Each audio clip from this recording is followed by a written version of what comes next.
now for a taste of things to come.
It's Saturday! You know what that means? The Samoa Backer once again bringing you in virtually from St. Louis, Missouri ahead of WrestleDream with the Tailgate Bros. We have 50 minutes and 30 seconds away from the pay-per-view going live across the airways. And welcome in once again to another live watch-along event, courtesy of the Samoa Studios, as we keep you in tune all night with AEW! Hello, everybody. Welcome back here once again to the Samoa Studios. You know what this is. I am the cement of the silver band, the voice of for grip for professional wrestling. Damn it. My name is Noah Foster. Thank you all for tuning in. Please like, subscribe, comment, tell a friend. You want to dictate the conversation, super chat, as simple as that, or PayPal the passion. It's wonderful to see DJ Muttkey and Safet in the chat. And right now, I got the Renegade Wrestling, JJ Williams, Avatar Man with me here. And we have 8-man tag team action kicking us off here with the Conglomeration and Roderick Strong versus the Death Riders. Hope you all enjoy the entire coverage. We have with you for the entire duration, not only this hour, but the pay-per-view to come. And again, if you haven't bought the pay-per-view yet, you still can. HBO Max here in the States, payperview.com, select Dave & Buster's, international markets as well. And again, I hope that you all enjoy along with us. Again, we do not stream anything. We only are here as a blind comment to keep you in the action. You can be part of the conversation as well using the hashtag AEW Tailgate Brawl on the X. I'll be on the X as much as I can as well. And of course, I will not be alone in the festivities tonight, as I will also have Mr. Reliable Walter Cruz with me as well here regarding the pay-per-view. Matt Helms, Safet, DJ Mutt King, and Darren G. It's good to see you, and I don't blame Renee being concerned. We'll talk more about that. Some of our marquee matches will give you a preview of, folks, during the commercial break as action is underway. I'm going to quit speaking for right now and say hello to JJ. JJ, how are you this evening? I am doing well, good sir. How are you doing? I'm doing very fine on a Saturday night where it's all right for Friday and a AEW wrestling pay-per-view to my heart's delight. Starting at 8 p.m. Eastern Standard Time. As, of course, right now we have the Tailgate Brawl going. Of course, we're going to commercial break. Screw television. Because again, basically the Tailgate Brawl, this new tradition that AEW started for pay-per-views, it's kind of like an hour of collision, but it also gives a preview of some of the talent you can see in this company, as well as other storylines that didn't necessarily make the pay-per-view marquee. So again, I'm doing extremely well, and I am very happy. And it looks like my friend Sandy is very happy. Thank you, by the way, Sandy, for tuning in to me and Ash's chat on King of Pro Wrestling. Apparently, she's pulling double duty again, watching a radio show. Don't we all need a little bit of happiness and entertainment in our lives and just a nice little escape from things that are happening around us? I think we could safely say professional wrestling, no matter what company you watch, gives us to a delight if you've been a fan of this business as long and as open-minded as I have. And I hope, again, that's encouraged amongst all of you, continuing or tuning in for the first time. Use the hashtag, again, Tailgate Brawl. Please spread the word about what we do here at the Samoa Studios. You saw that trailer as we cover all of the wrestling.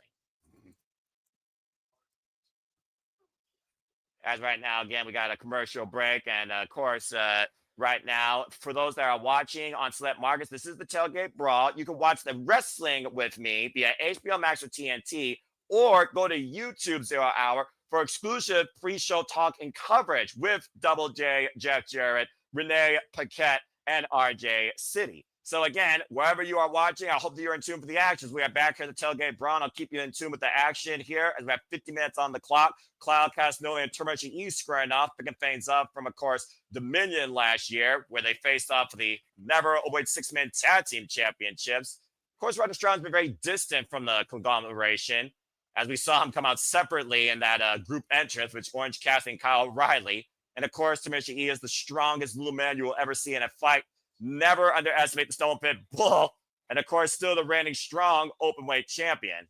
Gets a midsection, hooking Claudio's head. Claudio with the leverage, though. Claudio, pound for pound, one of the strongest men in the business.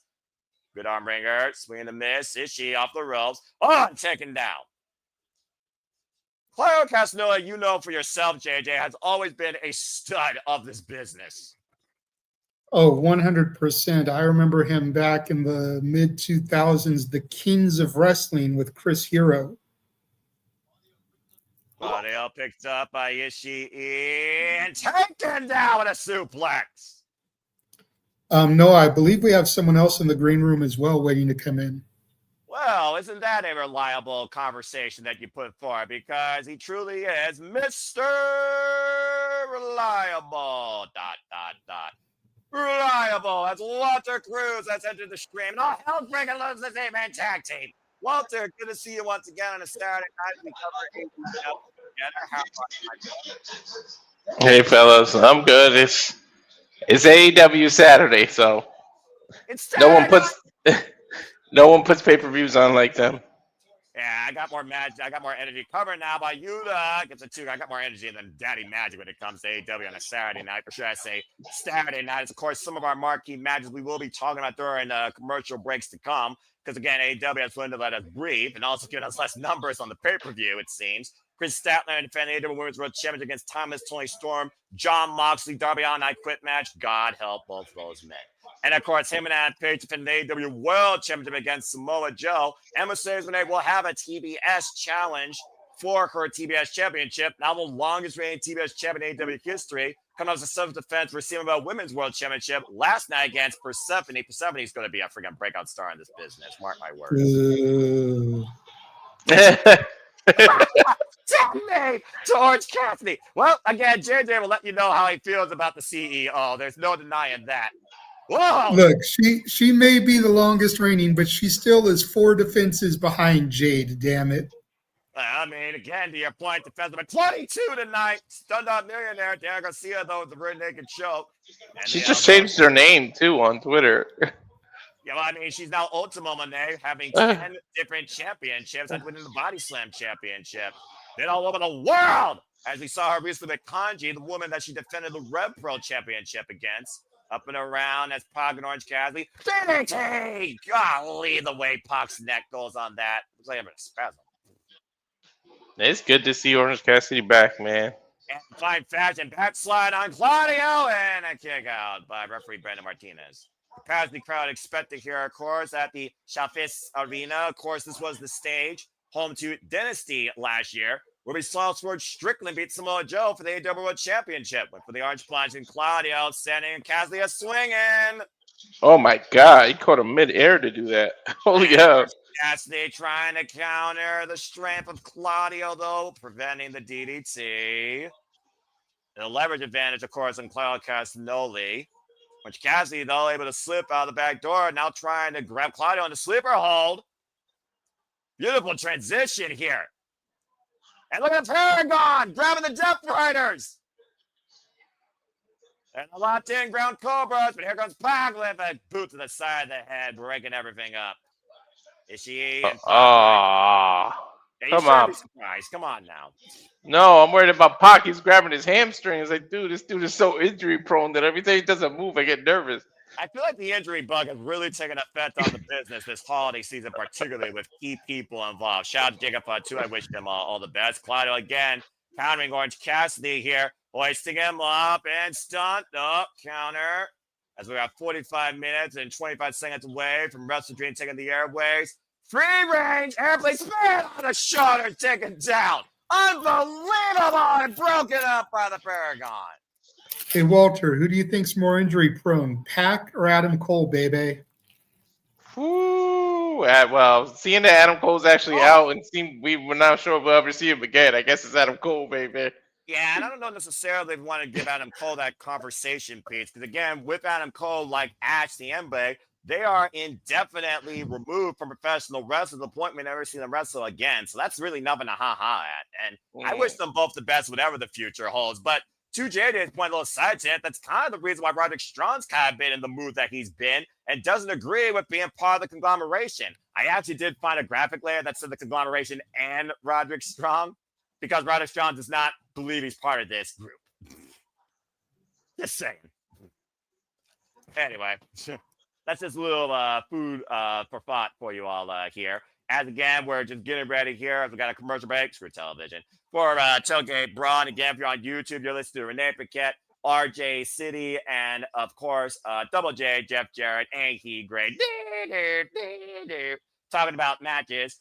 Speaking of which, Madison Rain.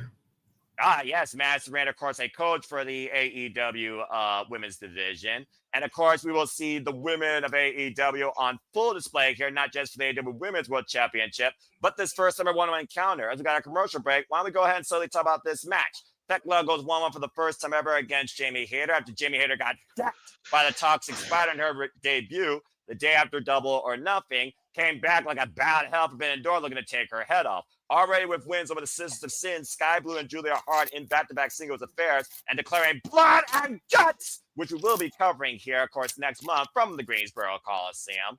Stay tuned for more on that. Plus, you saw on the watch-along trailer. It's the first time ever one-on-one. Both women, of course, have that start on the history. Of course, Jamie Hayter, also a former Pro Wrestling Eve champion as well. And it's one of those things where she doesn't know what to make of Thekla, but there's no arguing Thekla's absolute synergy in coming here to All Elite Wrestling and taking control and unleashing her madness, where she hopes this division is going to be toxic. JJ, what do you make of this singles affair and Thekla's so far AEW presentation? And do you think Thekla eats her first loss here? I definitely don't. I think this match is done up for a showcase for Thekla. It would be stupid for her to lose to Jamie Hayter right now. No disrespect to Jamie Hayter and all the haters out there. I know you sip the haterade yourself, Noah. Hater. But her stock has fallen drastically since she was AEW Women's Champion, to the point where she made her grand return in her home country on the pre-show last year. All right, fair enough. I mean, hindsight's 2020 when you look at the then versus the now. And I look at Jamie Hayter and her review of Denise Salcedo and how she just, living in the moment, getting comfortable, finding herself, finding confidence again, just wanting to square up with everybody in the ring. And so far, Jamie Hayter has been quite dominant. Wins over Anna Jay, wins over Julia Hart, wins over Sky Blue, and dishing haterade every chance that she can get, including, of course, in that fatal four-way at All Out Walter that we called, where Jamie Hayter and Thekla took each other out of the equation, and it came down to the other two that we'll talk about later, challenging over the AEW Women's World Championship. So do you agree with JJ's sentiment here with this match? I know this must have been so conflicting for you. You must have went back and forth so many times, because we know how you feel about Jamie Hayter. But, right. And I know how you feel about Thekla too. But, yeah, I'm inclined to agree with JJ here. I just don't think it's a smart thing. Yeah. And we'll talk more about agrees and disagrees later, as, of course, this disagreement with these two factions is underway here at the Tailgate Brawl. Saturday Tailgate Brawl from St. Louis, Missouri. Orange Cassidy, Cloud Casino Legal. And we get back to action here with the Conglomeration and the Death Riders looking for the flip. Claudio preventing it, though. Cassidy trying to take Claudio down. That's not going to happen. The leverage just too powerful. And Cloud Casino, no way! Take over to Aries. They are going to time in Roderick Strong, who just lost to Claudio recently on Dynamite. The Messiah of the Backbringer to Daniel Garcia. The other side, using both knees. See, I hate this difference in presentations, because YouTube, I'm not getting to see any of this match and react with you. That's a dumb move. Well, again, it's one of those things where YouTube is the hype, but technically this is a TV show, so unless you have TNT or HBO Max, you can't watch necessarily this action. So I think it's just one of those things where it's like marketing and advertising, as well as producing live content. Beautiful. But, oh, God. Freaking headbutt, uppercut here. And Dude, Oof, go ahead, Walter. When Roger Strong came out, he was like a bat out of hell. And by the way, I know he's from Europe, but man, Claudio has the best looking European uppercuts I've ever seen. Dude. Like, I don't think anybody can touch him with those European uppercuts. And to your point, that Swiss Death uppercut what not Roger Strong, the F out. Tab man out of Ishii and the bastard Pac. And again, still so much more to come here on the Tailgate Brawl, including Penelope Ford and Megan Bayne taking on Willow, Nightingale, and Harley Cameron. FTR taking on JetSpeed. And then Kingston and Hook will be in tag team action. There is no way she is going to suplex Claudio. There is no way. Hell yeah, there is a way. No, you're kidding me. Rebound. What the? See? The rebound German, to your point. Use the ropes. He pretty much used Claudio's momentum against him. Like the shot did Pac, though. Eats the knife edge chop. Big boot. Ishii, the side step. Pop. Rebound. German! That's what I'm really curious about, that open challenge. Well, I mean, New York State of Mind with a fight here saying that's a feat. I've heard names all the way out of Rev Pro, all the way out of Japan. I've heard names that Mercedes Benz faced previously. DDT! Have any of the females that were released reached 90 days? Dakota Kai possibly backslash and a 2 count.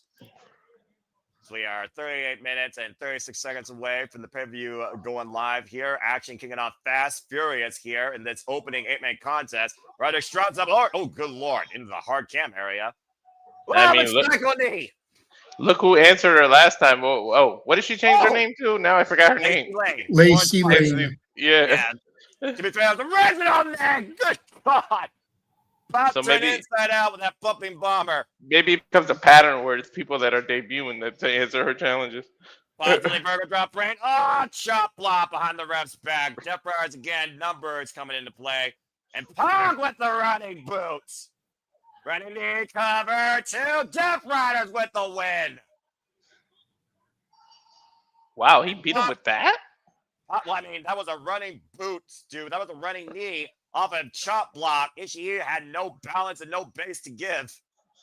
And again, it's Ishii. Look at Ishii. He's not getting up. Yeah. I say Ishii's been involved in this business for a long time, folks. I'm just saying. The wear and tear on that man who holds so much pride and refuses help all the time. Gotta wonder what he's going to be, what condition he's in. And we gotta wonder what condition Hangman Page is going to be in and what he will sustain to prove to Samoa Joe why he is the champion of the world. Still to come tonight.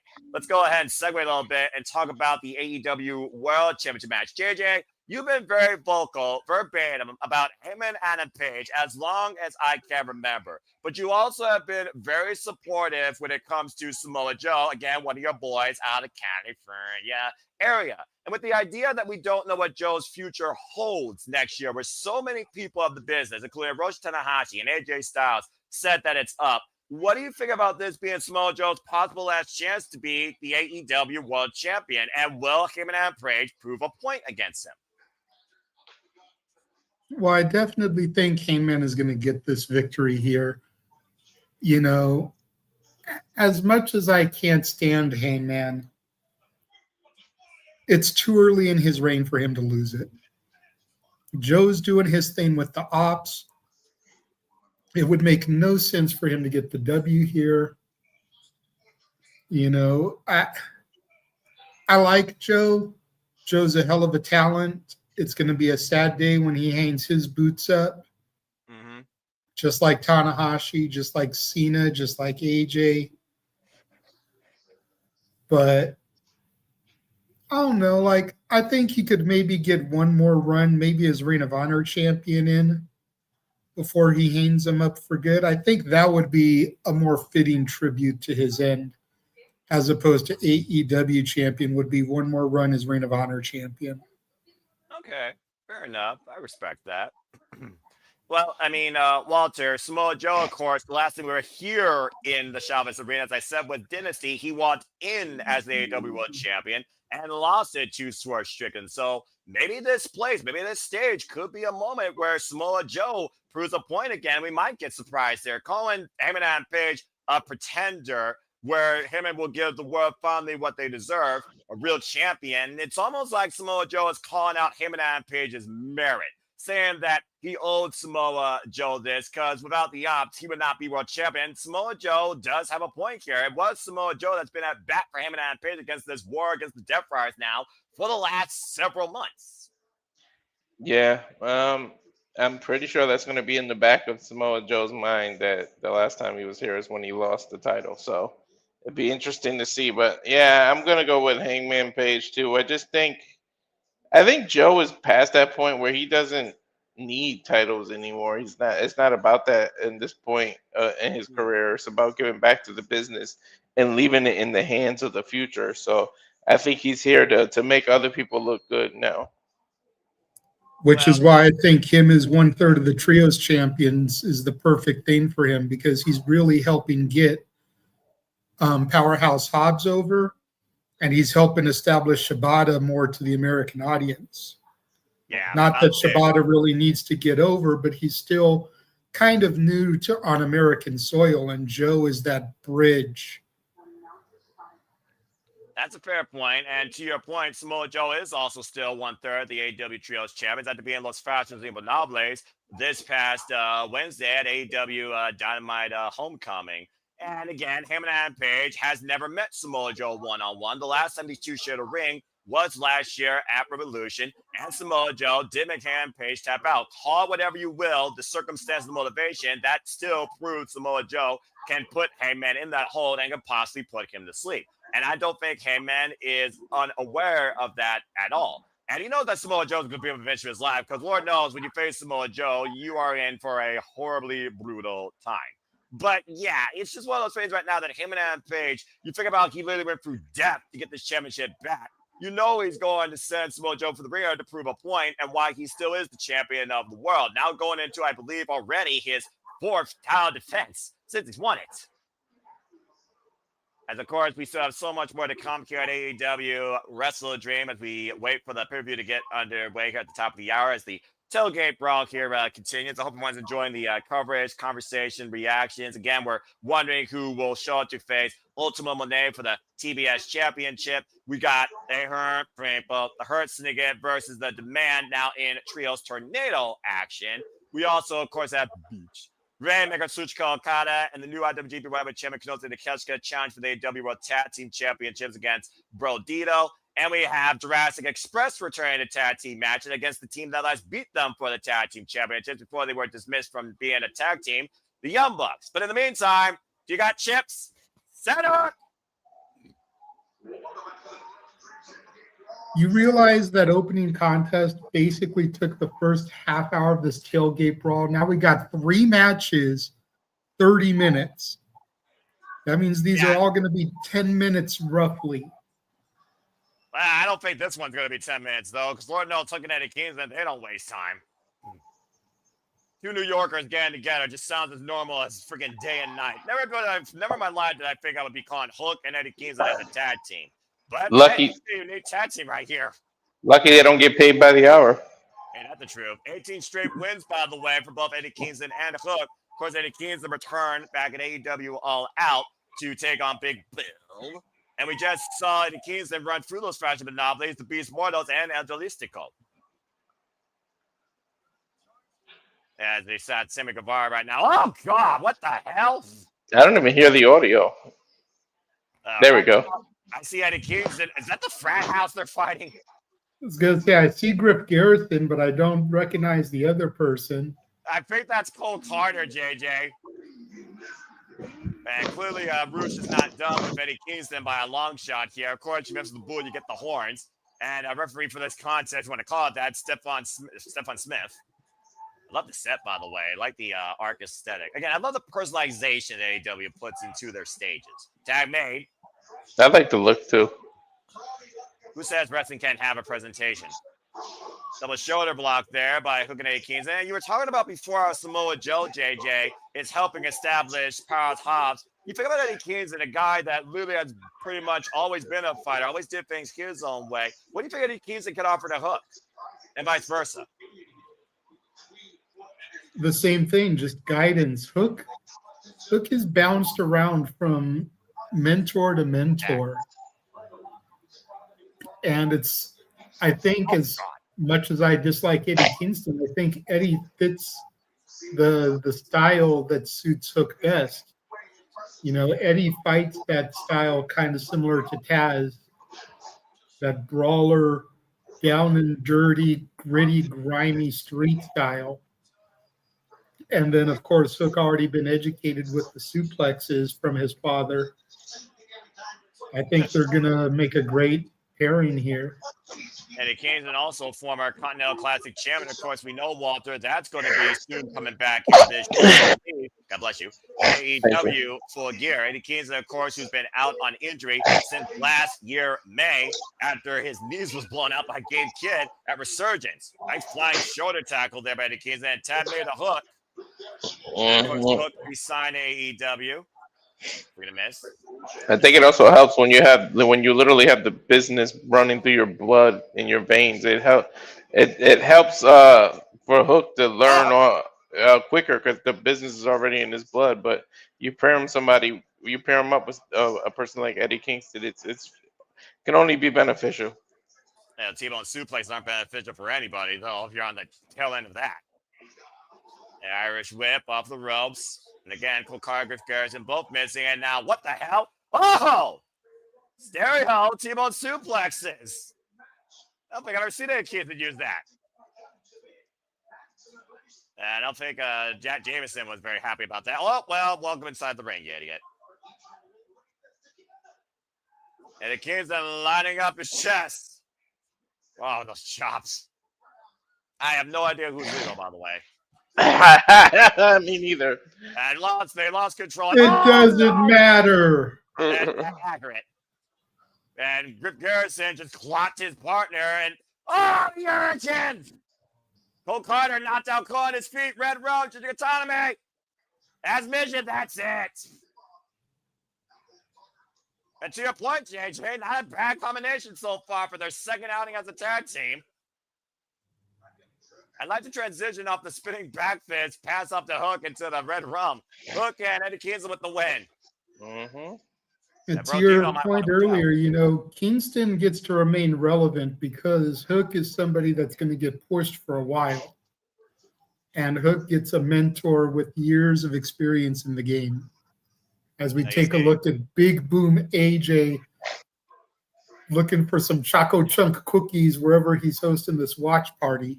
I got double golden stuffed Oreo, so I'm covered, and also chili cheese Fritos. But either way, congrats to Hook and Eddie Kingston. Nice quick little win here. I got a feeling there's a Costco close to that arena. I don't know. I have not gone to a Costco, and I can't tell you how long, so I got nothing to say on that. Come on, you like a big Choco Chunk cookie, JJ. Let's be honest here. Not really. Yeah, look, I'm more of a peanut butter type cookie. A peanut butter cookie? That's what I love, peanut butter cookies. Oh my God, Trader Joe's has got these peanut butter cookies that's covered in chocolate. They're the best things ever. See, me and Walter are basically the same person. Right? You really are. Jesus.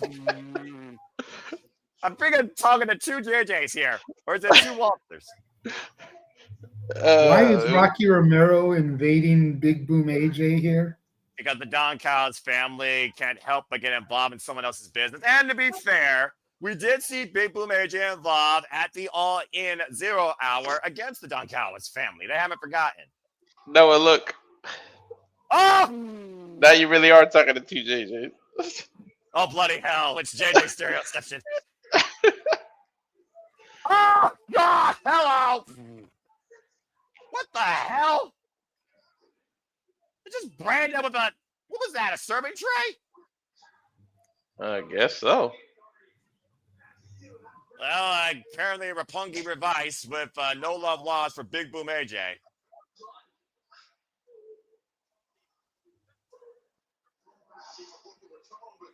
Well, the Dunkout family had to crash the tailgate party somehow. Someone tells me Big Boom AJ is going to have a match here soon against Trent Barrett after that. Well, it's an October pay-per-view, so a blonde has to dress up as Harley Quinn. Yeah. Well, speaking of this blonde, what do you think about this blonde? Because here comes something descending like how it happens. Here comes the Mega Six Penelope Ford. And speaking of dress up, looks like we got our own Harley Quinn in the house. Courtesy of Penelope Ford. Here comes Team Mega Bad, Megan Bayne and Penelope Ford. They might be dressing up as tag team champions soon. To your point, AEW now, of course, will be bringing forward AEW Women's Tag Team Championships. And we've already counted close to 6 tag teams for this division. And you see somebody that is adorned more than Aphrodite's beauty with the toxicity of Poison Ivy alongside her running mate Harley Quinn. We've seen how roughshod Megan Bayne and Penelope Ford have been here in AEW, now forming an alliance with FTR, calling themselves Top Gods. Yeah, I was just going to point that out. At first, I didn't catch it, but Megan Bayne with a little Poison Ivy setup going on here. It's a hell of a match here that we're going to see, though, here. And again, Penelope Ford and Megan Bayne very rarely have lost together as a tag team.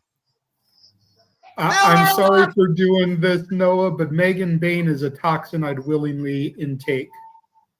Yeah. Crazy, foolish, weak-minded simpleton. JJ has the anti-venom. Oh, bloody. Damn right. Did I mention I don't believe Halloween's a real holiday? Anyway, Harley Cameron, though, I believe is as real as it gets when it comes to somebody with so much of an upside. Oh, hey, she's got the Sailor Moon going. All right, well, to control yourself. Taking Megan Bayne close to her limit this past Wednesday on Collision, kicking out of Fate's Descent. My wife's the one that's obsessed with Sailor Moon, not me. Well, everyone's obsessed with this woman. Let's boogie with Willow Nightingale. I love me some Willow. Matter of fact, I'm going to ask. I love Willow. And of course, Willow Nightingale recently coming off 6-person trios action as part of the newly set JetSpeed Babes with JetSpeed, former TBS champion, of course. Walter, Willow's going to actually be in NorCal on November 1st, taking off against Maya World. Oh, yeah, so. Oh, good grief. You got to go try and see that, bro. Yeah, we'll try. Is that Sailor Moon? Their gear?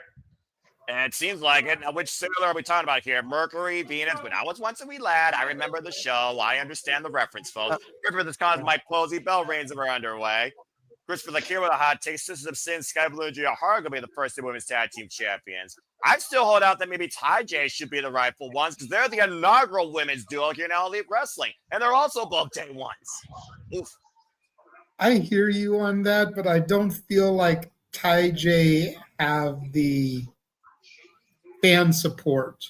And I use that loosely, not to say that they're not over, but like I feel like the Megan Bayne and Penelope Ford, I feel like Harley Cameron and anybody, I feel like Julia and Sky are over leaps and bounds more than Ty J are.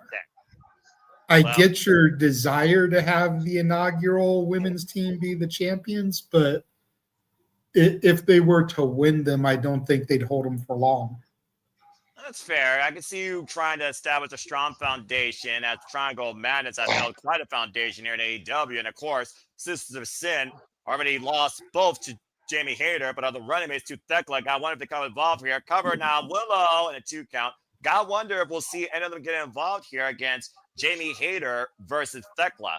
And tag made out of Harley Cameron. We were wondering if Harley Cameron was going to have a tag team partner after Kris Statlander says she needs to focus on the AEW Women's World Championship. Good double team combination here. If I see Willow with a title and win these tag team, you would not be able to wipe the smile off my face. I imagine. Covered now by Harley. I want to see Harley Cameron be a champion also. I want Harley to win a title just because I know that the little puppet that she has would have the title too. Oh, yep. Freaking mini puppet title. Oh, here we go. The Battle of Power. Willow and Megan Bayne, give me this. Give me fuel. Give me pie. Give me. Like, just give me all the powerful women that AEW has to offer, just colliding each other. All right, I'm all for it. All right, this division knows how to fight. And Willow sidestep on Megan Bayne, the roll up. Of course, we have a preview of this during that 6-person trio, as I talked about at AEW Diamond Homecoming. Cover again, Penelope Ford with the save. Was Penelope Ford, by the way, that aided Megan Bayne with a doomsday device that allowed Top God to get the win. Nightingale goes through the banner, and Nightingale takes both the Top Gods down. And tag made. Willow with the momentum going right now. What would you call the team of Harley, Cameron, Willow, Nightingale if you were to give them a name? Wrath? Oh! Good synergy with the Inziguris as JJ's thinking. Now Harley, Cazadora. Oh! Harley Knight. Instead of Harlem Nights, that's a good movie. Harlem Nights. Instead of Harlem Nights, you do Harley Night. I'm about to say here. I'm surprised you didn't say the Moon Sisters. What the hell? The critical landing there as Megan Bayne suplex Boatman at once. Tab made it Penelope Ford. Now Ford to the top rope. Beautiful moonsault wiping out. Harley, Cameron, Willow Knight on the outside. Don't go anywhere, folks. The action continues here at the Tailgate Brawl from St. Louis. Fuck television. Have got a moment to breathe. JJ, did you come with a name yet? No, not really. Well, I also believe not. I'm confused. I'm stuck on stuff because Willow's whole thing is smile anyway, and Harley's is feel the wrath. So right there, you've got a huge contradiction. Yes. Also, Harley Cameron has spelled wrath now R-A-T-H. Just saying. Bloody hell. Harley, I don't think that's how you spell that word, but I'm not going to question Harley Cameron. When she speaks, it's as energetic as Mark Briscoe. I'm just saying. Anyway. About to say, freaking Megan Bayne and Penelope Ford. What a dynamic duo, by the way, that just came together out of nowhere. There's no real backstory to it, but ever since Penelope Ford and Megan Bayne came together as a tag team, they've had each other's backs, honestly. Bro, they've been like pretty much unstoppable. Well, to your point, I think I've only seen Team Megabad literally lose once, and it wasn't Megan Bayne involved in the decision. It was Penelope Ford, and we've only seen Megan Bayne pin once in her AEW career against Timeless Toni Storm in the biggest package at Dynasty. Speaking of Timeless Toni Storm, we go to Timeless Toni Storm versus Kris Statlander for the AEW World Championship. First time ever one-on-one encounter. JJ, I want you to lend your thoughts towards Timeless Toni Storm's character, asking for murder, and see if Kris Statlander was the right woman. What's your take on this first ever one-on-one encounter where the better woman will definitely win? Kind of what I said earlier about the other match. Like, Stat just got the title. It's too soon for her to drop it. And if she was to lose it, what I've been saying all along about Stat not being where it's at will come to fruition. You know, I openly have not been Stat's biggest supporter. Not because I dislike her, but because she's always feuding with people that I like more than her. So I'm always going to pick them over her. And that's the same situation here. She's going against Timeless Toni Storm. Much like your boy Keen A-Train, I've been Team Timeless since day one-ish. But I don't think Stat's going to lose it just yet. I think she needs a solid victory here over Toni to solidify her reign. And then whoever she loses it to, possibly Willow, because they've got the long-standing rivalry, you know, come down the road a little bit, but she's not losing it here. Yeah, and I'm about to say, Kris Statlander, of course, someone that you may have questioned her trust in the past, but never somebody that was born in this business nor given anything. Is still trying to, like, I think, figure herself out. Now realize she's in this position to lead the women's division, but needs to prove a point to Timeless Toni Storm, who's been, to JJ's point, Walter, the featured star in this division. Again, 4-time AEW Women's World Champion. Kris Statlander has spent more days on injury than Timeless Toni Storm was champion, though. So what's your take on this, Walter? I think it's too soon for a third sequel for Toni. And so, like, let somebody else shine. Let somebody else star in the movie now. I think it's time for Kris Statlander. I think Tony's gonna actually go to the tag division as well to see. They want to give instant credibility to these tag titles. So you put all the females not involved in the singles, you put them together, you put them on the tag team, and you try to elevate that title and establish it right away. And again, you might be seeing two teams that might be involved in the finals for those AEW Women's Tag Team Championships. Harley Cameron and Nightingale channeling their inner Sailor Moon, while we got Poison Ivy and Harley Quinn here with freaking Penelope Ford and Megan Bayne as we get back here to this women's tag match. Willow Nightingale now with the hot tag of Penelope Ford. As we are just 15 minutes and 8 seconds away from AEW WrestleDream. Referee Mike Posey, by the way, for this contest. Capacity crowd still filing in the Chavez Arena. I love this stage and setup, by the way. And of course, the world is talking about AEW WrestleDream on the X. And Walter, oh God! More pounds to the outs and planted with a spine buster high stack. 2, no. Able to kick out. Why are like all the women using the high stack pin all of a sudden?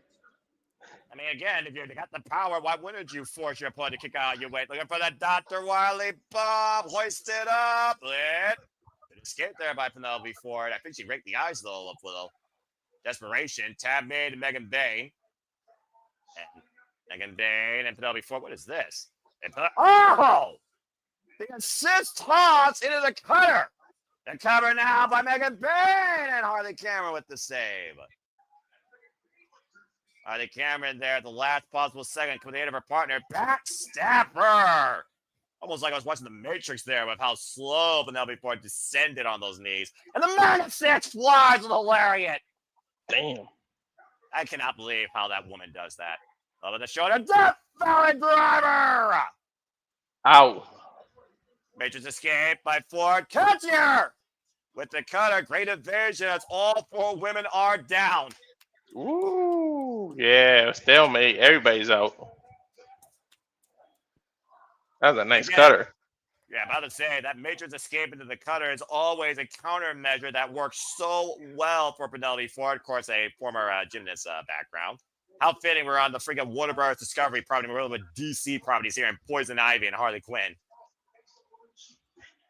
10 count being put into play here. Crowd chanting, this is awesome, and I agree. I just want some more Willow and Megan. Come on. Willow and Megan. Okay, so we know what Walter wants, TK. Book it.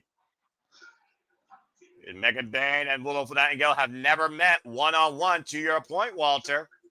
Make that 2 of us want that. Do with 2 JJs or Walters here. How do I find JJ and Walter like a fusion on Dragon Ball Z? Even a Kris Statlander didn't understand Dragon Ball Z to begin with. What's your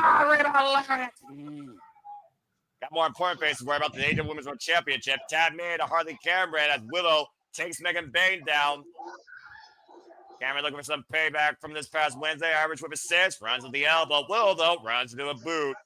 And Megan Bayne anticipating both these women here out of the corner, flying with the double lariat.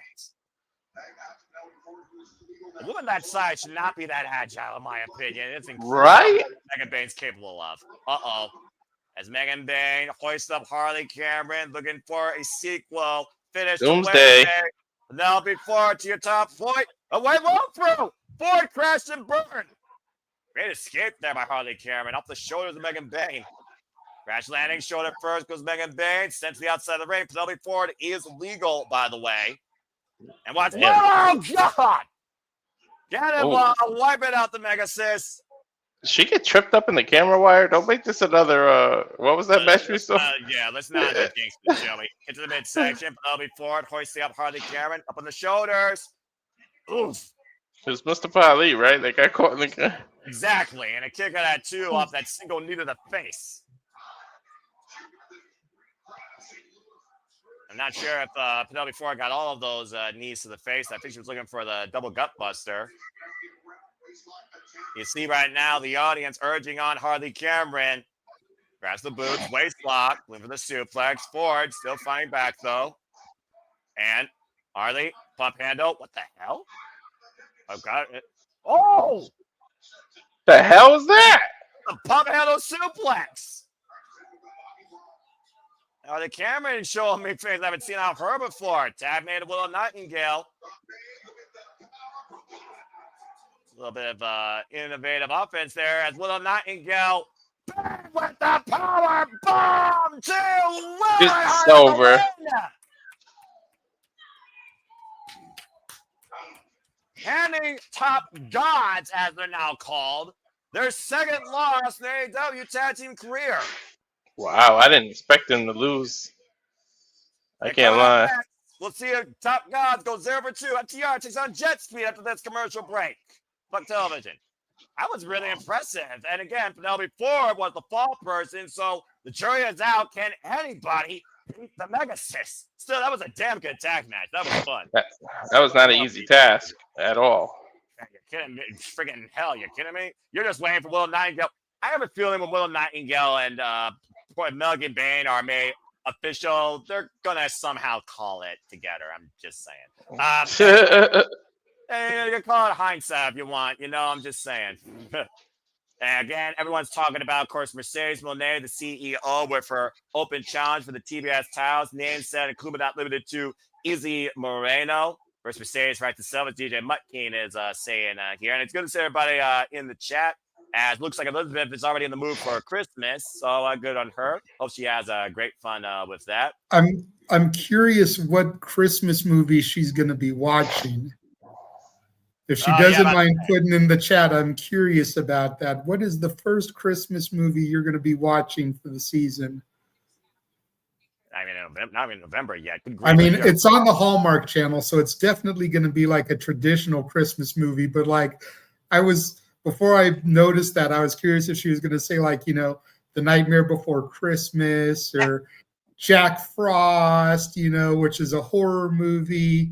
Right. But it takes place at Christmas time, Santa's sleigh type of thing. Santa's sleigh. Something that can be a cross between horror and Christmas, considering it's still October, Halloween time. But yeah, I've heard of 25 days till Christmas, not freaking over fracking 80 plus days till Christmas. Good grief. I'm sure she'll tell you. Oh, there you go. A Royal Montana. Montana Christmas. Okay. Have you heard of that one, JJ? No, she just said it's a brand new film, so it's a premiere for the Hallmark Channel. That sounds like a Hannah Montana Christmas special. Right? For real. Like some shit that Lindsay Lohan would be in. Or oh, God.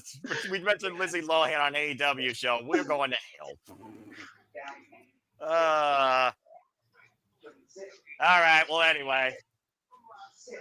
You enjoy that, Sandy. Again, everyone enjoys the conversation, presentation, coverage, the mixed thoughts, the reactions, again, as we get ready for WrestleDream at the top of the hour, including Kyle Fletcher versus Mark Briscoe, where, again, JJ might Control-C, Control-V. Kyle just got the championship, but he is going into his fifth defense, and this is also their fifth one-on-one encounter. The score stands 2-2. JJ, in general, what has been your thoughts on Kyle Fletcher's rise here in AEW this year? Looking to become the greatest CG champion of all time, forging his legacy and the title that's been the most hot potato in this company's history. Do you think it continue to be a strong foundation for the champion that we have not seen probably since this inaugural stages? What do you think of this match? You're right. It's going to be Kyle retaining, but I think his rise has been long overdue. For all intents and purposes, Kyle Fletcher now is Randy Orton circa 03-04 when he was doing the Legend Killer shtick. Right. You see the potential. You want to see it develop. You want to see him culminate with the world championship at some point. I'm here for it, man. Randy had that great Intercontinental title run to establish himself before before walking down to the ring in Toronto, Canada, finding the World Heavyweight Championship in the middle of the ring, climbing the turnbuckle in those god-awful peach tights and posing with it. Here we go again with the peach tights. You can never let up the peach tights. Never. Continue. But this is Fletcher's IC title run. It's the TNT title, man. This is going to establish him as that next top guy. And I almost could see him winning the Owen next year, because we all know Ospreay is going to get the title shot at All In. Do we for sure? He We have doesn't. 5 minutes and 30 seconds left. Do we for sure? Assuming he's back from injury, yes. I All think right. that's all they're holding out for, is for I'll buy All In the UK. I'll buy that. And then Fletcher could cash in his Owen opportunity against Ospreay. And the All teacher beat the student beat the teacher. I can buy that, honestly. I can buy that. And of course, we also know out on injury is short-stricken for now. We wish both men the absolute best. Good to hear that Will Ospreay went through a successful surgery. Speaking of Will Ospreay, Mrs. Brodox wins that, has been trailblazing herself here in Ring of Honor and AEW, challenging the former IWGP Women's Champion, Saray, for the IWGP Women's Championship, and recently was a challenger for Mercedes Moné's TBS Championship. So they come tonight, open challenge for the TBS champion, Mercedes Moné, who is now the longest reigning TBS champion in AEW history. And of course, we saw FTR and JetSpeed previously fight each other in the tag team tournament earlier this year, ahead of Dynasty, as referee Paul Turner calls for the bell here. Action kicking off fast and furious, keeping JetSpeed grounded as FTR. And of course, Big Stoke, that annoying gnat, has always been instrumental in FTR's corner here. Tad May, speed on that belly, double missile drop kick here. He's worse than Don Callis. You know, that's a interesting thought. I don't know if I agree.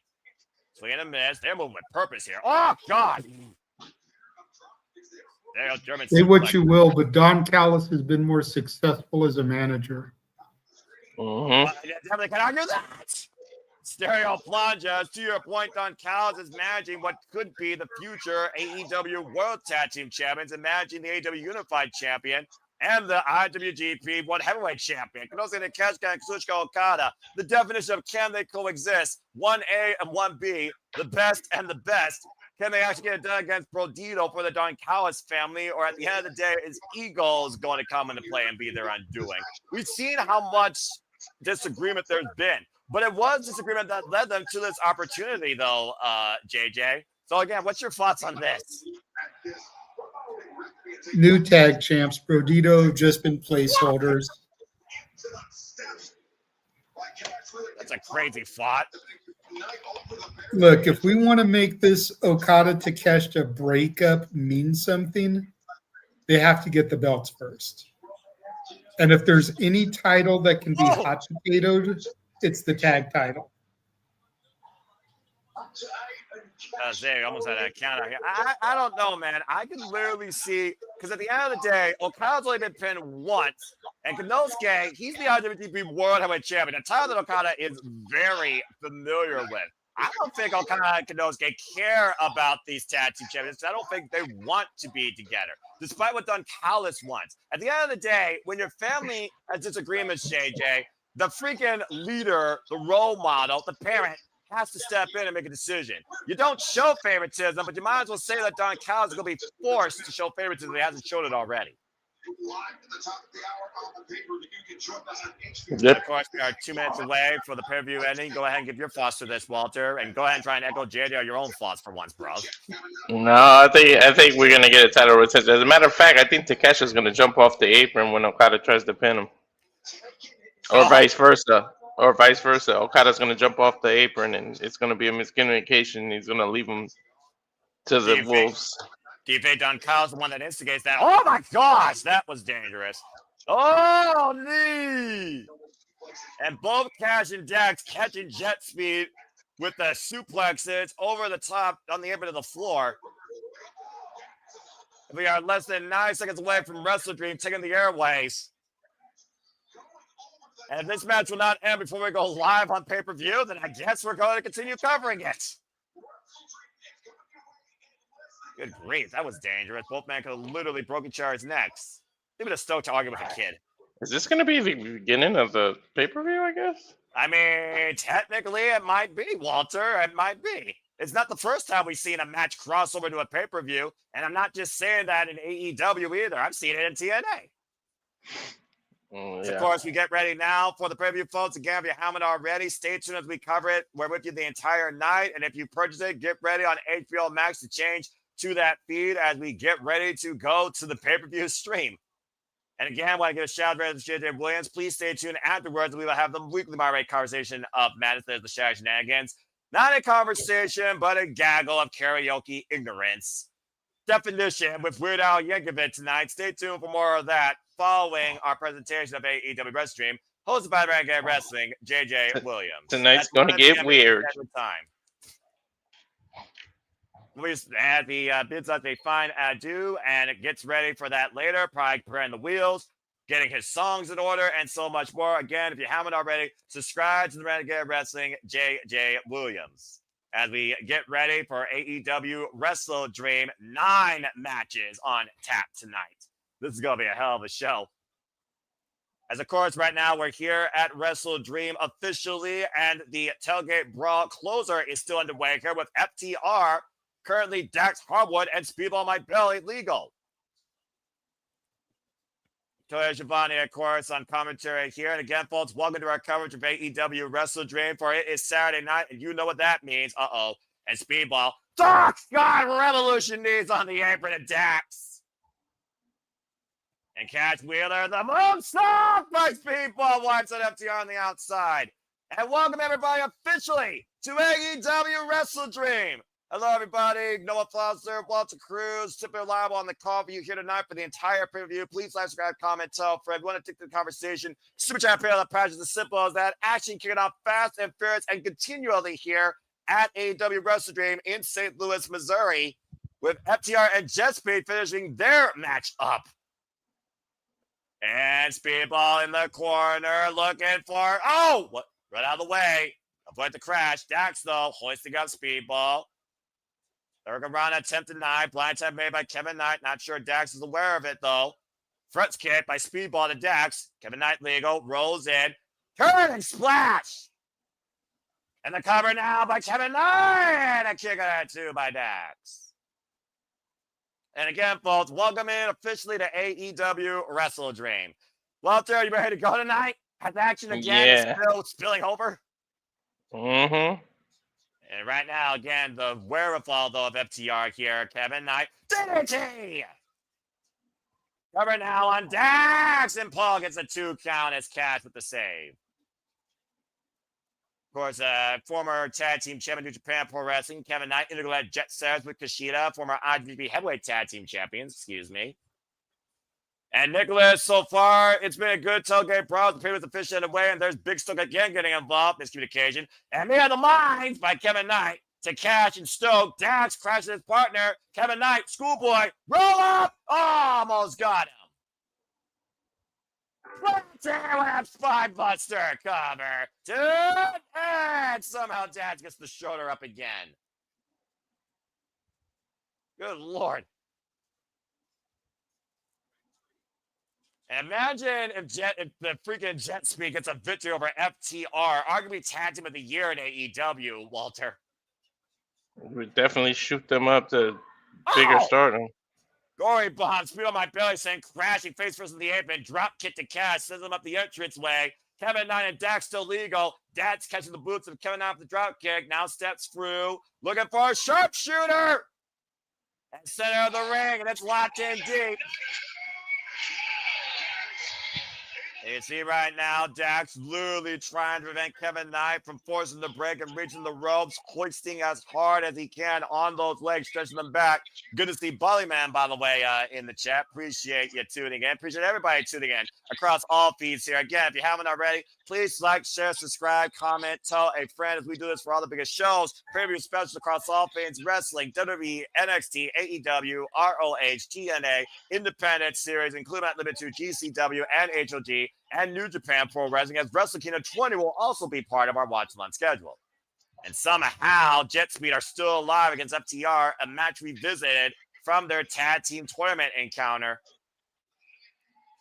You see right now, Speedball and Cash on the outside, Dax and Kevin Knight on the inside. Trying to find his tag team partner. Cash finally up on the apron. They might be looking for the Power and Glory spot. The superplex into the splash. Speedball sends Cash crashing, though. Interrupted. Now Dax crashed down towards center. And Cash taking the base out from Speedball. Rough landing there. Kevin Knight going after Cash. Ooh, sent up and over. And dancing up and over. Kevin Knight. And a shot out of Shayna! And Dax with the cover. And Speedball breaks it up. An ultimate weapon. Ooh. That was some last second stuff. And Pyrrhic move by Speedball my belly, putting his own knees into play against Dax's back, saving this opening matchup that has crossed over officially into WrestleDream, and it might become FTR's nightmare. AEW chants went out loud and proud as Speedball lighting up Cash Wheeler with those lightning fast kicks. Taking out the Izaguri as Cash. Now Speedball looking for the tag. Tag made by Knight to Speedball my barely. Speedball and Dax now legal respectively for their teams. You see how Speedball cautiously approached Dax here. Dax, one of the hardest heroes you've ever seen in the ring. There's a reason why he's called Dax the Axe. We're going to chop down Speedball here in a chop exchange, quite literally. Oh. Again, just teeing off here in this firefight of sorts. Antonio Inoki be proud watching on this Battle of Strong Spirits. Right. We're at the third ever WrestleDream, Walter. Mm-hmm. Blocks the shot. Oh, God. The first one outside the Washington area, too, might I add. That shot's the mouth dropping Speedball to his knees. Just daring Speedball to get up, and both these men again just lining up each other, Japanese style here. Look at this exchange! Mm. And Speedball getting the better, open pawn strikes. Dad's grab the throat. Both men. Oh, God! Oh! Big super kick by Speedball might barely. Speedball might barely right now.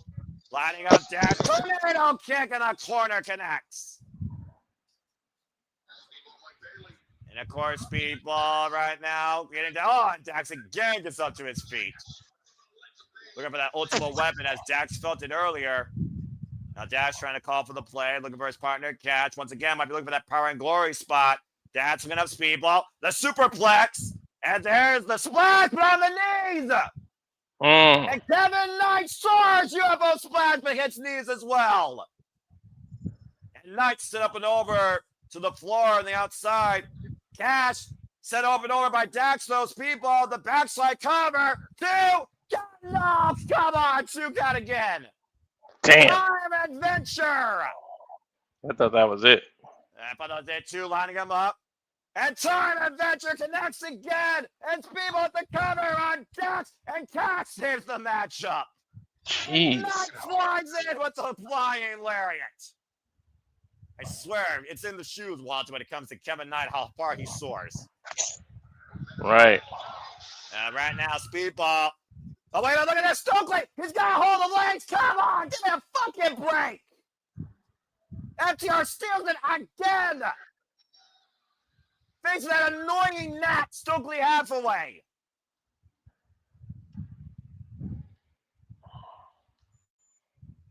Son of a bitch. Awareness by Stokely, grabbing the feet of Speedball Mike Bailey outside the referee's vision, steals the win again for FTR against JetSpeed. And look how happy that annoying little prick is. JetSpeed knows that they had FTR's number, proverbially. And leave it at friggin' Stokely showing how mature he is, arguing with a kid at ringside. Right. Fan shame bullshit, and I agree. No one's happy with the way this match ended. FTR steals the win again, thanks to Stokely Hathaway. That close to defeating one of the greatest tag teams of all time. Nothing to be ashamed of. Yeah, to your point, came down the wire, but still, I got a feel for JetSpeed here.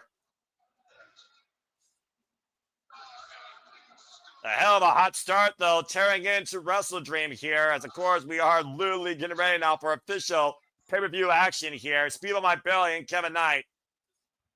Despite the result, like you said, they have nothing to be ashamed of. And I want to see this visit again without Stokely Hathaway at ringside. I think the result could have been very different. We got to ban them. Well, I mean, again, thank you all for joining us here at Subaba Studios. Again, Noah Foster, what the Cruz. We're at Super Arrivals. We bring you in tune to AEW WrestleDream. 9 matches on tap tonight, and we will see someone's will break as someone will have to say, I quit, along with so much more. Great tailgate overlap, though, I will say. And we got Nadia McGuinness and Toni Schiavone at ringside.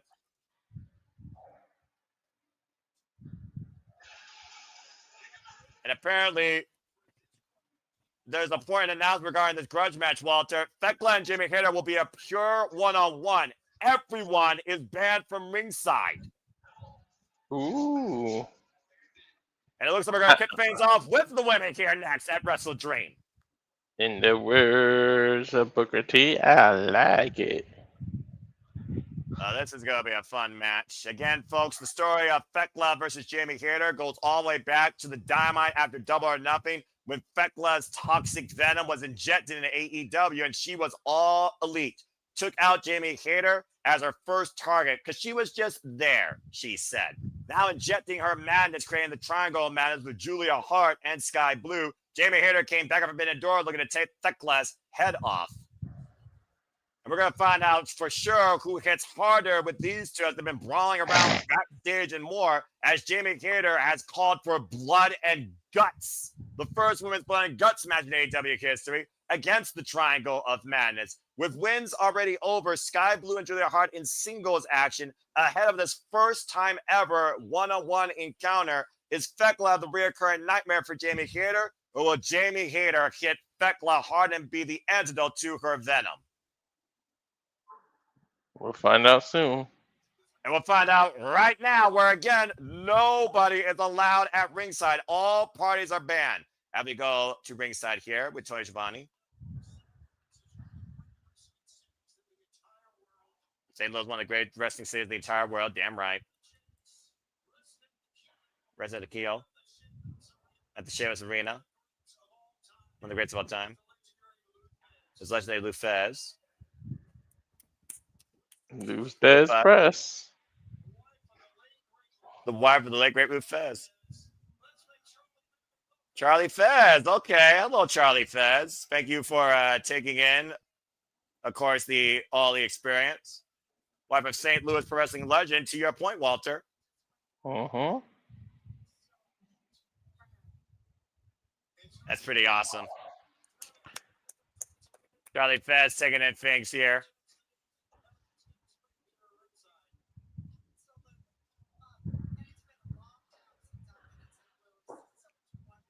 Been a lot that's been in St. Louis, so it's wonderful to be here. That's cool.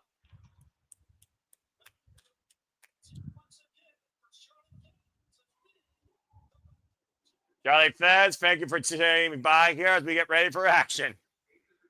Oh, I've been waiting for this match since Thekla joined AEW. Two of the most vicious, hard-hitting badasses of the business. Oh, boy. As Thekla looks to trap Jamie Hayter in her web of madness. And of course, Walter, we saw Thekla and Jamie Hayter take each other out at AEW All Out when it came to the AEW Women's World Championship. Uh-huh.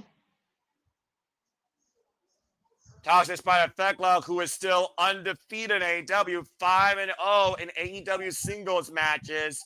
2 of those against Queen Aminata.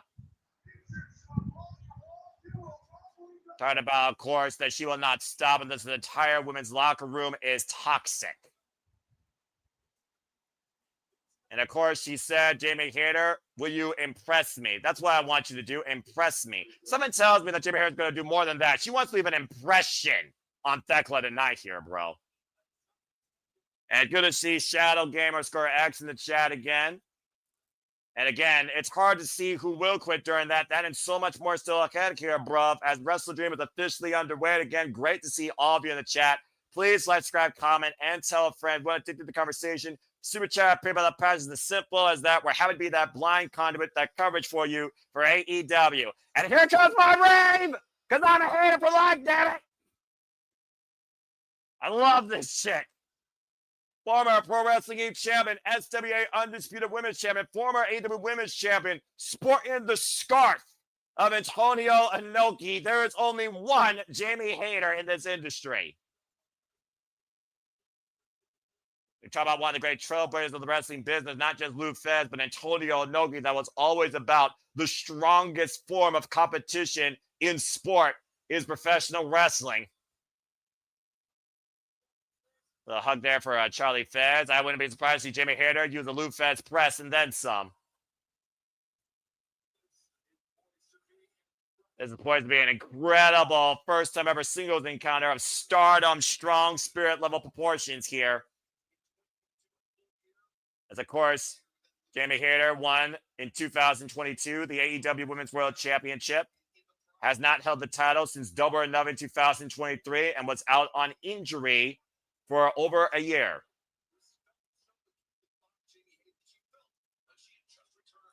And Jamie Hayter, of course, who returned at Forbidden Door, has also been undefeated so far since returning. Been waiting to get her hands on Thekla ever since Double or Nothing post-Dynamite. Both women starting it fast. Wild swing and a miss. Big forearm strike there by Thekla. And again, everyone's talking about AEW WrestleDream on the ice. Bang! Boot by Jamie Hayter to Thekla. And Thekla, of course, is one of those that, again, many people may not know about, but as I said, one of the most vicious badasses from Vienna, Austria, formerly part of Stardom, got fired there, assaulting the president, and came to AEW after Double or Nothing. Former Stardom Tag Team Champion, might I add, and former SWA Undisputed Women's Champion. The same title Jamie Hayter once held. Draining fire here as both these women here. Big shots by Jamie Hayter lining up the Toxic Spider.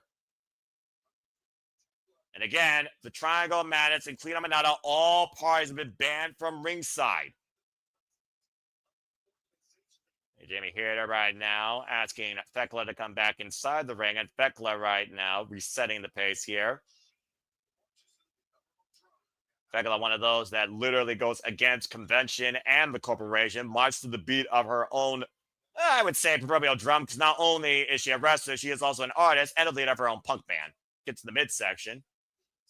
You learn more about that with Denise Salcedo's interview with her, and then some. Swing and a miss, and Thekla picked up speed, up and around. Oh, man, sending Jamie Hayter throat first in the second rope as Walter Cruz, most reliable man, multitasking in case you're wondering, folks. He's always working 24/7, 365. And Hayter wiping out Thekla with the shoulder block.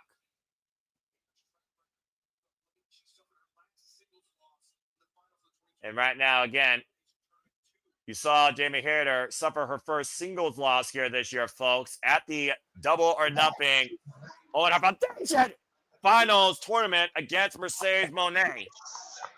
And so far, Walter, Thekla has not been able to get the better of Jamie Hayter here in the early going. Hayter's like on a mission, hella focused right now. Well, she's kind of been on this focus of renewed confidence and self-reinvention. You really look at Jamie Hayter's return since from injury, honestly. She even said with Denise Salcedo, right now she's just living in the moment. She's enjoying it. She wants to make some of everybody here in AEW. She wants to prove that she's ready to hold the AEW Women's World Championship, because back then, she even says that she wasn't. Yeah. And despite the fact she had some of the best matches during her run against the likes of Hikaru Shida.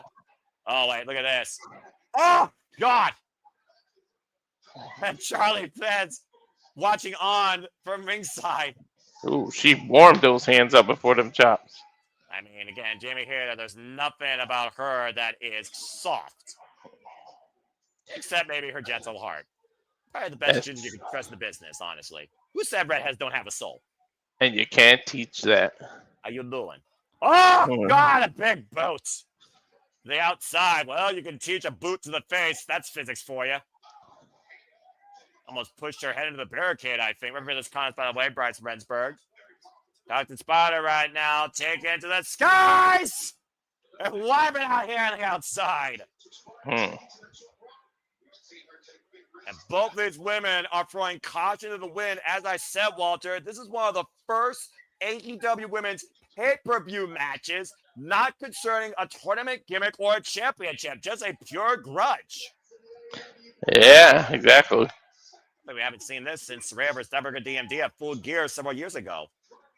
Hard Irish whip and behind the Spanish announce table. Of course, Thekla, Jamie Hayter, was part of Toni Storm's murder, but did not execute the killing shot as Kris Statlander pinned AEW Women's World Champion that night. You see right now, Hayter being thrown around ringside by Thekla here, and Thekla's madness taking over. And Thekla, what's she doing eyeing Charlie Fez? She's staring at her, though. The hand out and Sook! Come on. I would say cheeky bastard, but that's reserved for another person. Just saying. She's pressing her. Haha. That talks inspire, bringing Jamie Hayter into the ring. Is Jamie Hayter the antidote to Thekla's venom and toxicity cover? Like a days ago cover in a 1 count. Would you say that Thekla right now has the advantage here once again, but maybe had the advantage going in, Walter, because she's been in Jamie Hayter's head off? She gets her head off. Yeah, I think she did. She had the advantage of being in her head. There's a cover again by Thekla in a 2 count. And another quick pinning predicament here, and a 2 count again by referee Bryce Brensberg. 3 quick pin attempts by Thekla. She's making her exhaust her energy. Again, this is AEW WrestleDream capacity crowd on hand. Look at that beautiful shot, by the way, from the Shoutfest Arena in St. Louis, Missouri, and a beautiful, historic city for professional wrestling greats, including but not limited to the great Lou Thesz. You see, of course, right now, both these women might be jockeying for momentum ahead of Blood and Guts, as we know will be next month, Walter, for the first time ever in AEW history for the women. Can't wait for that. A tarantula by the Toxic Spider. That sounds about as commonplace as ever. Look at the strength of Jamie Hayter. Ooh. And her legs gave out. She took every advantage of the referee's 5 count. Well, again, still holding on, grasping the throat of Jamie Hayter, not only taking the strength out of her back, but taking the wind from her lungs. Vicious triangle choke. Gotta check with Jamie Hayter right now. So far, Bryce Rensburg is not backing Thekla away, so he knows that Jamie Hayter can continue to defend herself. She's trying to fight back. She looked out of it to me. And flat of the boot on Thekla's throat to your point. Excuse me, flat of the boot on Jamie Hayter's throat to your point by Thekla. At this point, though, you wonder if either woman is in a no-lose situation. I don't know, but Hayter has to get it together. There we go. Just ripped down by the hair. Vicious nature here by Thekla. The Vienna badass.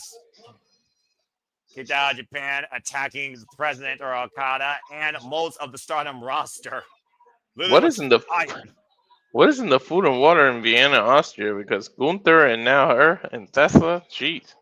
Open palm strike. And again, we thought even when Thekla first arrived here in AEW what she was going to be capable of. No one knew what Thekla was going to bring. But everyone knows exactly what Thekla brings now, especially being aligned with the Triangle of Madness, Sky Blue and Julia Hart. You almost feel like Thekla has been influenced on both of those two. Because coming in here with more experience. She about to bring out the venom. She gonna do that weird walk yet? No. Then Walter making Jamie think about that toxic spirit to your point. She's dragging her by her hair at this point.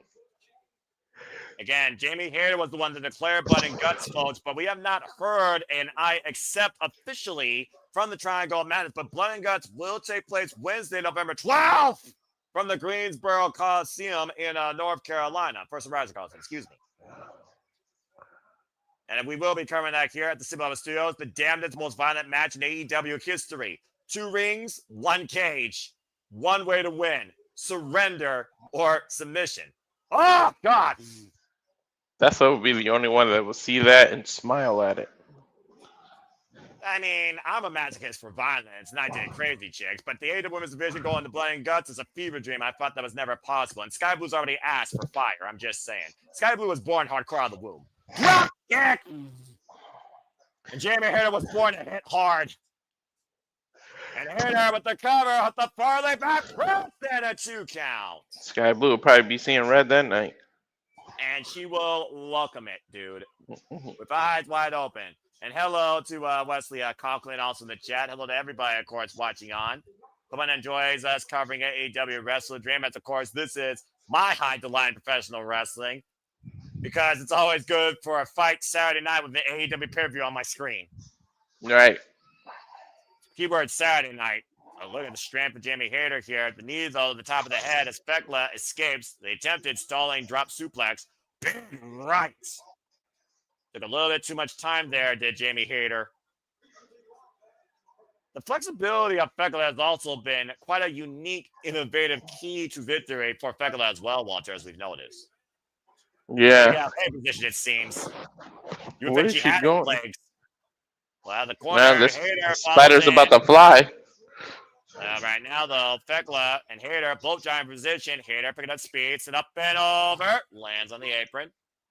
Finds the feet. Big right hand by Jamie Hayter, who has the stiffest right in this exchange. Hayter right now just heeling off against Thekla, feet on the bottom rope. Now going up. And Hayter on the top rope. Thekla just falls down and whoa. What happened here? I don't know what that is. That's a stiff hand to the face. Open palm. Open hand slap. Yeah, no kidding. Slop? You speak typo. Botch. Slap. I get what you said, though. Dangerous. Dangerous up here with both of Now, them. who's more dangerous? We know what Thekla's came up out of the top rope. Look at her claw. Coming up face to face. Meet the toxic spider, Jamie Hayter. That core strength. And Jamie beating Thekla to the punch. Oh, God, a headbutt. Jesus. And out of the corner, missile drop kick. Thekla able to sweep away on the side. And right now, great preparation by Thekla. Wait for the buzz up. Cover the thrust kick. Got the receipt, though, to Jamie Hayter. Spinning Sobot by Thekla. Going up the ropes. Another kick. Hayter's boot. It's a Guri. They're trying to block it. Grazes Jamie Hayter with a roundhouse. Hayter, though. Oh, Chigoroshi hand. Both women down. Man, for a minute, Thekla refused to get off her feet. And both these women refuse to get off their feet until they deliver the final shot. It's a hell of a stiff opening contest here at WrestleDream, Walter. Yeah, that's the way you start off a pay-per-view. And about to say, to go to the replay here, Jamie Hayter with Thekla on the shoulders, Uchigoroshi, the neck breaker over the knee. Both women slow to start. Referee Bryce Brensburg starting his jumping standing 10 count. Now both women meeting towards center again on their knees. More of attrition right here as we talk about so much professional wrestling, especially in the later going. Again, look how way Thekla rises backwards, though.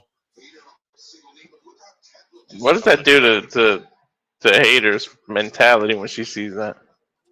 Oh! I'm not sure what that does, but I'm sure right hand tries to knock her the fuck out, especially a close fist.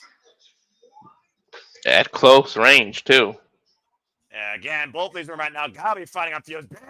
Boom! Turns the toxic spider inside out. Crashing down now, Hayter. Hayter it up on the ropes. Now Thekla up and around, catching her possibly into the death trap. Submission hold. The head completely trapped in the arm trap behind Hayter's back here, Walter. Hayter's going to have to completely carry her weight to the ropes to get out of this. Yeah, modified triangle of sorts here, or Koji clutch, excuse me. Almost a widow's peak, almost. And again, towards center, though, if Hayter collapses, Thekla's got this in the bag. Oh, the backbreaker. Woo. That's one way to get out of it. I am so damn fucking happy this match is my opener. This was one of my top 3 matches I was looking forward to. And again, Thekla, though, trying to capture Jamie Hayter again. Hayter once again snared in her web. This might be the death trap. But again, the reach, able to get the foot on the bottom rope. She got long legs. Yeah, the reach of Jamie Hayter coming to her aid here. And she's made a lot of people that submit. So not forget, she beat Queen Aminata with that submission hold. And right now, Thekla, what the hell is she trying to use? A belt? The referee's trying to stop her. But meanwhile, Hayter, bring her to Thekla again. Well, time there by Jamie Hayter, who just pounds down on Thekla to cover. Gets a 2 count. It's like a vicious forearm blow. Now hoisting up Thekla. Lands on her feet. Finds her feet. Swinging amidst. Grazed her in the head, I think, actually. Went for the Hayter raid. Matrix escape. Turn around. A spear! Toxic spear! It's over. She's slow over the cover, though. Type score, hooking the near leg, bad press, and the foot just breaks contact underneath the bottom rope for the break. Great job by Brent Sprensberg in position there, Walter. Mm-hmm. She hesitated, though, man. And that might be the killing blow for Thekla's chances here. Once again, that crazy spider walking her way towards the corner, creating distance with Jamie Hayter. Looking for another toxic spear. Hayter! And now the full factor Hayter connects cover. 2. Hayter hits hard and wins. Oh, got that one wrong. Yes. Did you go for hate? Good opening contest here. You went for Hayter? You damn right I went for fucking Hayter. Oh, shit. As he gets a long sought after revenge against the Toxic Spider here tonight in a great opening bout as Queen Aminata celebrates with her in the ring. Hayter hits hard and hands Thekla her first singles loss. Well, that was awesome. Can't stay undefeated forever. Gotta say, and you see the Sisters of Sin watching on from the stage. Julia Hart and Sky Blue, what do they think about this? There, you could be looking at 2 other contenders for the tag team titles. Well, someone tells me things are far from over the triangle match of Jamie Hayter as we get ready for blood and guts. As we move forward, time for our match with big money implications. This is brought to you by DraftKings, but $500,000 is on the line as the Young Bucks take on Luchasaurus and Jungle Boy Jack Perry, Jurassic Express, as we continue here at WrestleDream. Okay, first off, fuck yeah, that's why I am the ace of AEW. Hayter hits hard. Oh man, I love that woman. I'm so You ready to go? You ready to go back into prehistoric times? Well, why don't we go ahead and talk about this history, shall we? As we do get ready for this next match. Great segue. It was at Road Rager a few years ago that Jurassic Express lost their last match together as a tag team, the AEW World Tag Team Championships against the Young Bucks. And of course, Christian Cage betrayed Jack Perry at the time, and a kill switch was born and engaged. Fast forward the clock. 3 years later, Jurassic Express is back to atone for their sins, as the Young Bucks are no longer EVPs and don't have $1 to their name. Jurassic Express looking for a long sought-after win with a $500 bonus against the Young Bucks, Nick and Matt Jackson. And of course, we have seen Jack Perry return to fine fashion with Luchasaurus, as Kenny Omega has even trusted Jungle Boy Jack Perry with a win this past Wednesday against the Don Callis family. Is Jurassic Express truly back in fine form, and can they beat the Young Bucks? What the hell? Whoa. That's a nasty expense report right there, dude. Sneakers, 2008. Oh, whoa. $62,879 for suits and sneakers? Look at the current balance, dude. Negative $32.17. Does anyone want to cash out the Young Bucks $32.17 at least? Does anyone feel sorry for them? Nope. Denied insufficient funds.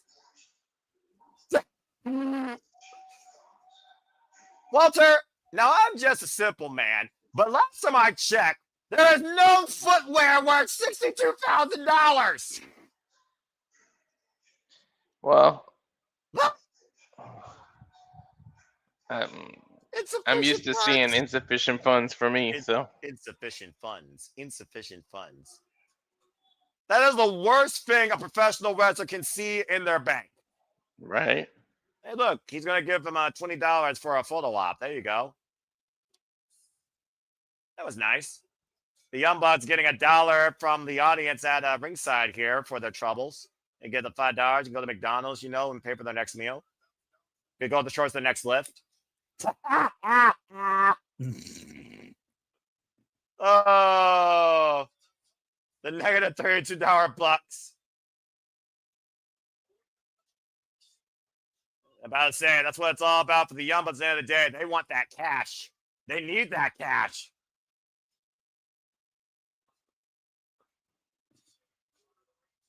I'm not sure necessarily what a dinosaur does with money, but I'm pretty sure that Jungle Boy Jack Perry could use those funds to some good. And for those that are wondering, Walter did not go nope like James. He is taking care of other matters as we get ready for this tag team contest.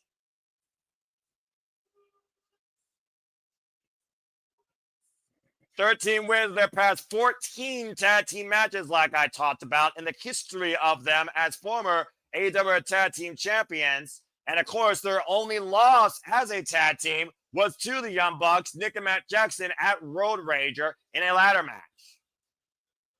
And of course, we've seen scapegoat Jack Perry become the sacrificial lamb of his own moral code, selling his soul to Hollywood at one point, holding the FTW title and going for real glass.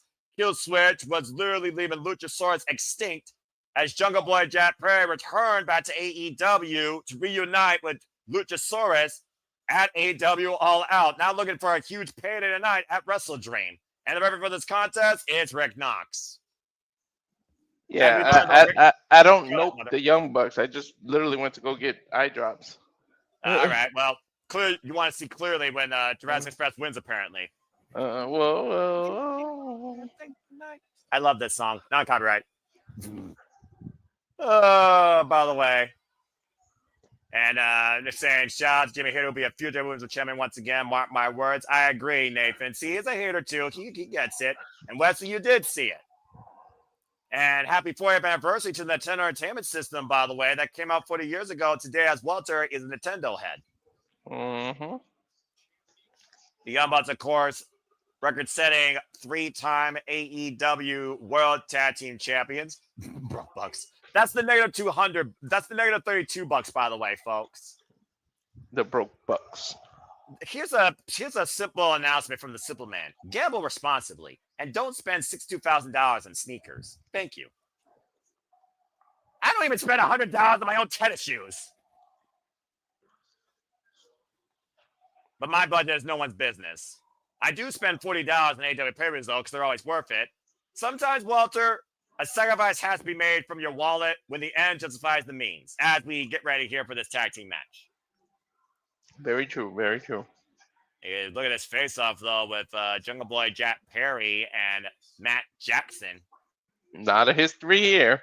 Well, let's not forget, it was literally Hollywood Jack Perry that arrived at Dynasty to help the Young Bucks win their last set of AEW Tag Team Championships against FTR in a ladder match, and they formed the Elite. Oh, fuck you.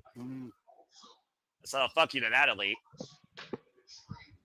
Back in 2022, of course, when they first met off against each other, as I said, in Road Rager. They went from that to being elitely broke. Well, yeah. I'm surprised their balance is only that low. I would have thought it would be even more negative. Right? I thought it'd be like negative 600,000 or something. Well, I mean, again, I guess we now know how much they spend on footwear versus their own house.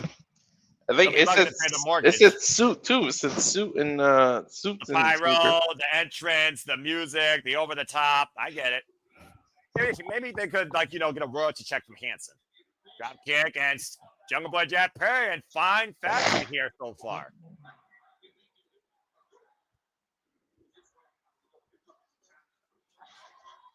You see right now, Matt Jackson showing maybe a little bit of a concern there for his brother Nick Jackson. Knows the heavy kinesio tape underneath the left arm of Nick Jackson, by the way. Luchasaurus now legal. Of course, Luchasaurus brought back to life by Jack Perry as we saw it all out. And the kill switch was disengaged, removing himself from the matriarchy. Luchasaurus, one of the biggest complete men here in AEW. One of the original big men of AEW, being honest here, Walter. Yeah. He kind of reminds me of Abyss, like. If you can see more clearly, probably like you can with eye drops, though, out of that mask. Plus, he has a master's degree. I don't know if Joseph Park has a master's degree, but he is a lawyer. I probably would trust him more in a lawsuit for money versus Smart Mark Sterling. That's a whole different conversation. Line tag made. We just visited Jurassic Park. Play the harmonica. Look at the Tam offense. Oh, good God! Catching hit Jazz in the midair and powerbombing on his own brother. We got Luchasaurus stopping the Young Bucks before they could get out of the gates. Good to see you back here, Sandy. Oh, good grief. Why are you doing that to yourself? Wait. What's she doing? Is he taking the tag rope to a different corner, different turnbuckle? Maybe it'll be closer. Rick McNaught's not allowing that, though. And I guess Luchasaurus wanted to get a bite out of a buck. I'm not sure how well that meat tasted behind Jack Perry's back. And you can tell how bad that feels. Luchasaurus and Jack Perry have been waiting to get this sort of revenge against them. Got down. I mean, you want to get bit by a dinosaur? No. Even if they are 40,000 years old or however old the actual person behind Luchasaurus is. The freaking missing link. And Jack Perry did the Bucks trying to get out of harm's way. Luchasaurus up and over, though. Off the apron! With the moonsault, wiping the Bucks out. Dinosaur can fly. I guess he's a pterodactyl. The pterodactyl. Dinosaur that can fly, right? I suppose that's true. This is a great premium return so far, though, for Jurassic Express that is working on all cylinders here. Jack Perry, by the way, still legal. And I would argue that Jack Perry is the best he's looking in a long time, Walter. Because not only is he fighting purely, he actually looks like he's in better shape, too. He's been taking it more seriously. Yeah, right? Right? Jawbreaker. Again, we're talking about, of course, and they were, of course, losing into that. Back elbow. And, of course, we saw the Young Bucks get a chance to get the AEW Tag Team Championships at All Out and fail to capture them in that failed four-way ladder match. Now, Jungle Boy Jack Perry, look at the fly! Chop back on Hello! Jackpot. I see what you did there. Mm-mm. With a smile on his face. No sevens needed at the slots. And take a look at the replay here, Walter. Beautiful tope con Kilo wiping the Bucks out. Just sits on the floor and absorbs it.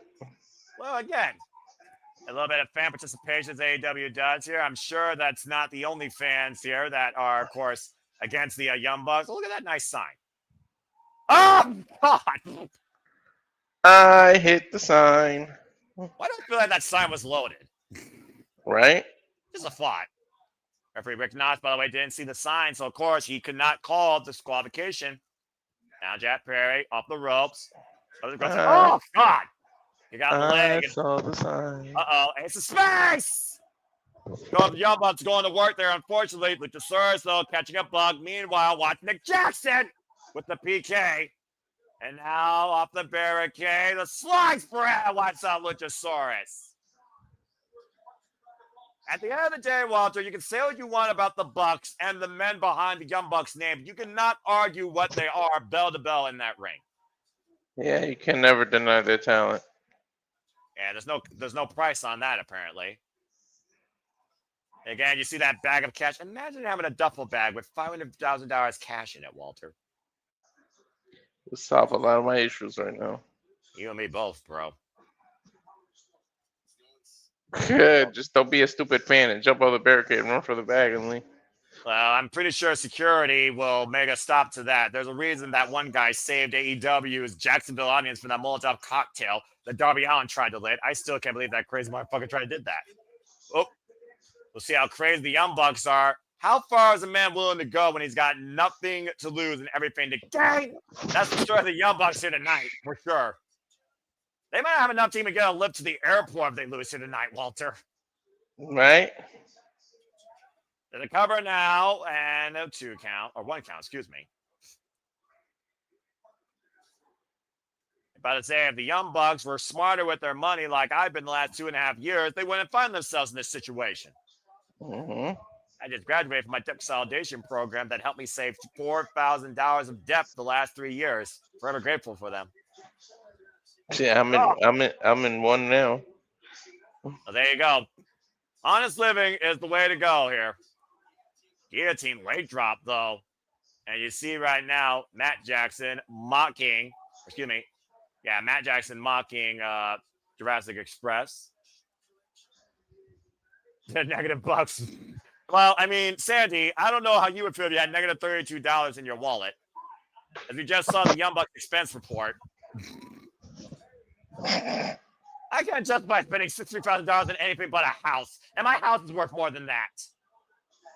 All right, whip. Big boot up. Back elbow connects. And Jack Perry up and over. Looking for the Taz Luchasaurus. Oh, man. A rebound lariat. Inside the ring, though. Got Phil miles away. As you see Matthew preventing. Jack Perry making the tag. Up and over. Lands on his feet. Because the midsection. Rots with Enziguri. And Jack Perry creating a critical moment here to make the tag. The Luchasaurus. He's in desperate need of it, too. Desperate reach, desperate handout, desperate chance to regroup. Pats go, get the green light, and again, setting him up. And Matt, Nicholas Jackson into Gurry rocks Luchasaurus, prevents the tag. It's there! Covered by Matthew, kick out 2. And Luchasaurus right now slow to get back up to the apron off that Enziguri by Nick Jackson. And tag made. I almost wonder if my friend King from ATW actually feels bad for the Young Bucks here and is actually rooting for them. I know he's a sneakerhead. He's also been an elitist since day one of BTE, but even he has to understand the Young Bucks. They deserve everything they're getting. Thanks first. And the roundhouse kick rocks Jack Perry. Bucks not going for the cover here, though. And this is a foolish stance, to say the least, Walter. Yeah, their bank account's not. Their bank account isn't strong right now, so stop making muscles. Okay, muscles don't make money. That should be a shirt. Muscles don't make money. Or Dire Straits money for nothing. That's the reason listening to that song. The Young Bucks saying, I want my EVP. What are the crowd chanting? Oh, you got no money. Oh, you've got no money. That's accurate. I actually have $1 in my wallet. I rarely ever carry cash because only roll in plastic. Fake out super kick. DDT! I feel personally attacked in this storyline. Oh, and a 2 count. Young Bucks looking to hit the bank payroll here to the winner's purse pay window with $500,000 on the line. They lose this match. Maybe they got to go see the CEO, Mercedes Moné.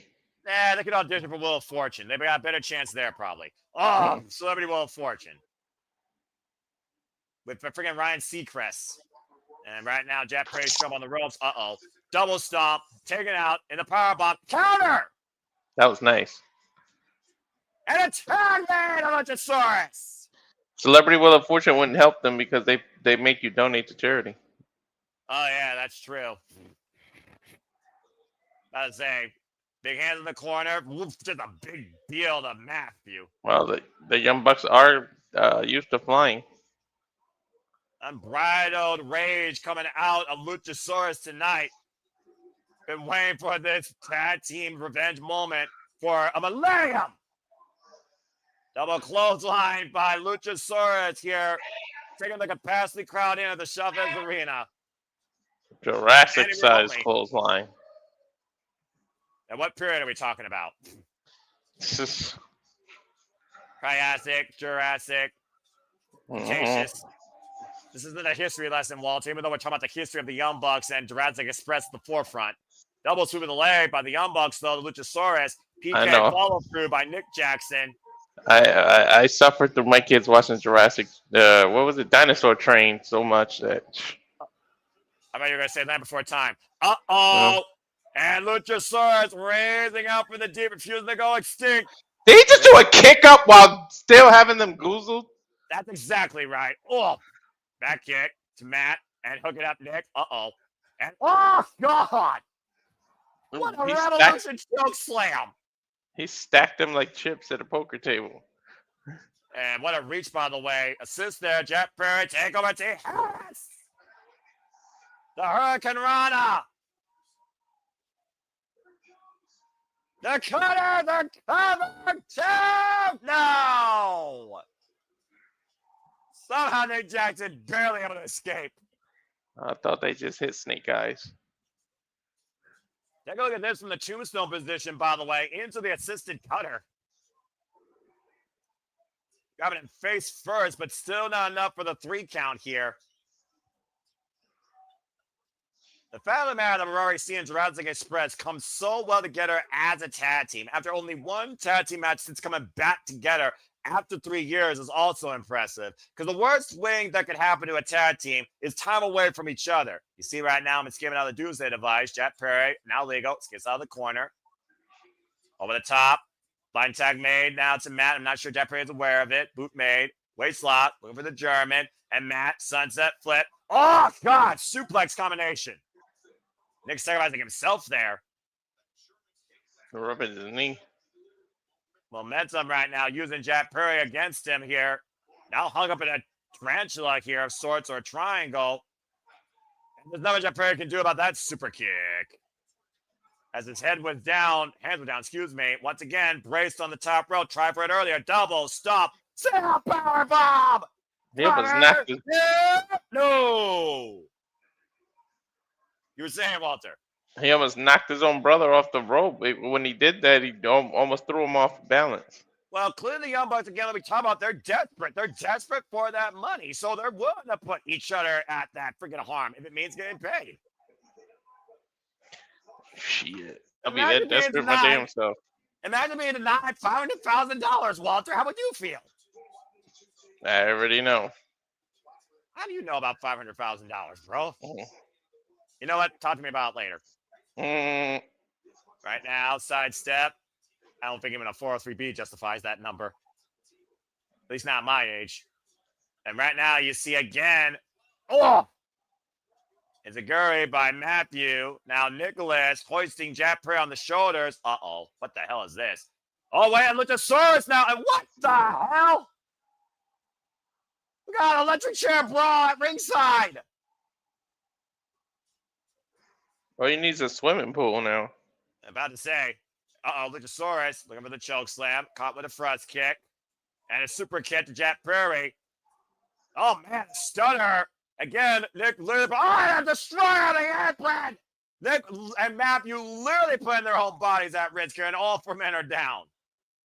Look at the carnage here, Walter. Look what we're left with.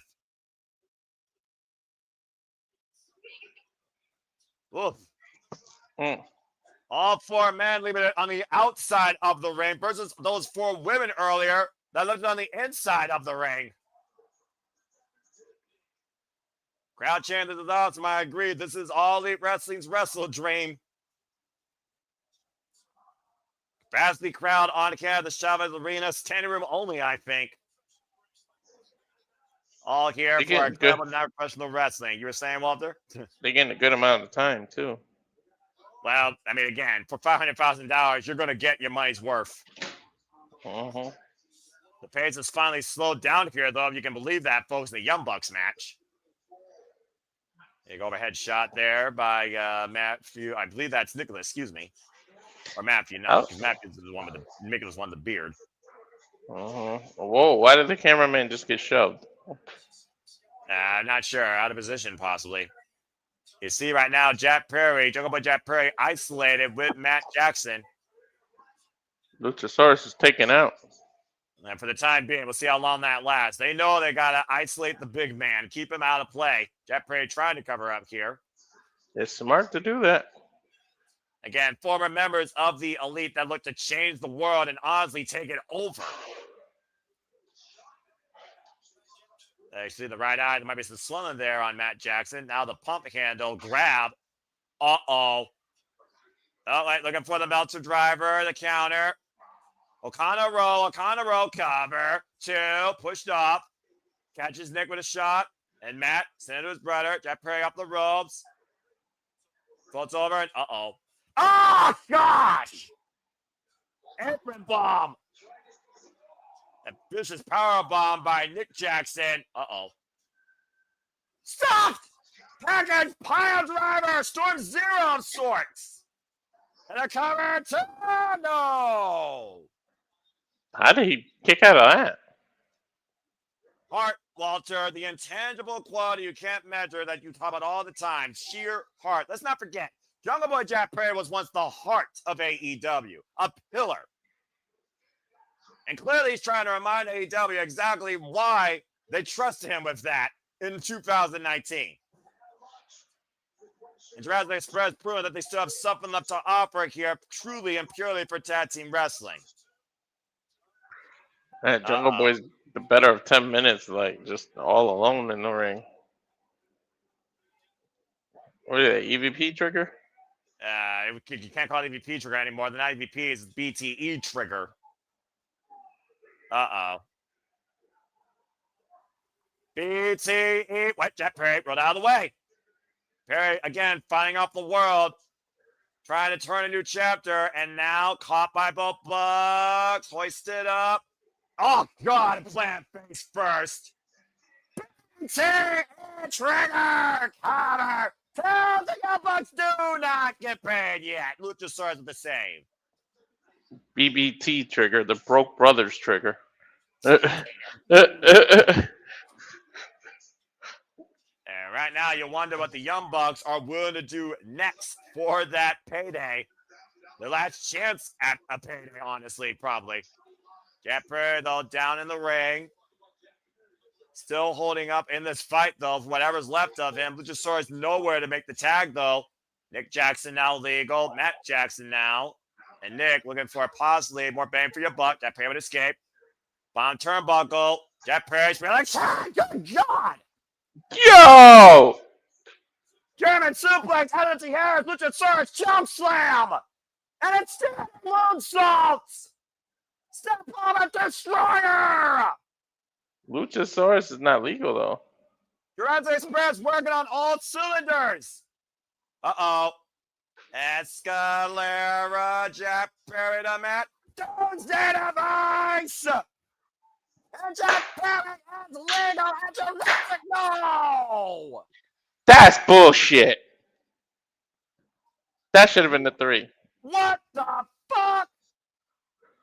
Look at this. When you thought it was one and done, Doomsday device. The Young Bucks survive.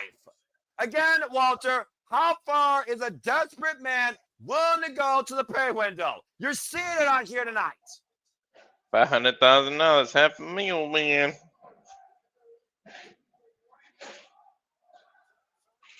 Fight forever chance reigning out here right now. And Jack Perry squaring up against Matt Jackson. And that shot to the core. Shares of what happened to Tony Khan. Jack Perry saying, I'm sorry, TK. And now Luchasaurus is legal. Hooking up Matt Jackson. Jack Perry now to the top rope. You offer me that money, I'll go in the ring with Luchasaurus too, shit. Meltzer driver! Redstead picks your butt! Nick with the save. What the fudge? From the other side of the ring, Nick Jackson with a desperate plea to stay in this big money match. And again, Jurassic Express looking for their first career win against the Young Bucks. Let's not also forget about that. They have yet to beat these two men. I actually did forget about that till you just brought it up. Jack Perry right now setting up. Well, you watch out. Super kick to Jack Perry by Nick Jackson. And Nick kicks the head off his brother Matt. Luchasaurus hooking up Nick. And Matt saves Nick. Super kick party to Luchasaurus, who I believe is legal. Luchasaurus fends it off. It's the double clothesline. Super kick party by the Bucks. Luchasaurus. Jack Perry on the ropes. Calling a super kick on midair. Build it backwards. BT trigger. And then with the counter. No. Dude, I thought Luchasaurus was legal. Jack Perry was legal, and some of the Young Bucks have yet to score the winning hand. Dealer, he has the advantage, man. Who's the dealer in this point? Who you bet against the house? One more time, possibly for the Meltzer driver to put Jurassic Express away once for all, as well as their past with scapegoat Jack Perry. Luchasaurus, though. Uh-oh, interception.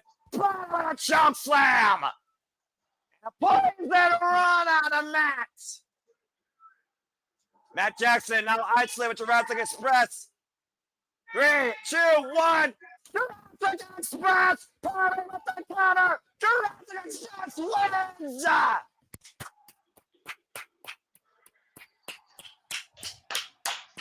So wait, do they get the 500,000? That's right. Not only did Jurassic Express just beat the Young Bucks, they just scored $500,000, and the Bucks remain broke. Can I get some of that, Lucha, please? Congratulations to Luchasaurus and Jungle Boy Jack Perry coming back from their past to the present in a brighter light with $500,000 added to their payroll tonight. It doesn't cost much to take care of a dinosaur. Come on, you don't need that much. Pass him over here. Let's take a look at the replay here, Walter. This was a great match. Again, the finish. The Jurassic Express secures the win for Jack Perry and Luchasaurus. It's one train you never want to go on, a Jurassic Express. $500,000 for the former AEW Tag Team Champions and head of the Young Bucks, their first loss in traditional tag team action over their careers. Of some of the sins of over 3 years tonight. Congratulations to Luchasaurus and Jack Perry. Wait a minute. Throw some of that money into the crowd, man. Oh, hold on. Are they going to give him some of it? I mean, do you really feel sorry for the Young Bucks? I guess they are human beings at the end of the day. Let the hands out. I feel like something else is going to happen. I mean, at this point, what else do the Young Bucks do? I mean, it's a classy move here, though. It's sportsmanship. The show of respect. They're going to try to take the bag. I don't know. Oh. He gave him a stack of money? What about Josh Alexander? What team is Lance Archer and the Don Callis family? A cheap shot from behind. And the Bucks have been working with the Don Callis family as of late, so this honestly shouldn't surprise us. Yeah, but Alexander's pushing the Young Bucks. But now the family taking their freaking ire out on Jurassic Express, and the Young Bucks don't want no part of it. I guess they're mutual in this?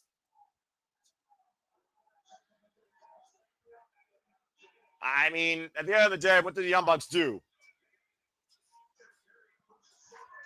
Jack Perry and Luchasaurus right now left 2-3. Very dangerous. The Callis family. The Callis family's robbing them. Look, they're putting the money in the pocket. Well, I think this guy's going to prevent a robbery here tonight. Here comes the cleaner. Oh. A man with a huge vendetta against the Don Callis family. And even longer history with his former elite running mates. I didn't expect to see him. Kenny Omega right now questioning the Young Bucks. Is this really what you are now? Screw it. Kenny Omega, though, going into a 3-on-1 battle. I'm not sure how wise this is. At the end of the day, the numbers are still not in favor Canadian Trying to pride. fight up the world. Even Kenny Omega can't fight these odds off. Jack Perry coming to the end of Kenny Omega. Never thought I would say that again. And Luchasaurus here, as the numbers are even for the moment. We saw this past week, Walter, on Collision, how Kenny Omega and Jurassic Express worked together successfully against the Don Callis family. Is this the men's match right here? Are they setting that up? I don't know at this point, but all we know for sure, Jurassic Express has beaten the Young Bucks, and Kenny Omega has fended off the Don Callis family for now, aiding his former rival. I guess we really are trying to move on from the past here tonight at WrestleDream. Hey, take some of that money back. Alexander put it in his pocket. $490,000 is still a lot of money at the end of the day, dude. Mm-hmm. And let's be honest here, this wasn't about money. This was about pride. This was about proving a point why we are all elite wrestling. And that's what this was about truly for Luchasaurus and Jack Perry. A fine return to form to tag team action with an incredible win tonight against the Young Bucks. And Kenny Omega coming to their aid against the Don Callis family. You think that's the men's blood and guts match? It's hard to say.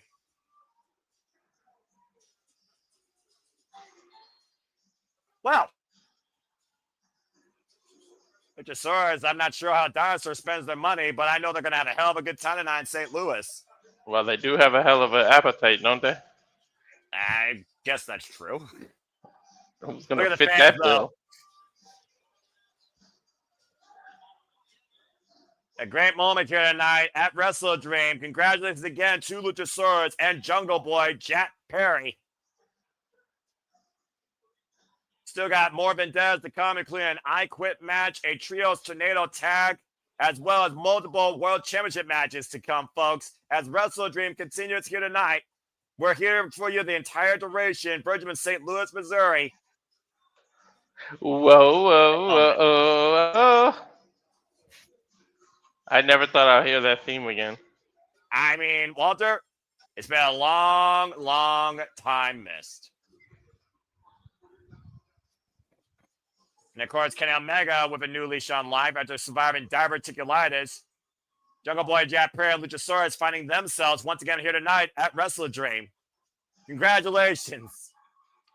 I don't know how much he can trust that Perry, though. With the Antonio Inoki scarf. Inoki forever. Damn right. Bringing Inokiism forward here tonight. Unifying the world. Ich ni Sanda. Mm-hmm. And speaking of grudges and vendettas, the multi-person warfare continues as we get ready for the demand to pick up business once again with the Hurt Syndicate. Now, in a Tornado Trios match, after the Hurt Syndicate beat them in a street fight, the demand looks to command respect once again. Can they break MVP and hand the Hurt Syndicate another loss? Time to find out here tonight at WrestleDream. I forgot who I went for. Well, let's go ahead and bring people up to speed here, of course, with this Grudge Trios match. Of course, we saw at All Out the Hurt Syndicate get their first Trios loss against the Demand, Ricochet and the Gates of Agony. MVP on the eve of his 24th anniversary of professional wrestling called them out for a fight, a street fight at AEW Dynamite Homecoming, and got the better of Ricochet. But the Gates of Agony were not done with the Hurt Syndicate yet, and Ricochet wasn't done with MVP. We saw, of course, this past Wednesday on Dynamite, a spirit gun fly in by Ricochet while watching MVP afterwards. The Gates of Agony did hand the Hurt Syndicate their first loss as a tag team. Once again, Ricochet looks to embarrass MVP and command respect for the Demand.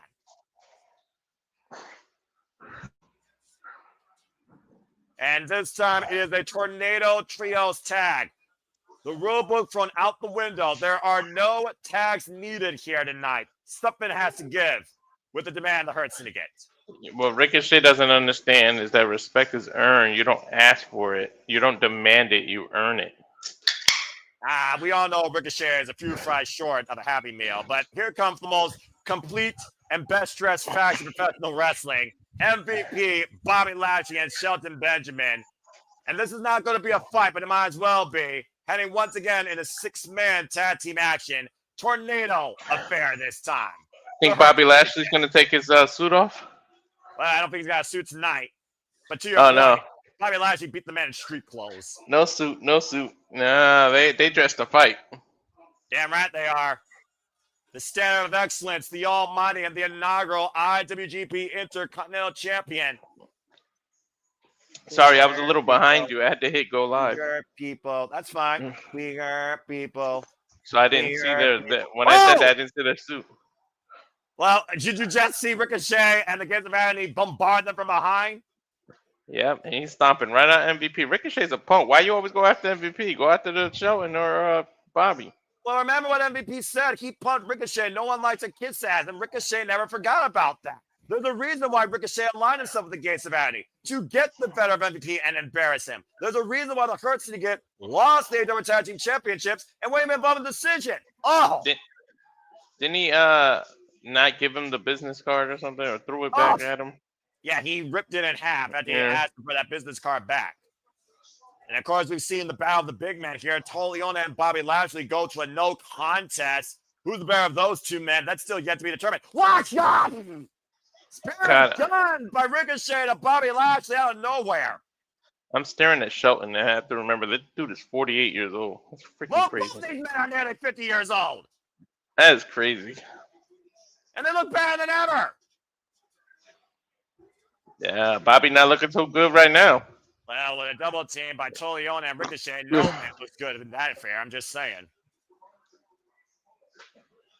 As of course, we've seen the Gates of Vanity previously challenge for the AEW Tag Team Championships. And we've also seen a demand challenge for the AEW Trios Championships. It was MVP that cost the demand that night in Philadelphia. Let's not forget. Mm-hmm. Now, isolating Shelton Benjamin here. Take a look, by the way, at this hard Irish whip. Look at Bobby Lashley, the still ring steps. Again, look at it. This is actually a Tornado Trios tag match. We don't have the updated graphic because, of course, they made that change at the end of the Collision show, and I wasn't able to get it from X yet. Sorry. King also failed me as he got me this graphic, but that's okay. I appreciate him regardless. Watch out! Look at it. I freaking felt it.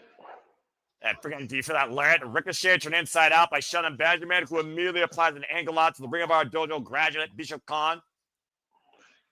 Oh my God, to that knee to the side of the head. Benjamin unable to protect himself there. Now Ricochet, the running shooting star, cover. Purves look at the far leg, and MVP with the save. Ooh, MVP was fast enough. Well, I mean, again, all six of these men know how to fight. There's no denying that. But we've also talked about MVP's condition, especially with his knees. Yeah, he's got some bad knees. I'm about to say. And Ricochet wants to make sure those knees prevent MVP from being in the ring again if he has his way, honestly.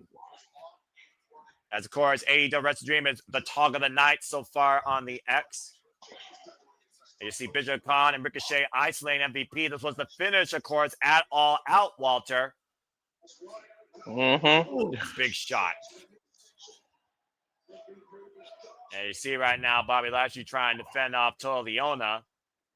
Where do you go from here? Like, this has got to be the final time these two meet each other. Where the hell else are you going to go from here? Well, considering both trios are 1-1, I would consider this being the end. I don't know at this point. With the Continental Classic, whoa, God! Bobby Lashley, Bishop Khan. Maybe that could be the next business plan for both members of the Hurt Syndicate. Now, Ricochet flying off the Tope Suicida, fending off Bobby Lashley up the entranceway. He couldn't even knock Bobby Lashley off his feet. All he did was push him back. Yeah, but he set up Leona to give him that huge shoulder block that pushed him off his feet and in front of the ramp. From a rugby player, of course. Look at this belly to belly, by the way, on Bishop Khan. Jesus. By Bobby Lashley. And two people it took, to your point, Walter. Ricochet with the push-off and watch Leona who bombarded him. It doesn't equal to Bobby Lashley's strength across this six-way affair. It's Leona. But now he's aggressive. That's a whole different conversation. Bobby Lashley now put on the table by Toa. Shelton Benjamin pushed into the barricade by Bishop Khan, and MVP has been taken out for the time being. And right now, Shelton Benjamin, what in the hell is this? Oh, no. Do I even want to know? Here's the next bomb! And now Shelton Benjamin driven through Bobby Lashley through the table as the demand stands over the Hurt Syndicate. Take a look at this. Ah. Talk about giving your last rites. Good God. That hurts right there. Body Tell me on about body impact through the table to the floor. MVP, of course, pushed back inside the ring as the Hurt Syndicate have isolated MVP only for the time being.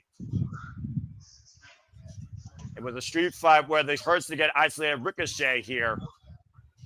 How the tables have turned, Walter. Yeah, this is. MVP finding himself in a 3-on-1 situation. Will fight out the world, though, as much as he can.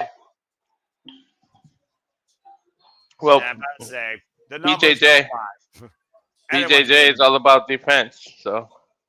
Well, I mean, again, Montelmatavius Porter from the 305, MVP, no stranger to that sort of game plan. Without Shinna Benjamin and Bobby Lashley, it was almost a pretty much foregone conclusion that the man was going to win. It was a cover. Isolation. And again, 2 count there by referee Stephon Smith. Surprised they even went for the cover right there and just didn't want to keep punishing MVP. Well, I'm about to say, is Ricochet looking for a win here or is looking to embarrass MVP at this point? What's Ricochet looking for more of anything? Oh, wasn't looking for that I think big he's looking to embarrass him, saying he made a mistake by not giving him the business card. And pugging him out. And again, Ricochet just got clocked and immediately the Gates of Agony on the attack. Now sending Ricochet hard in the corner to MVP. Ricochet calling the game plan now. Bishop Khan splashing MVP in the corner. Now Toa Leona with the follow-up here. Triple team effort. Ricochet's just pissed off that he was rejected. Drop kick, Russian leg sweep combination. Singling out MVP. Step up. Shooting star press by Ricochet. Covering down MVP to get the win. And Shannon Benjamin with the save. And of course, bringing up Demon. To your point, it's not easy to put the Hurts to get it down for long.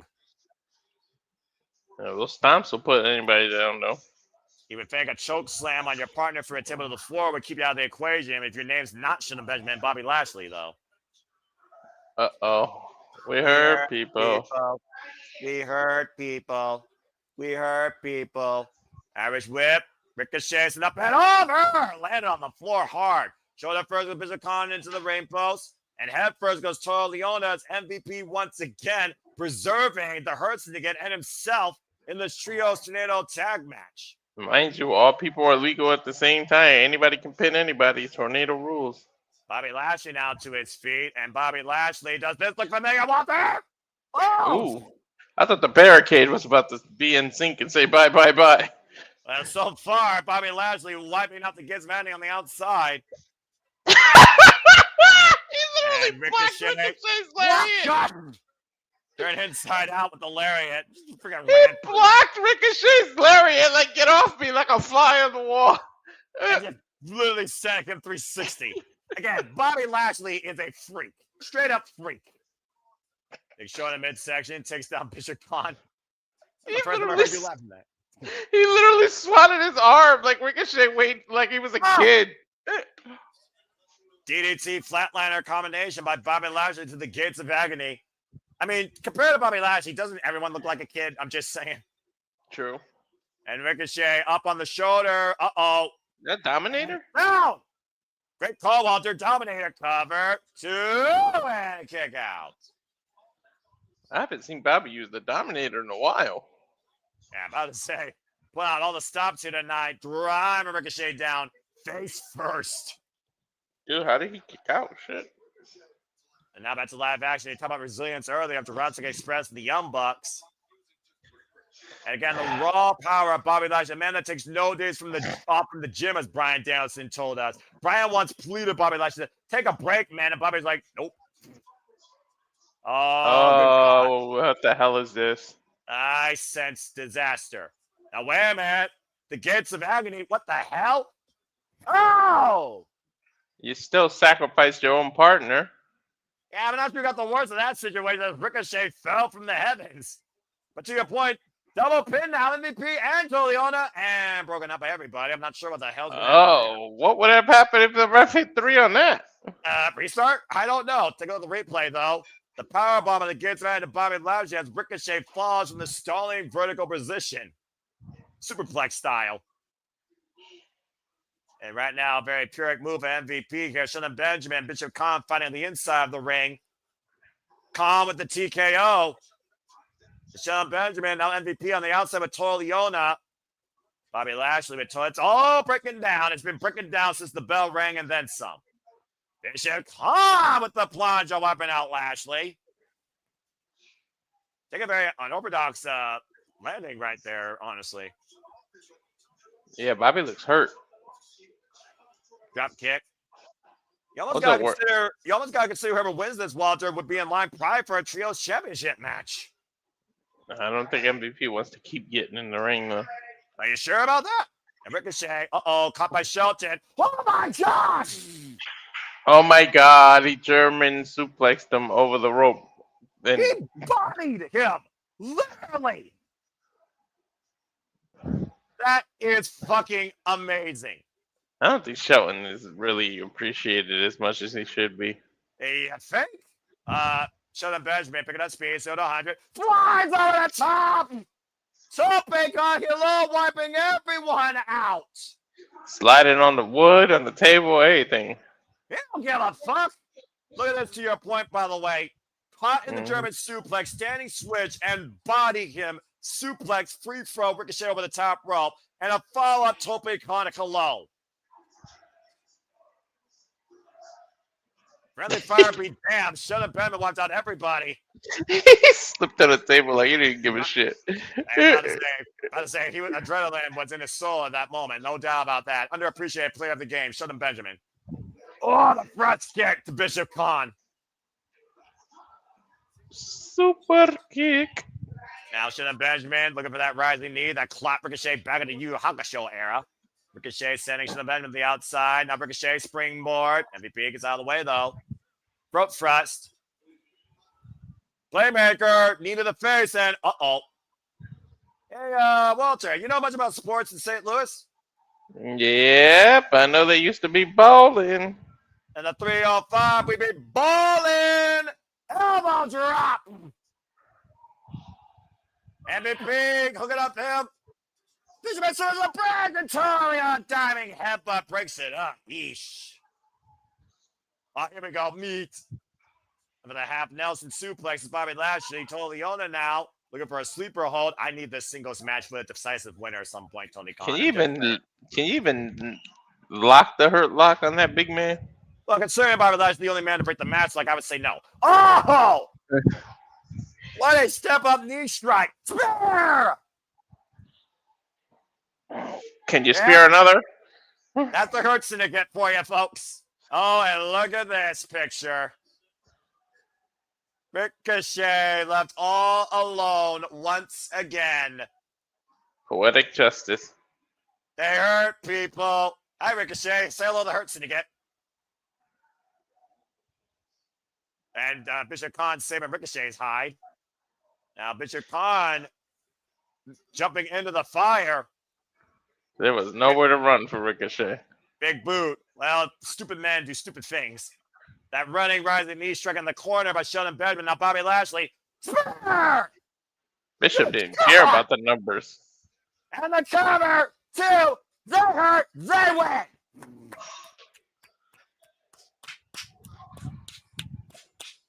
Bishop Khan sacrificing himself for Ricochet in this Tornado Trios affair as business once again wins the day for the Hurt Syndicate. I think I did pick Hurt Syndicate, so I'm good. And as we just heard, Walter, this was an impromptu number contenders trio championship match. The Hurt Syndicate just earned a shot against the Ops. Damn, that's a hell of a Samoa Joe and everybody. Oh my God. Samoa Joe, Katsura Jabba, and Powerhouse Hobbs will now have to wage war with the Hurt Syndicate for the Trios Championships. I wouldn't mind. Tonight for MVP Bobby Lashley and Benjamin. Powerhouse and Bobby have to touch. I can't wait. All the meat. Well, congratulations again to Bobby Lashley, Shelton Benjamin, and MVP, putting the demand in their place and humbling them tonight at WrestleDream. That was awesome. Maybe AEW might as well be Arby's. They have the meat. All these big people. We hurt people. We hurt people. Again, Walter, they hurt people. Ooh, switch gears now. And coming up next, to your point, a match with a 5-hand classic in the making. 2-2 is the record. It's Kyle Fletcher and Mark Briscoe 5. And this time, it's for the TNT Championship. How fitting is that tattoo? Because he literally is a walking grenade. About to say, the explosive nature of them boys who's always ready to fight when you can't fight no more, as the Proto Star and everyone's favorite redneck karate man have pushed each other above and beyond their limits, both respectively in their AEW careers, sharing wins and losses at pay-per-view, in the Owen Hart Foundation tournament, in the Continental Classic, on Collision. This is a first-time ever match for the TNT Championship, as Kyle Fletcher looks to continue to forge his legacy as the greatest TNT champion of all time, while Mark Briscoe says that title is his destiny. It's legacy versus destiny. Kyle Fletcher and Mark Briscoe 5, and the TNT title is on the line. Think he's feeling froggy? I know I'm feeling froggy. And of course, we saw Mark Briscoe fend off MJF in a battle of tables and tacks, while the Proto Stars continue to prove why he may go down as the greatest TNT champion to ever hold this gold. There's no denying, Walter, in this business, you find somebody that may not be your equal, but becomes your rival and becomes your better or makes you better. And in AEW, I definitely put Kyle Fletcher and Mark Briscoe in that conversation. We them boys, reach for the skies! Here we go! I'm looking forward to this. You and me both. We're about to go hard tonight. I love that boy. And of course, TNT Championship matches, folks, have a 30-minute time limit on pay-per-view. Of course, this TV title, first won by Cody Rhodes. Of course, won 2024 singles win over Kyle Fletcher. Let's not forget, Walter, Kyle Fletcher was going undefeated during last year's Continental Classic. Mark Briscoe handed Kyle Fletcher his first loss in that tournament. And Kyle Fletcher has not lived it down since. Mm-hmm. We know Jay Briscoe is looking down, smiling upon Mark Briscoe, who's now the father of 9.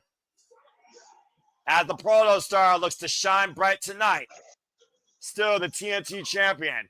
Last time Kyle Fletcher and Mark Briscoe faced each other one-on-one, folks, was during the Owen Hart Foundation tournament at Dynasty, and Kyle Fletcher did get the win, but the record stands 2-2 for both of these men. Just glad we don't have to say Kyle 1,000 times tonight.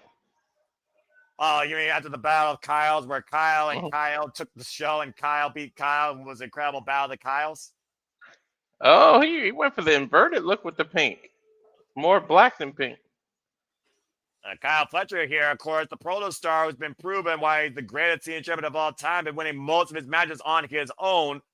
Although he did have assistance by the newly returned from corrupted code El Clone against Orange Cassidy. Wait, is he gonna wrestle with long pants today? Or is those are probably the rip-off things to rip off before you gear. Okay, Taji is the one that holds that gimmick down. I'm just saying. Again, Mark Briscoe previously faced Konosuke Takeshita to try and earn this opportunity, but it was MJF that prevented him beating the Alpha that night. So we don't know whether or not Mark Briscoe could have beat Konosuke to rightfully earn this. He pushed this match, and he pushed on Kyle to give him this. And Tony Khan made it official after Mark Briscoe came to the aid of Kyle O'Reilly after the Battle of the Kyles. I don't know. No, you don't have to like Kyle, but you damn sure have to respect him. He has been doing it on his own, and he is elevating the title. Greatest TNT champion ever? I don't know. We'll see at the end of his run. You're trying to pass the bar of Darby Allin, Miro, and the inaugural champion, Cody Rhodes, and for what it's worth, Christian Cage and Darren Garcia. I'm just saying. Yeah, there's a lot of competition before you can call yourself the greatest. We saw Kyle Fletcher pushed himself to his limits, though, against him and Adam Page for the World Championship, though, at All Out. Now we're focusing here for the TNT Championship. Referee for this contest, Paul Turner. I told you, mark my words, Kyle Fletcher's going to be AEW champion 2026.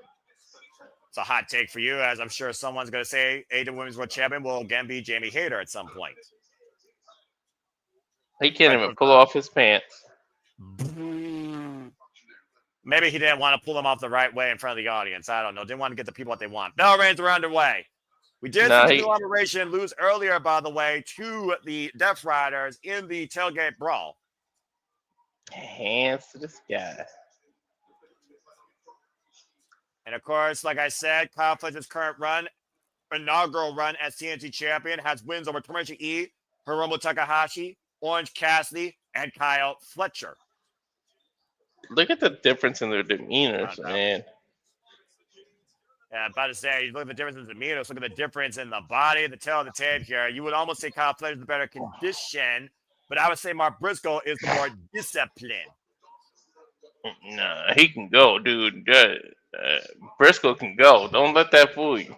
Oh, trust me, I'm aware. Despite the fact he's a 13-time Ring of Honor Tag Team Champion, and it's kind of interesting looking at both these men that previously were nothing but tag team specialists. You think about Kyle Fletcher, former multiple-time tag team champion alongside Mark Davis in Aussie Open across the world. Mark Briscoe, Jay Briscoe, defined the Ring of Honor Tag Team Champions 13 times over. Both these men are now singles competitors and have found their own way.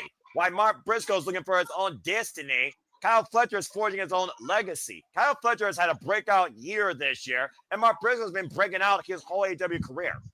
And that takeover. Damn straight. I mean, life happened, and I mean, he still would have been in the tag team if life didn't happen and he didn't lose his brother. Yeah, I'm about to say, if I knew anything, literally. No, I said Kyle Fletcher instead of saying O'Reilly. But I'm about to say, at the end of the day, Kyle Fletcher, say its full name. That's what Kyle Fletcher is all about here. Mm-hmm. Of course, destroying Dustin Rhodes' knees in the process to win the TNT title in that Chicago street fight, did Kyle Fletcher. And right now, Kyle Fletcher, the side headlock to Mark Briscoe. You wonder, Walter, you know your rivals so well. When does your rival outmatch you, or what do you do to outmatch them continually? Again, Kyle Fletcher does own the last singles win against Mark Briscoe. What does he need to do to get that again, though, here on this stage, though, with the TNT Championship on the line? Rinse and repeat, to be honest. Yeah, how many times does this same trick work, though? I don't know. Briscoe is the one who's got to change. You got to change and show something you didn't show before that's unexpected for Kyle. Inside headlock right now to Kyle Fletcher and Mark Briscoe sent off the ropes. Holds on to it though. Oh, big elbow. And of course, Kyle Fletcher broke out last year at WrestleDream, betraying Will Ospreay when Will Ospreay lost the AEW International Championship to Konosuke Takeshita. Now Mark Briscoe was looking to fly, and Kyle said nope as he walks away to the opposite side. He did a Samoa Joe. And not necessarily, but basically, you know, trying to deny Mark Briscoe some momentum here, trying to knock the air out of the balloon, as some would say. Finger wagging. No. Right now, knows he has championship advantage. Time to go to the chance to be a pinfall submission inside the ring. Count disqualification or a time limit draw means nothing. This is what Briscoe can't let happen. Kyle is just trying to play mind games and get in his head. Pace messing with him. He can't throw Briscoe off his game plan. That's what Briscoe can't do, is let him in his head. I'm not sure who the hell wants to be in Briscoe's head. I don't think he wants to be in his own head. I think Mark Briscoe is his own mental case that has nothing but love and support and open-mindedness, but sometimes he's his own worst enemy. Mm-hmm. Oh, man! Big clothesline since Kyle Fletcher to the outside. Now Fletcher. Uh-oh. Whoa, God! And Briscoe's up and over, and Don Kyle's running for the hills. And this is where Briscoe, of course, is at his most dangerous. We all know how dangerous a Briscoe is on the outside, Walter. Yep. Jesus, those dogs are loud. Big chop to Kyle Fletcher. And biting the head of the Protostar. Mark Briscoe, of course, been in some of the most brutal wars we've ever seen. Not only in AEW, but in Ring of Honor, alongside his brother or by his lonesome. Coming off that crazy tables and tax match at AEW All Out, Might look to challenge inner Cactus Jack. Bang, bang with the elbow drop. Right into that black heart of Kyle. Did he just throw a chair into the ring? Yeah, Paul Turner says we're not having that because, of course, can't have a weapon. We all know that Mark Briscoe loves to use the chair, though, for a launching pad, not a weapon here. But, of course, Paul Turner aware of that fact as well. Doesn't want to see that come into play. Trying to bring both men inside the ring as both men are back inside. Well, Houston, we might have a problem. No launching. Well, we're not in Houston. We're in St. Louis. Oh, man. Big uppercut by the Redneck. Yeah, but a rocket launches happen from Houston. That's fair. Well, give Mark Briscoe a chance, and he will show you what he can do with a chair. And the crowd right now he's making it clap. Oh, and Kyle trying to take the chair out of play, and does so. That uppercut was crazy. Whoa! Drop kick in between the ropes, though. Wrecking ball drop kick of sorts. Right? It was almost like an insecurity. Big uppercut there to follow up, and Mark Briscoe again. He will not stop till he uses that chair in some way. Giving Kyle Fletcher a seat now. I don't think he listened when his mom taught him the chairs are for sitting. I'm sure his mom probably encouraged this behavior a little bit. Not the father. Now Mark Briscoe. Oh, man! Throwing his body, caution to the wind. Topic all over between the ropes. Wiping out the Protostar. He used it as he didn't use it as an actual weapon, so that's not a disqualification. Yeah, but that weapon might as well have been put into Kyle Fletcher's back. Let's take a look at the replay here. Caught to the wind, tope con, hello, messy landing for the Protostars. That chair buckles underneath Kyle Fletcher. Well, it's always referee's discretion. Senior official Paul Turner for this contest. And keeping the pressure on the champion as Mark Briscoe gets a 2 count. Surprised Mark Briscoe went for the cover. I don't think he was the way. He just was to beat Kyle up. Mark Briscoe, former Ring of Honor World Champion, might add as well. Kyle Fletcher, former Ring of Honor World Television Champion. Mark Briscoe yet to hold gold, though, in AEW. Find out tonight. Mark Briscoe. Oh, jeez. Nobody home. Crash and burn with the cannonball on the floor that hits nothing but the mat. They go to the replay here, Walter. Yeah. Went, boop. Front somersault to a mat. The thud of a human's body. Not that one mat. of the sounds you want to hear. That mat's not there to protect the wrestlers. It's there to protect the floor. As if that floor needs protection anymore. It's one of those things, though, also about Kyle Fletcher. We're talking about the youth, the potential, the experience. You're calling to be a future AEW World Champion. You figure about the level of confidence and the level of growth we've seen out of the Pro Star over the last year since he broke out away from Will Ospreay. And also the danger. I'll be right back. I got to play Animal Rescue. There's a deer stuck in the fence. All right, you go do that. At least you're going to be kind-hearted, while Kyle Fletcher is not going to be kind-hearted to Mark Briscoe here. Uh-oh. Power bomb on the steel steps. Oh. The thud and no give there to Mark Briscoe's spine on the side of the diamond plate stainless steel ring steps. Jeez. Oh. That's just straight up brutal right there. Sickening impact right there on the spine of Mark Briscoe, who's still very much alive in this TNT Championship match. Looking to earn his 6th successful defense tonight of the TNT Championship, folks. And we'll gladly take a count out here. Saying up yours to the St. Louis All Elite faithful. See Mark Briscoe goes back in the ring, though, and Kyle Fletcher immediately on the attack. Still to come tonight, folks. Heyman out favor Samoa World Championship. Time the Soy Storm Challenge Kris down for the AEW Women's World Championship. Brodido defends the AEW World Tag Team Championship, against Konosuke Kazuichka and Kazuichka Okada. And we still have our I Quit match with Darby Allin and Jon Moxley. And an open challenge for the TBS Championship from Mercedes Moné. The first step right now, the explosive nature is Kyle Fletcher might be looking for that Protostar Brainbuster. You see right that scoop slam here as Kyle Fletcher is not only controlling the match, but controlling the audience. And that goes back to the experience and education and growth of Kyle Fletcher here. And our Canadian friend, Ash, also enjoying the festivities. Ash, would have loved to have you on the call, but great to have you in the chat here. Hope you're enjoying Fletcher versus Briscoe 5 as much as us and AEW WrestleDream. And I do look forward to our next AEW call. Let's try and set things up in full gear together, pal. Please follow our Canadian friend Ash, folks, at Bad for Wrestling. Go follow her and my chat on King of Pro Wrestling. We will be back again later on for the Super Juniors Tag League final. And Mitsunoka Driver! By Kyle Fletcher cover to no! Along with so much more.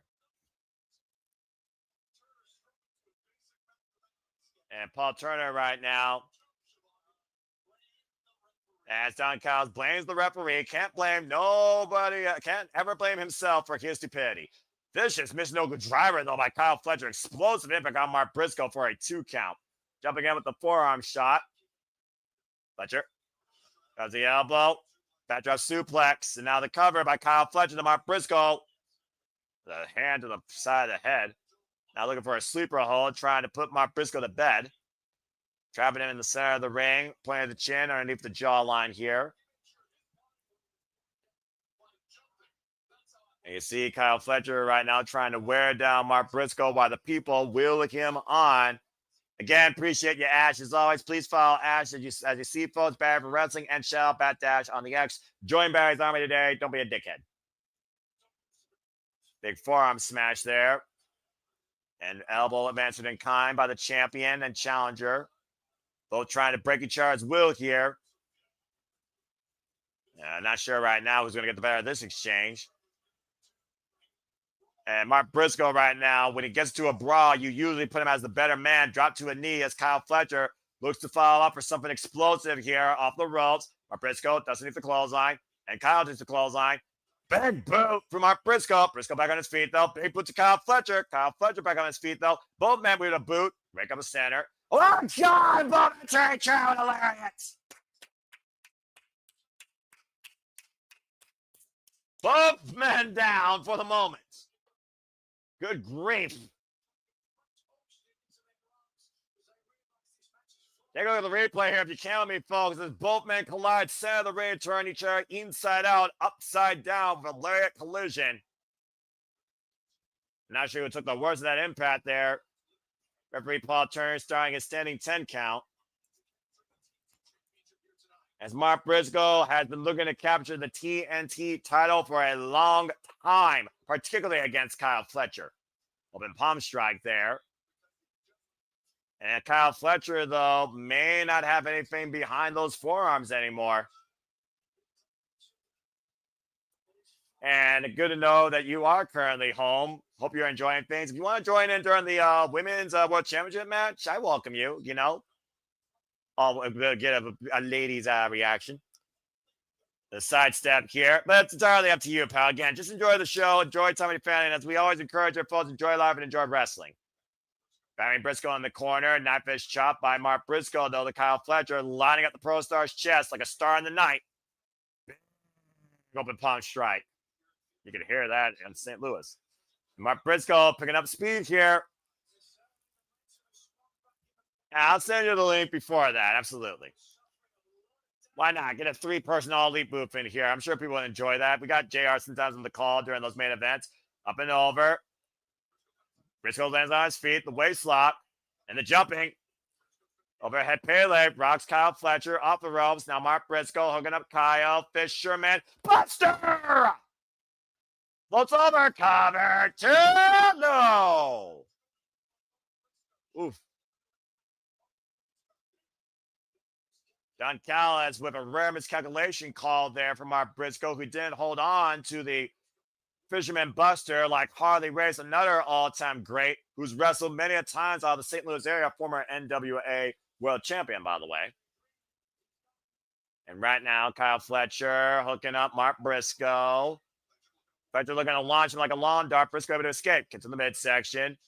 Oh, wait a minute. Might be looking for the J Driller. Kyle Fletcher able to evade it. Swing and a miss. Hooking up Mark. Half and half suplex. Now Kyle lining up Mark Briscoe. On the money with that flying leg kick. And hooking up Mark. Uh-oh. High last ride. Cover two. No. Briscoe going to kick out. Damn.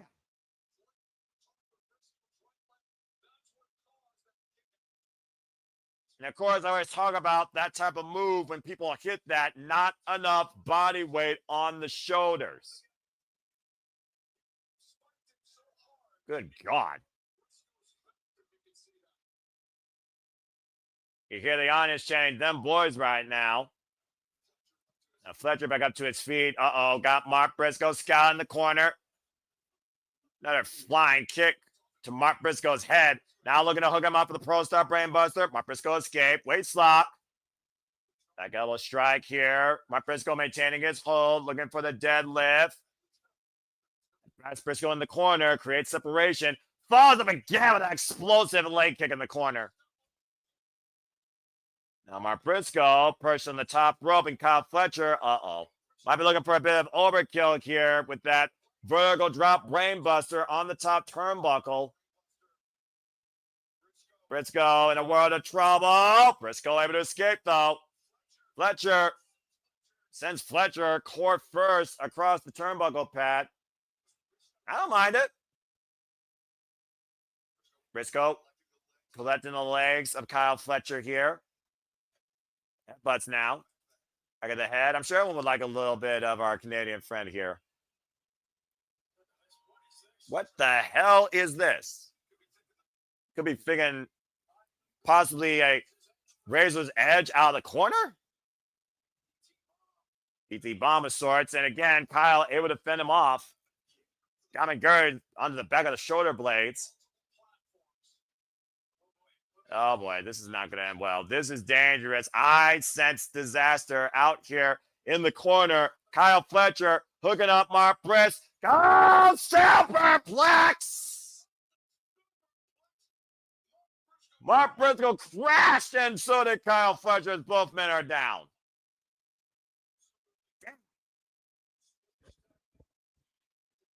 Take a look at the replay here if you count me, folks. Again, hoisting up Mark Briscoe. And you can see the way Kyle Fletcher bounced up and over, though, on impact. Not sure exactly who got the worst of that, as both men are still down on the mat. Referee Paul Turner to his standing 5 count.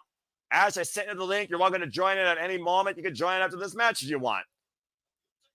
And you know that Kyle Fletcher will probably take a count out if Don Callis calls for it, or if he becomes desperate. And the ring brand went for the PK. Mark Briscoe able to stop it. You see Kyle Fletcher, Mark Briscoe. Oh, God. Briscoe rear back with the roundhouse and the thrust kick. Oh, no. Oh, no. Not on the apron. Oh, no. Kyle Fletcher hooking up Mark Briscoe. What you got? Looking for that brain buster. Needed the play of the head. Now Mark Briscoe hooking up Kyle Fletcher. Driller on the apron. And both men fall to the floor. The J Drill on the apron, but both champion and challenger fall to the outside of the ring. And the title can't change hands out there. Golly. Briscoe could possibly get a count out here, but I don't think that will justify what Mark Briscoe is looking for here. You see Kyle Fletcher possibly a stinger effect, trying to fill out his fingers, and possibly Payne shooting down his left arm. Kyle Fletcher, by the way, has been AEW TNT champion now for 80 days. He is the 28th TNT champion in AEW history. And Don Callis trying to basically say that Kyle Fletcher is not suffering a stinger. As Mark Briscoe goes up to the top rope here. Kyle Fletcher in the drop zone. Froggy ball, but crashes in the mat. And Fletcher saw it coming down, was able to get out of the way. A very poor mistake there that could be costly for Mark Briscoe. Both men's got to be close to empty at this point, though. Pulling out all the stops. Kyle Fletcher slow to fall and explodes in the corner with the boots. just driving that boot into the jaw, Mark Briscoe. Fletcher now perching up Mark on the top turnbuckle. And of course, Kyle Fletcher is always looking for that top rope devastating brain buster. A series of body shots being put into play here. And Fletcher now suspended across the top rope. This is very dangerous and precarious. Fletcher and a front bow across Kyle Fletcher on the top rope. Never seen a froggy bow like that before. And right now, Kyle Fletcher again fell to the floor, though. Meanwhile, Mark Briscoe still throwing froggy bow outside. Great follow, but he's got to get the champion back inside, though. Yeah, by the way, as we all say here, but we also say she's yours, she's mine, she's our Canadian friend and all elite commentator, Ash. Ash, welcome to the TNT Championship match. Welcome to WrestleDream, my friend. Froggy Bow connects, hold that thought. We might have a new TNT champion. Oh, kick out 2.5. Oh. I think you might be a little bit ahead because I'm watching it through cable. Fair enough, pal. I'll pause for you. Let me know when you see the kick out on the froggy bow on the replay. And it's so great to have you here once again in the commentary booth. Appreciate you as always. And yes, folks, there's a time in this match. I believe it's 30 minutes on pay-per-views here. Good God. Yeah, let me know when you see the replay. I've been doing the froggy bow to him from the top rope. Golly. That was gnarly. I don't know where she went, so I'll just finish this match. We'll sync up afterwards, just because we're in the middle of the match. That way. The replay just started. Okay. About to say, when you see Mark Briscoe drop the froggy bow literally inside the ring to Kyle Fletcher, and we go back to normal, let me know when you go back to normal. Golly, that froggy bow is ridiculous. I've never seen him hit a froggy bow through someone across a top rope. Let me know when the replay. Back to normal. All right, and Mark Briscoe braced on the top rope here. I thought he had him there personally, Ash. There's still one weapon left, though. Looking for possibly the Dredger. Shout out to his brother, Kyle Fletcher, though. Traps both legs. Roll up. 2 count. Swing and miss. Now the schoolboy. Cover. 2. A flash pick could happen anywhere here. Briscoe waiting in the wings. Kyle Fletcher hooking up. Mark Briscoe again. Looking for that Proto Star Brainbuster. Briscoe able to escape. Briscoe. Backslide. Cover. 2 count only. Now trapping Kyle Fletcher, though. Double underhook. Looking for the Dredger again. Jackknife by Fletcher, the cover, and Briscoe able to escape again. Kicks free. Capture the shoulder. Shoulder capture suplex. Man, this match has been crazy, as I expected. And Mark Briscoe hits the J-Drum. We got a new TNT champion. Kyle Fletcher with the leverage, though, widening his base, preventing the ascent. Avoiding the J-Drum. Oh! Half and half. Briscoe back to his feet. Wipe out Fletcher with a lariat. And now, double underhook. Driller! Cover the man! Oh, he was too close to the ropes. Oh! Fletcher was too close to the ropes. Just literally a fingertip save them. I never in my life thought the proper by one finger would be realistic. But to your point, Right? Ash, it was. Yes, one finger. By a finger's grace, Kyle Fletcher is still the TNT champion. Being awareness and self-preservation on full display here by the Proto Star, Kyle Fletcher. A man trying to forge his legacy at only 26 years of age, 11 years in the game. Crowd chant, this is awesome. I agree. When did you, Ash? Absolutely. This is my favorite match so far. This is the most competitive match, honestly, since the opener. Uh-oh, and right now, possibly looking for a death-by driver, but grabbing Paul Turner's shirt. Swing and a miss, trying to find his footing. Whoa, almost pushed Paul Turner. Oh, check the uprights. Yeah, back. Oh, no. Brain Buster. Cover. 2. No.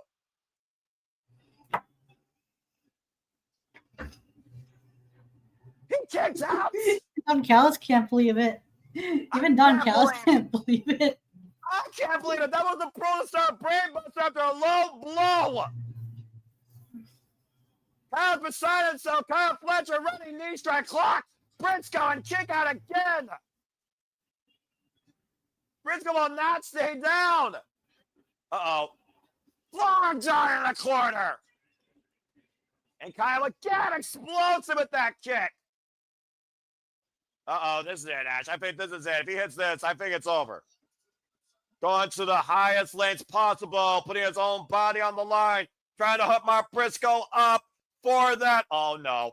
Avalanche Brawl Brainbuster on the Wade top. Briscoe freaking bounced off that shit. 1, 2, Kyle Fletcher fucking retains. Damn, that was fucking nasty. And the way Briscoe sold it too, holy shit, man. That top turnbuckle, vertical drop Protostar Brainbuster was Mark Briscoe's final undoing, making the score 3-2 in favor of the Protostar. And Kyle Fletcher is still the TNT champion, but there is no denying, Ash, this was Kyle Fletcher's most dangerous match in his TNT run to date. Mm-hmm.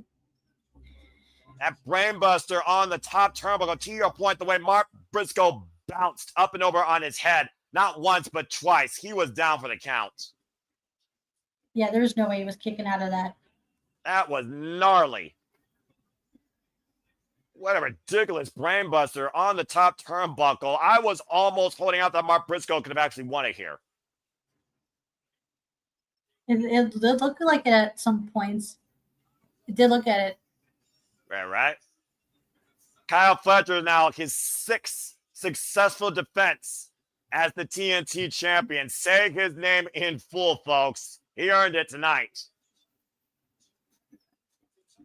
It's going to take a lot to take that title away from him, Ash. I honestly don't know who could take it from the Protostar at this point after that. Man. Yeah, that's a very good question because I'm trying to think like who else in the mid card that can go after Fletcher? Maybe Darby once he's done with the Death Riders? Well, we all know that Darby Allin held that TNT title to such a regard in the late, great Brody Lee's passing, of course. Holds that higher than the AEW World title. I wouldn't rule it out. And if we saw Kyle Fletcher was not willing to quit, or Mark Briscoe wasn't willing to quit for the TNT championship, you can only imagine what Darby Allin and John Moxley are going to do to force the other to say I quit. Still the Sunday Night WrestleDream. In the time being, though, Kyle Fletcher is still the face of the TNT. And TNT is still owned by the Don Callis family. Man. And El Clone joining Kyle Fletcher on the stage. The man, of course, that took out Orange Cassidy and Hologram.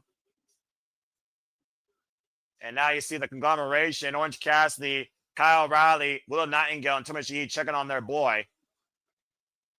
It's a hell of a match, though. Mark Briscoe has nothing to be ashamed of. Destiny denied tonight. Destiny not fulfilled. But I do believe that Mark Briscoe is a future champion waiting to happen in AEW, Ash. No denying. Yeah, I can see that.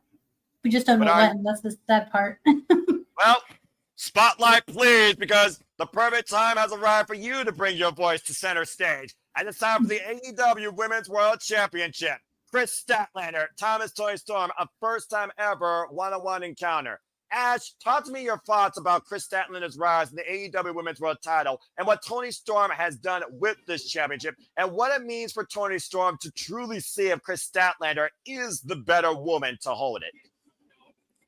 Because at the importance Toni Storm put on that title. Keep in mind, she's like the only, 4-time women's champion? Correct. And with Strat, it's just like, a lot of people like countered her out saying like how a lot of people are saying like she's never going to be champion, and then she proved them wrong by pinning the champion in a fatal 4-way. So this is going to be a big win for her if she does beat the then champion one-on-one, proving the doubters wrong, that Stat is in fact where it's at.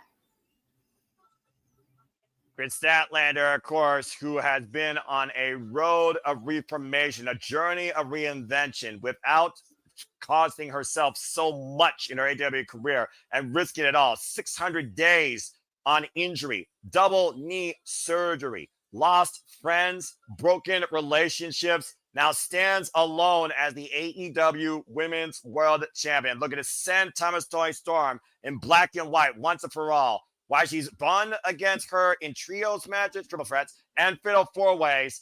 And Toni Storm called for her own murder. Was Kris Statlander the rightful executioner? We find out tonight for the first time ever in this one-on-one encounter. This is going to be special. Right?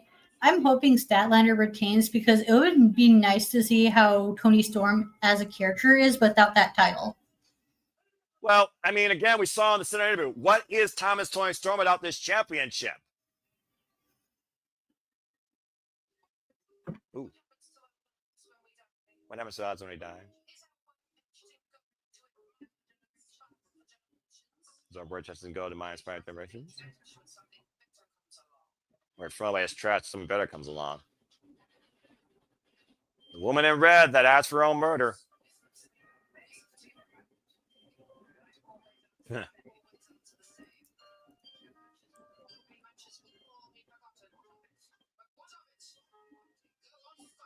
What of it go on fighting?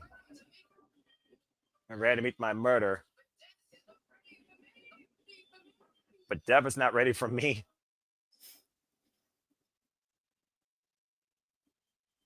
I will see if the Grim Reaper claims her soul tonight and if her name is Kris Statlander. And here comes the timeless wonder.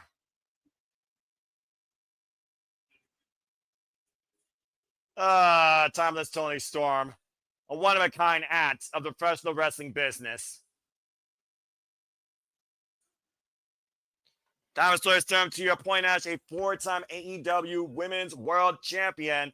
And of course, the last time she lost that title, she died inside in Wembley Stadium after the Glamour betrayed her and took it from her, only to come back this year at Grand Slam to reclaim it. She's beaten forever champions, divine goddesses, tango mates, and dance partners that she's loved. But she has never, ever faced Kris Statlander one-on-one. How do you defeat someone who's more than human?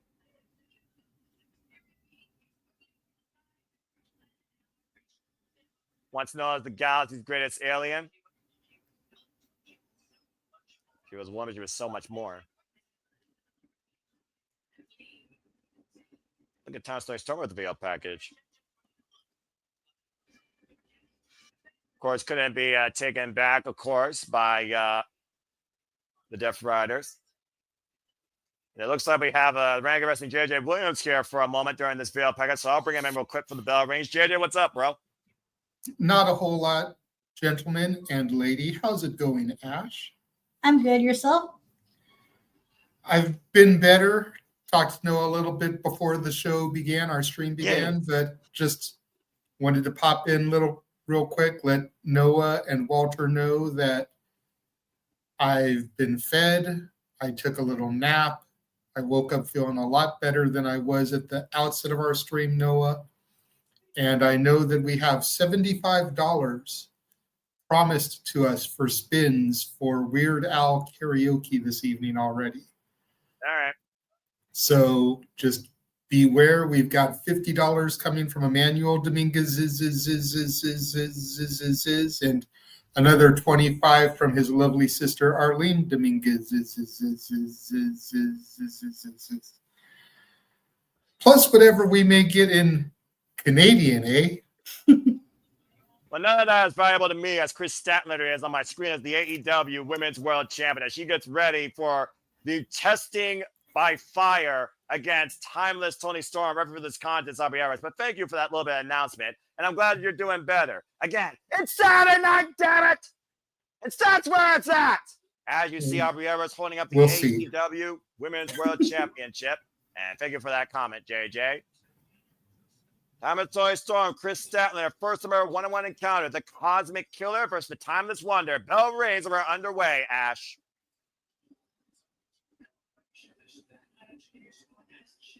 You think about how many incarnations that we've seen of Timeless Toni Storm and how many reinventions we've seen out of Kris Statlander in their respective AEW careers.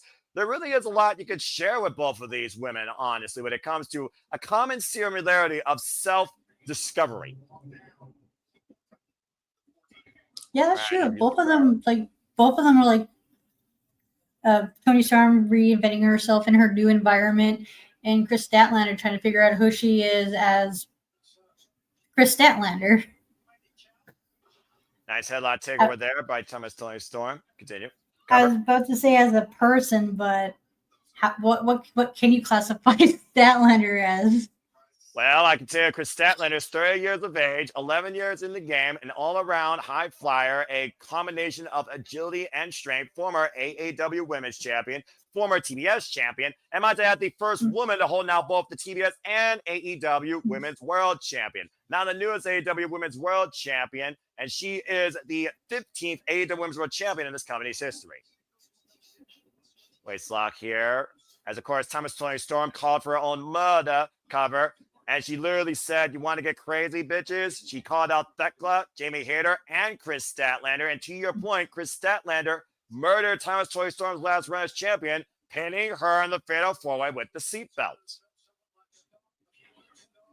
Cover 2. Almost feels like we're looking at the definition of a fallen star and a new discovery here.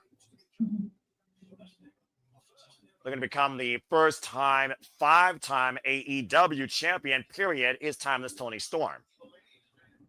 Even someone timeless has an expiration date, folks. Up and over. Great hip toss. Or arm drag, excuse me. Head scissors takeover by Timeless Toni Storm.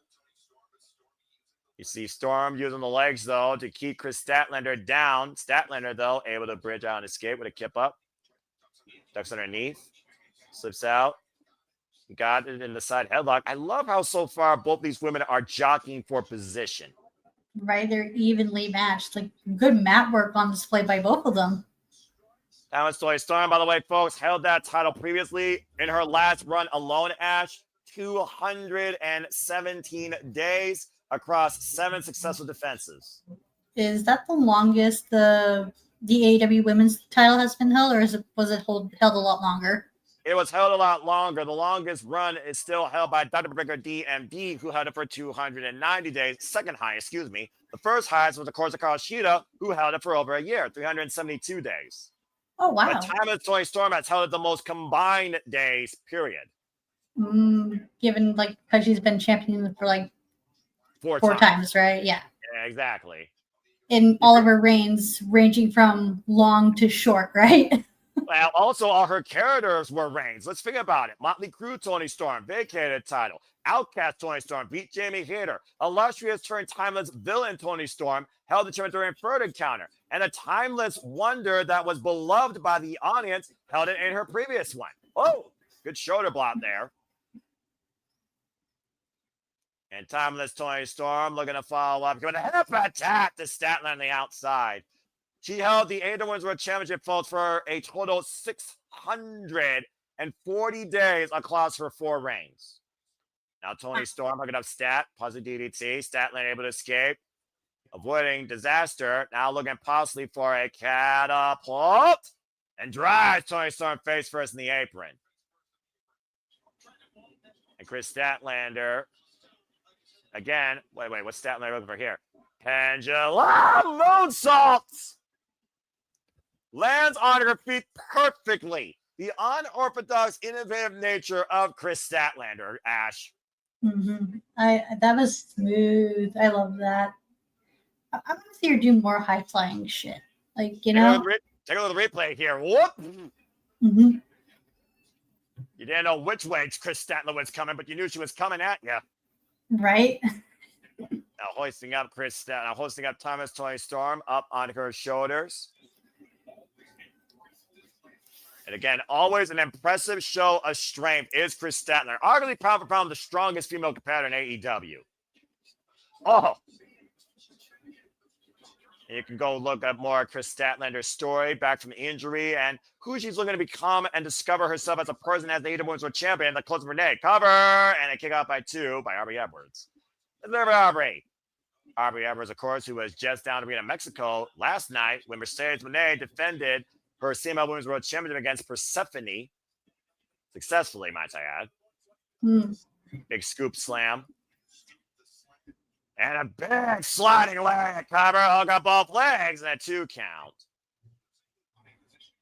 Using the body to her own advantage, capturing the legs with Timeless Toni Storm, now trapped in the body scissors. And you think about what Kris Statlander needs to do here to beat Timeless Toni Storm in this first #1 encounter, Ash. Let's go ahead and take a look at you, my locksmith. Maybe you got the keys to victory. What does Timeless Toni Storm need to do to beat Kris Statlander and become a 5-time Women's World Champion? Same way she retained most of her titles, outsmarting the opponent with that big or small package of hers. And what does Kris Statlander need to do to retain, to prove her value as the champion and the better woman? Again, Timeless Toni Storm asked for her murder. Is Kris Statlander the appropriate murderer? Statlander, not only is she a high player, but she's a big, strong girl. She's got to use her strength to that advantage. Barely a 2 count there off that ridiculous lariat, to your point. Clocking Timeless Toni Storm back to full color. And of course, Timeless Toni Storm has been involved in this familiar picture as challenger and as champion. Kris Statlander has not been involved in the World Championship picture in this spot in AEW. Big backdrop suplex, though. That's true. She hasn't been in this position since dropping the TBS title. Cover up the leap off the rope, Vader Bomb style, and a 2 count. It's a whole different level, though, when you're a world champion, though, Ash, versus a TV champion. Right, from being mid-card to the main event echelon, if you will. The main star, the role model, the leading player, the quarterback, whatever you want to call it, the feature on the marquee. Nice corkscrew splash there. Cover, hook of the far leg, and a 2 count. And Statlander not only showing her in-ring capability and her agility, but showing, again, her drive, grit, determination, and heart of what it means to be the face of the AEW Women's Division. You see, Toni Storm right now has been unable to get out of the blocks so far, it feels like, since Statlander shrugs her strength. Explosive suplex in the corner, though. Took that moment there to take in the audience, and Toni Storm made her pay for it. I would argue that Toni Storm is the greatest AEW Women's World Champion, not only in AEW history, but honestly in modern wrestling lately. Yeah, the case could be made, yeah. For modern day, but for at least for AEW history, you can't make the argument about Toni Storm being one of the best AEW women's champions. One of the most involved characters as well. Hooking up Kris, looking for that. Exactly. I was about to mention that, like, a lot of people say, like, oh, AEW hasn't built any stars, they don't have any characters. What the hell do you call Toni Storm then? What the hell you call Kris Statlander? What the hell you call Megan Bayne, Penelope Ford? What the hell you call Harley Cameron? What the hell you call most of these women here that actually have been booked predominantly this year? This is the strongest evolution of AEW's women's division. Tornado DDT out of the corner. They don't have character. You're stuck in gear, stupid. And right now, Toni Storm. Storm Zero! Tiger Driver style! Original cover! Kick out at 2. A flashback. That's a hell of a violent impact, though, with the Tiger Driver going back to her original days with Motley Crue Toni Storm. Look at this, Ash. Mm-hmm. Wow. That move's called the Storm Zero. Yeah, originally it was called the Storm Zero. That was her original Storm Zero. That's why I said callback. But I might have mixed. Driver. Okay. So when we put in for, like, our nominees for best finisher, I think I might have mixed up Stormbreaker and Storm Zero for Tony's moves. You might have, because they're very different. Not a hammerlock. Yeah. Oh! I am really bad with names. Yeah, I am the best at names. I should have fact checked, but it was just like, yeah, the clock was winding down. I had to put in nominations because we were reaching a deadline.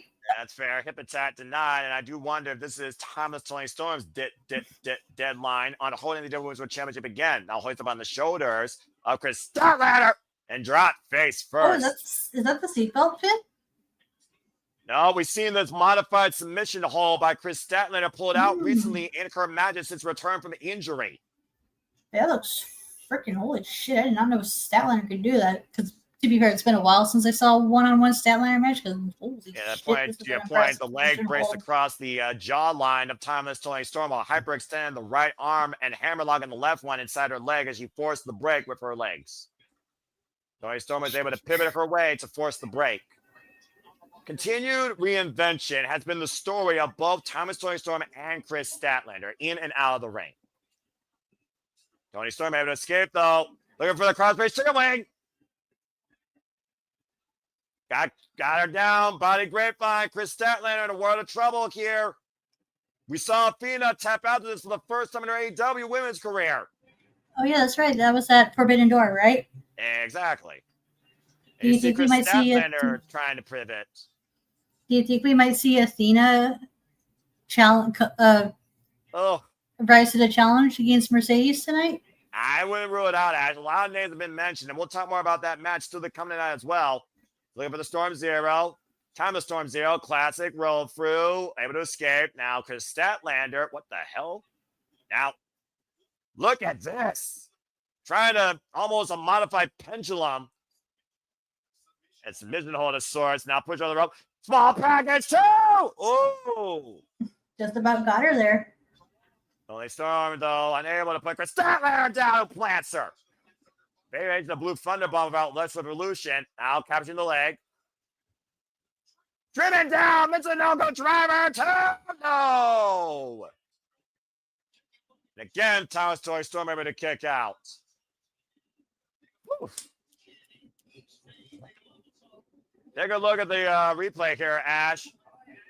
The spinning Michinoku driver by Kris Statlander, the timeless Toni Storm. Just planning her, like using that strength of hers. And Spirit of Inoki has them on full display here tonight at WrestleDream. Want to know where I was when I found out Antonio Inoki passed? I was with two of my friends, and we were at a SmackDown taping in our city, and it happened to be on my birthday too. Oh. Yeah, not just any birthdays. It was the day I turned 30. And keep in mind, I turned 30 on the 30th. God bless you. Uh-oh, lights, camera, action. Done. The hip attack in the corner. Now hooking up Storm Zero. What? It's getting drop kick. The hell? It's going to take a lot more than that to take down Statlander. I've never seen anyone escape the Storm Zero like that. She protected her neck and immediately caught Toni Storm in a drop kick. And now Kris Statlander looking to fly as high as the UFO tonight. Pretty. 51 splash cover. 2. No. That was pretty. Did you see the rotations on that? That was smooth as butter. Incredible transition there by Kris Statlander to Toni Storm. As we look at the replay here to your point, Ash. Perfect execution on the 451 Air 451 splash. And welcome back, Walter. It looks like you are out of breath, and Toni Storm might be left breathless here as we consider the match. I am not Steve Irwin. Now Statlander. Toni Storm once again hooking up Statlander. German suplex to our Mr. Reliable Walter Cruz, who's heavily breathing. Cover! No! Apparently now I'm animal rescue control too. Well, that being said, welcome back to the commentary booth. We got our Timeless Wonder versus Cosmic Killer on display right now for the AEW Women's World Championship that's been anything but a sleeper. Take a look at the replay here, guys. Storm Zero finally connects, dropping Stat on her head. Deep hook of the far leg, but not able to get the 3 count. Had to come out of bye with distribution of nothing else. Oh, wait, hold on. Statlander trying to capture Toni Storm. After a call for it earlier. There's the seatbelt. Oh, that's what that was. Oh, wow, she got out. Okay. It's time not to drop. German suplex released by Statlander. Toni Storm back up to her feet, though. And a suplex from time to Statlander. Statlander rides back to her feet. Oh, God, a discus lariat. Did I get ahead of you? Are you? Did Kris Statlander already do a head scissors lock? That's just Saturday Night Fever, and there's the head scissors lock and the arm trapped. She wants the mission win. Imagine what this would mean for her championship, guys. There's nowhere to go. She's gonna pass out. Oh man, she is trapped deep inside there, Ash. She's passing out. God damn, we love. God damn, we love Statlander. That's a lot of thigh. That kick out though is adding even more pressure. I mean, what? Sorry. I heard that, Ash. Yeah, about to say. Ash, you Canadian goober. What did you? I'm just gonna focus here. Statlander right and now. you thought it would be me. You were worried about me. And right now, Kris Statlander is looking Hey, for the what can I say? Tap or pass out. The arm goes down. I'm impressed by Statlander's mat work, okay? I am really impressed by Stat's mat work right now because, goddamn, I did not know she could do that.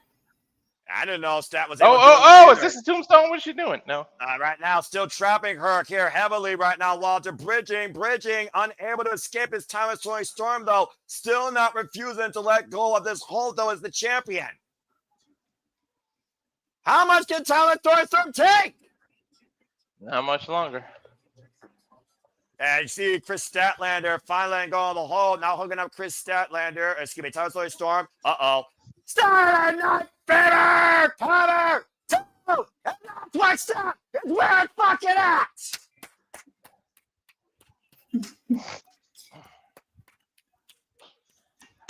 Damn good match. Kris Statlander murders Toni Storm once again in their first ever mat work. Oh my god! Emphatically, Kris Statlander proves why she deserves to be called the AEW Women's World Champion. Toni looks like Heath Ledger's Joker with you that. Know how thing. I've been. Go ahead, Ash. You know how I say, like, you know how I've been saying, like, oh, insert match is everything I love in a pro wrestling match. Yeah. Oh my God, it's Kris Statlander is everything I love in a pro wrestler. I like that view that they're showing of Toni. And again, right now, you see Thomas Toni Storm handing the title off to Kris Statlander. The better woman won tonight, and you can hold nothing but respect to these two AEW originals. Did you see what that sign says? No, I didn't. No cure for Saturday Night Fever. Well, apparently not. That's a great sign. Sign of the night. Congratulations to Kris Statlander. Still AEW Women's World Champion. And thank you, Timeless Toni Storm. She took it like a champ. Continues forward. I'm very happy to see that.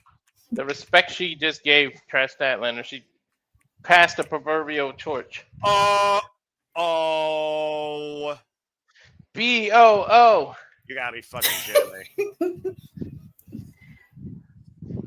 Well, things just went from great to worse. Here comes Mercedes Moné. Although I'm not going to lie, that Selena gear from last night and coming out to Bitty Bitty Bom Bom did actually touch my heart because I do remember Selena. I saw the movie when I was in Spanish class, and that was pretty damn cool. Bitty Bitty Bom Bom. That was Mercedes Moné, by the way, folks, is now the longest reigning TBS champion in this company's history, surpassing Jade Cargill. Are we going to tease that she wants the main title too? Because Please, no. Please. Statlander is still in the ring. But she already lost her chance at All In. As far as I'm concerned, she needs to be nowhere near stacked. If nothing else, Mercedes Moné is trying to take Kris Statlander's spotlight. Right.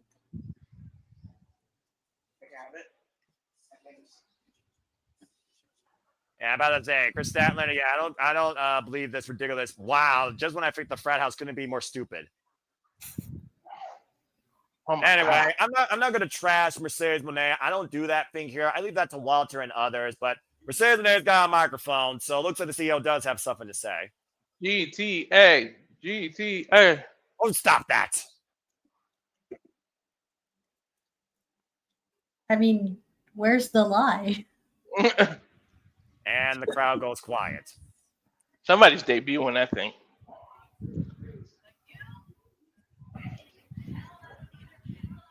CE, no. CE, no. There's no way to talk to your superior.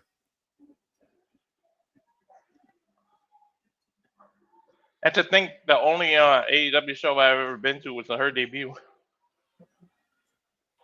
Well, Oh wow, that's a hell of a show to attend. I'm about to say, we know who the real champion is in this division. Congratulations to Kris Statlander, AEW Women's World Champion. As we move forward here, our next match is time for an open shout. Hurry up, throw a guess out there, Noah. Hurry up. Dakota Kai. Ash, go, Ash. Come on, Athena. Let's go, Athena. Well, hopefully it's the last day you see her as the face of TBS, if nothing else. I'll take anybody. Siri from Stardom. Mina. Ooh, yeah, that's a good shout. Come on, hurry up. Do you think Willow comes out? I don't know. Because I wouldn't mind that. Because I predicted like last year, like Stat becoming AEW Women's Champion, Willow to become TBS. Oh! I called it! You want Mina? It looks like it's Mina Yay, Shirakawa. it's Mina! I'm okay with this. Motherfucker, I called it! Let's not forget Mina Shirakawa is also a champion. She's the Ring of Honor Women's Interim Television Champion. Oh, cool. She's a TV champ. Nice. Wait a minute, though. Mina had her chance, didn't she? No, well, technically. No, it was a triple threat. It was a triple threat, right? But no, the January 5th at Wrestle Dynasty, she had her chance, to your point. These two have not met each other since then in a singles match. You know what? I'm going to go on a limb and say Mina wins it. I hope so. Well, That'd be cool. But here's the thing, guys. Here's what's scary. If Mercedes Moné wins, not only does she own a TBS, she gets Mina Shirakawa's Ring of Honor Women's World Interim Television Championship and becomes the most numeric number women's champion. Wait, it's title for title? It's title for title. Did they just say that? I didn't hear it. Yeah, that Mercedes Moné said that. Let's go to Justin Roberts for the official announcement. Very minute time limit. Yep. You just said it right now. Title for title. Shit. Oh, shit. How you feeling about this now, Walter? Mina's going to do it. Hey, if I'm Nostradamus and called that it was going to be Mina, I can call a new champ. I expect you to jump out of your seat if it happens. Yep. I couldn't get Mamacita winning the title, so let's get Mina. To be fair, Kim was hoping Persephone would win the CML Women's World Championship last night, and she didn't. Somebody give me a Japanese word for Mamacita. Crap. I don't know Japanese very well. Oh, brother. You know what? Mina Sita. How about that? Mina Sita. Yes. Yeah. Mina Sita. Mina Sita. Someone put that on the X and get that trending. All right. I'll do that right now. Hashtag Mina Sita. I was being sarcastic. Ask and you shall receive. Bloody hell. This is what I deal with, folks, and I got both. Come on, Safat. Hashtag Mina Sita. Stop that. There it is. Got it. Bloody hell. Anyway, here we go. AEW TBS Championship and the Ring of Honor Women's World Interim Television Championship on the line tonight. Mercedes Moné, Mina Shirakawa, bell rings are underway. 30-minute time limit. Mercedes Moné has now been the TBS champion for 511 days and is going into her 23rd defense tonight. I figure for a leg lock. Just locking it in early. They're rolling to the apron, though, as Mercedes Moné immediately Mamacita. JJ! We already got enough Citas with Takeshita. It's Takeshita. Stop that. Don't disrespect Alpha. And, oh, my Lord. Yeah, he's our current IWGP Heavyweight Champion. What are y'all talking about? And Mina and Monet challenge each other. I know what I'm doing. As Mina right now showing off to St. Louis, Missouri. I didn't hear a word you all said the last 15 seconds for some reason. Now roll through cover 2. James, you need to clip the Mina Sita. And right now, the Mina shimmy apparently. Nice takeover there into the statement maker by Mercedes Moné attemptedly. I have no idea what just happened a few moments ago. I got on the freaking Mina Sita. Not even a freaking word. Then Mina did her thing. And right now, up and around. Nice. Russian leg sweep. Mercedes Moné, again, as I said, coming off a match just less than 24 hours ago in Arena, Mexico against Persephone for her CMLL Women's World Championship. Now 10 belts Moné, calling herself Ultimo Moné, tying Ultimo Dragon's record, looking to surpass tonight with Mina Shirakawa's championship. And looking possibly for Romero, Special, hoisted up high, goes Moné. And you see right now testing the CEO's spine. We can say what you want about Mina. Seriously, focus, girl. Mina, always the star of the show. Don't care what anyone tells me. Of course, literally left Japan for this dream to be all elite full time. Dueling chance for Mina Shirakawa and CEO tonight from St. Louis. Take over again the statement maker by Mercedes Moné.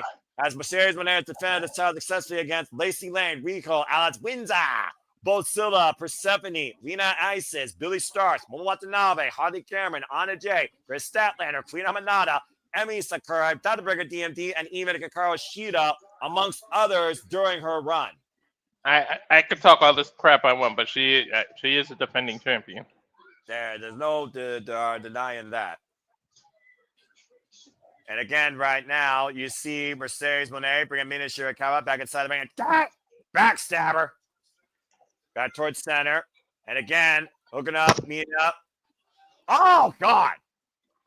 The double knee gut buster on Mina. Cover now. Hooking the leg to win her title. And gets a 2 count, says referee Stephon Smith. Oh, good grief. Freaking JJ put in Japanese in the chat. Look what you all started. I already showed it coming, yeah.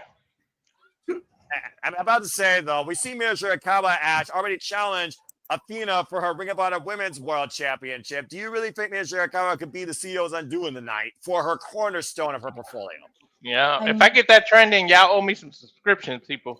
Bloody hell. Anyway, go ahead, Ash. You were saying. I was about to say I would like to see it. That'd be pretty sweet. To like have Mina be the domino effect to cause the rippling effects of Mercedes losing her titles one by one. Well, every business eventually goes bankrupt eventually. The Irish whip. And of course, Mina Shirakawa, as I said, has been waiting for this title shot since January 5th, when she lost her freaking title against Moné Cover to a kick out. Let's not forget, January 5th Wrestle Dynasty, it was the Rev Pro, the British Women's Undisputed Rev Pro Championship against the TBS champion, title for title. Mercedes Moné and Mina Shirakawa. And Moné won. It was a ridiculous double knees, though, out of the corner.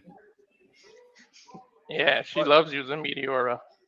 And of course, I say interim because Red Velvet is still the legit Ring of Honor Women's World Television Champion. She is just out on injury. Ah, okay, that explains the interim. And the Riders again, cover 2. Hook in the near leg and a 2 count. The only time you actually can justify having an interim. You see if frustration comes out of Mercedes Moné channeling her inner Selena tonight still, looks like. Oh, yeah. Much to Walter's pleasing. Big forearm smash by Mina Shirakawa. Como la flor. Oh! How you say tornado DDT in Spanish? DDT de tornado. Yeah, muy bien. And right now, Mina Shirakawa, again, does she know how to beat the CEO? Of course, the last time Mercedes Moné lost the title wasn't to Mina, it was to Asume, but Mina was involved in the match. Triple threat at Resurgence. Able to float underneath. And shout out, by the way, to Saya Kamatani, still the World of Stardom, and now, of course, NWA World Women's Strong Champion, who will be going to the Tokyo Dome January 4th. Ooh, fun. That's going to be a fun match, whoever her opponent may be. Yeah. No, let me know when she tries to hit the 3 amigas. There's the first I think one. she's doing it right now. I think we're pretty much all in sync here, bro, because there's Dos. Looking for a shout out to Eddie Guerrero and pulls it off with the third. As we all know, Eddie Guerrero is Mercedes Moné's biggest idol, her favorite wrestler, her encouragement. Little shimmy right there in the moment, showing off to Mina Shirakawa and just stepping over her. Usually goes for the frost splash after this. I'm about to say she's just stepping over Mina and again stepping over her. channeling the ire of St. Louis tonight. And apparently, to your point, not going for the frog splash here. What the hell is she looking for? Is she gonna mock? How dare she? Looking for the glamorous figure for a leg lock. Oh, rebound, double knees, cover, hook up both legs, and that 2 count. Had to explore that pain predicament. Mina cannot afford to lose again to Monet, let alone another title to Monet. All right, ridiculous. Mercedes getting worse than Thanos with collecting everything. Yeah, I mean, he's not wrong, Ash. Nicely scattered there by Mina. Exactly. Now hooking up Monet. I thought she was going for inside cradle. Instead, German suplex. Now can Mina capitalize? Well, this is definitely the moment to do so. Coming back from a hand injury, might I add, from AEW All In that women's casino gauntlet match. The snap suplex has breathed new life for Mina Shirakawa's chances here. Trying to wheel her on to victory.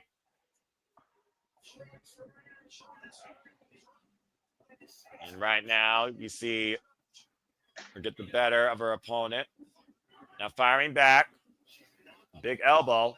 Oh, and excuse me, that wasn't for the TBS championship. That was for the Strong Women's Championship and the Rep Pro Championship at the time. This is the first time that Mercedes is defending the TBS title against Mina Shirakawa. And drop kick in their second ever one-on-one encounter. See the fire right now out of Mina Shirakawa, looking to achieve a dream tonight at WrestleDream, become the new face for TBS. That would get all of Japan watching this show. Now got Mercedes. Oh! Wrenching at the knees into a backstabber. The hell was that? The club leap into a backstabber. That was quite innovative offense there. I thought she was going to slingshot her to the turnbuckle. And the Irish whip, was looking for the turnbuckles, able to escape in between the ropes, catch the This hurts. This hurts. Well, it wasn't a dragon screw, but it definitely hurts. Brace against those steel cables was the leg of Monet. Yeah, that's what I thought she was going for too. I thought she was going for that dragon screw as well. Nina. Yeah, what the hell? You're messing up the gag. And right now, Mina Shirakawa scouting Mercedes Monet, looking to solve the leg for a leg lock. Corkscrew slingshot over the top. And the cover. 2 and kick out by Monet at 2.5. Look how smart she was, though. The way she pinned her so she couldn't get to the rope. Very smart on Mina's end, yeah. Of course, good bring awareness on her too, especially with where Mercedes was positioned. Well, you think about again, Ash, what is Mina Shirakawa's ace in the hole? The glamorous figure 4 leg lock or that glamorous Mina driver? You see the focus attack on the legs of Monet. And right the upper body too. Ooh. She's working all parts. Mercedes is down and kick out at 2. But not much left on that kick out, to your point, Ash. As again, she's been wearing out the upper and the higher body. Upper body taking all the blunt force of Mina's weight with that corkscrew splash and the fall sling blade. High whiplash effect on the head and shoulders. The cover was kind of nonchalant too, though. Again, typically set up here for the backstabber, though. Sets up for the Monet maker or the statement maker. Now positioning her in the gory position. Looking for the Monet maker. Being able to escape. And kick to the hamstring there to Mercedes Monet. And I do wonder how much damage Mercedes Monet has sustained from Persephone last night ahead of this match. That's what I'm wondering. That might be the X Factor. And Mina hoists her up. Mina driver! That might do it! Cover! 2! And no! Oh my God, my fat ass almost sprung off this seat. Now, wait a minute, hold on. Mina trying to trap the legs of Monet to what you were saying earlier, guys. Can you imagine if she gets her to tap out? Oh, that'd be something, wouldn't it be? Yo, if she gets her to tap out. She's nowhere near the ropes either, Noah. And again, That's those true, shoulders yeah. pressed down on the mat. Stephon Smith in position. Monet's got to be aware of the shoulders are pinned down for the 3 count here. Well, it turned into a slap fest now. Yeah, well, about to say the rage of Monet, desperation's got to be coming into play eventually here for the champion, guys. You are talking about, again, there is no escape from this hold right now unless she rolls over. That's exactly what she's doing, though, as both of them are still tied up now in the ropes. You should have rolled to the outside is what you should have did. It would have forced both of y'all to break apart. Yeah, I don't think Monet would have wanted that landing, though. Imagine her knees hitting the mat. I'm just saying. That's true, especially when she loves using the Meteora. Mhm. And right now, putting herself in harm's way is both women. Oh, God! Code breaker! Oh, here Ouch. it comes. And to your point, the running knees on the apron. Driving Mina against that steel beam. Damn it. Come on, Mina. Now running her back towards center. Here's Monet with the cover and a kick out. You got to give Mercedes credit. She rolled her all the way to the middle of the ring, so she'll be nowhere near the ropes. 30-minute time limit in this match, by the way, folks. If it goes to a time limit draw, Mercedes Monet will retain, as well as Mina Shirakawa will retain. Do not give me the damn X Division finish. Walter, if you want me to rage, I certainly will. The reason I'm not covering Halloween Havoc, fuck that NXT, not my NXT. Don't get me started. Driving knee, cover, 2. I'm trying to be a good person here, calling my favorite company AEW, not named New Japan or Stardom. I'm just saying. And right now the sunset flip, powerbomb in the corner. Ah, Mina got hit. Like, she rebounded and got hit twice. Did you see it? Yeah, Yeah, that's such a good ricocheting off like both turnbuckles. Oh! There goes Mercedes kneecaps. Yeah, I'm not sure that ricochet was any worse. Rolling elbow! And again! See, Oh, shit. Come on, that's Mina. how that's done. That's Come on, how Mina. you do an elbow. Let's Come go, on, kick. Mina. And now Mina, spinning back fist! And she might go back to the fear for a leg lock as Monet is literally down the middle of the ring. Oh, my God. The fear for a leg lock of pride. And look at Mina's positioning, guys. And trapping the head and the arm. Oh, my God. Make her My tap. God. Come on, Mina. Come on, make her tap, Mina. Wait, did you? She's tangled up. Oh my God. Yeah, Yo, you that see shit Monet gotta right hurt. here, though. Now mounting Mina full mount, able to get out though and force the break. Mercedes barrier at 1 count there though, but did force Mina to break up that hold. Got toe hold as Mina goes to the second turnbuckle. Now Monet cover, choosing got the rope. Whoa, and the referee catched her.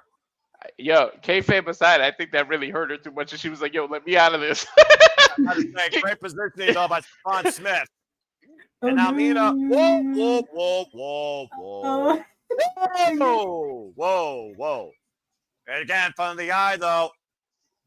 And now Monet, the cover, the high set 2 and kick out by Mina 2.5. And Mina on the statement maker. Oh my God, that was beautiful transition by Mercedes. And right now Mina needs to roll her body to the ropes as to force a break to preserve her title. I hate giving Mercedes credit, but that was a beautiful transition. You know how I'm a sucker for transition wrestling. Yeah, exactly. But look at Mina, the reversal cover. Oh, and force the break. Getting out again. Kazadora. Wait, go through. A matchup wasn't even advertised. It's about the steel match of the night. Cover. It's a cradle. It's a cradle. Kick out at 2. Jeez, these counters. You heard Noah? reversals. Yeah, I'm about to say, and Walter, hooking up Mina. Money maker! Ah, crap, it's over. Oh, she got the rope. She got the rope. Mina! She got the rope. Mina got the rope. Grab the rope at the last possible second. Oh, that was a half a second. Bro, oh my God. That was way too close there. Holy hell. As if walking 10 acres to rescue a deer didn't give me a heart attack. This is going to give me one. Who's got the strongest will to win this title for title match night at WrestleDream, honoring the spirit of Antonio Inoki? Only the strongest will thrive. I don't think I've ever seen her this frustrated in a match in a while. Like, her lip is quivering. Right? Like, she's wondering, like, what more do I have to do to put her away? Well, I would argue, guys, the TBS Championship is the cornerstone of her portfolio. You said yourself, Walter, that could be the downfall of the CEO. I don't know if Mercedes knows, but the banks close early on Saturday. Come on, Mina. Again, Mina Shirakawa almost dead weight here, though, at this point. Dude, she could be playing possum. Saying that's my title. You never win my title. Now trying to trap her in the statement maker, driving her into the turnbuckles. Back in the bull up to the corner was Mina, though. Now Mina, hooked again by Monet. Looking for the Monet maker. Mina, though, pushing Monet. Torso first in the top turnbuckle. And creating separation. A frenzy coming out here and play. But meanwhile, the backside cover. 2. They got the rope. And Monet wins. Oh shit! She used the rope. Stephon Smith out of position as Mercedes Moné just won an 11th championship. Dude, how many belts is this woman gonna have? Well, if depending 11 on belts surpassing Ultimo Dragon tonight is Mercedes Moné winning the Ring of Honor Women's World Interim TV title. well, next Saturday she might be 12 belts Monet because she's coming to Winnipeg and she's challenging. I forgot which company this is, but they're challenging for her women's title. Is it Canadian Stampede Wrestle? I think it That might is, be yeah. what it is. Well, unfortunately, guys, Mercedes Moné is not only the face of TBS, she is now 11 belts Moné. And she just clinched her 23rd defense for the TBS championship.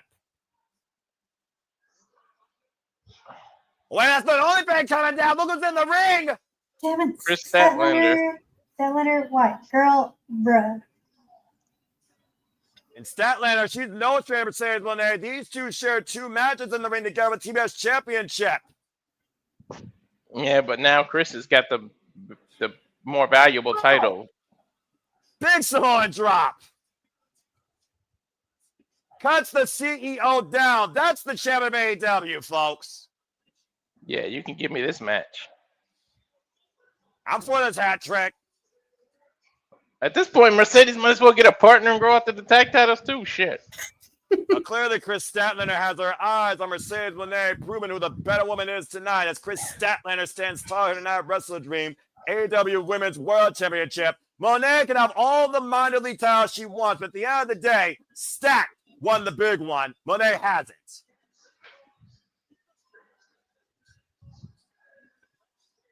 And Coach, coming up next as action continues to roll on here. It's Kris Statlander owns the night at WrestleDream. It's time for the AEW Tag Team Championships as Brodido defends the gold against Konosuke the Kazuichka and Kazuichka Okada of the Don Callis family. I brought up tag titles, and here we go. And about to say, Nostradamus, let's see if you freaking know what's going to happen with the future. Well, first off, Mina Shirakawa, again, we're holding out so long for Mina to have that moment and for Moné to not have a moment. And Moné just claimed another title at the expense of Mina Shirakawa. It was an open challenge. Like, no one had time to prepare for one another. So, And again, it was Moné by hook and by crook ass outside the Red's vision that got her that championship. So what we're gonna see? Are we gonna see Mercedes down in ROH now too?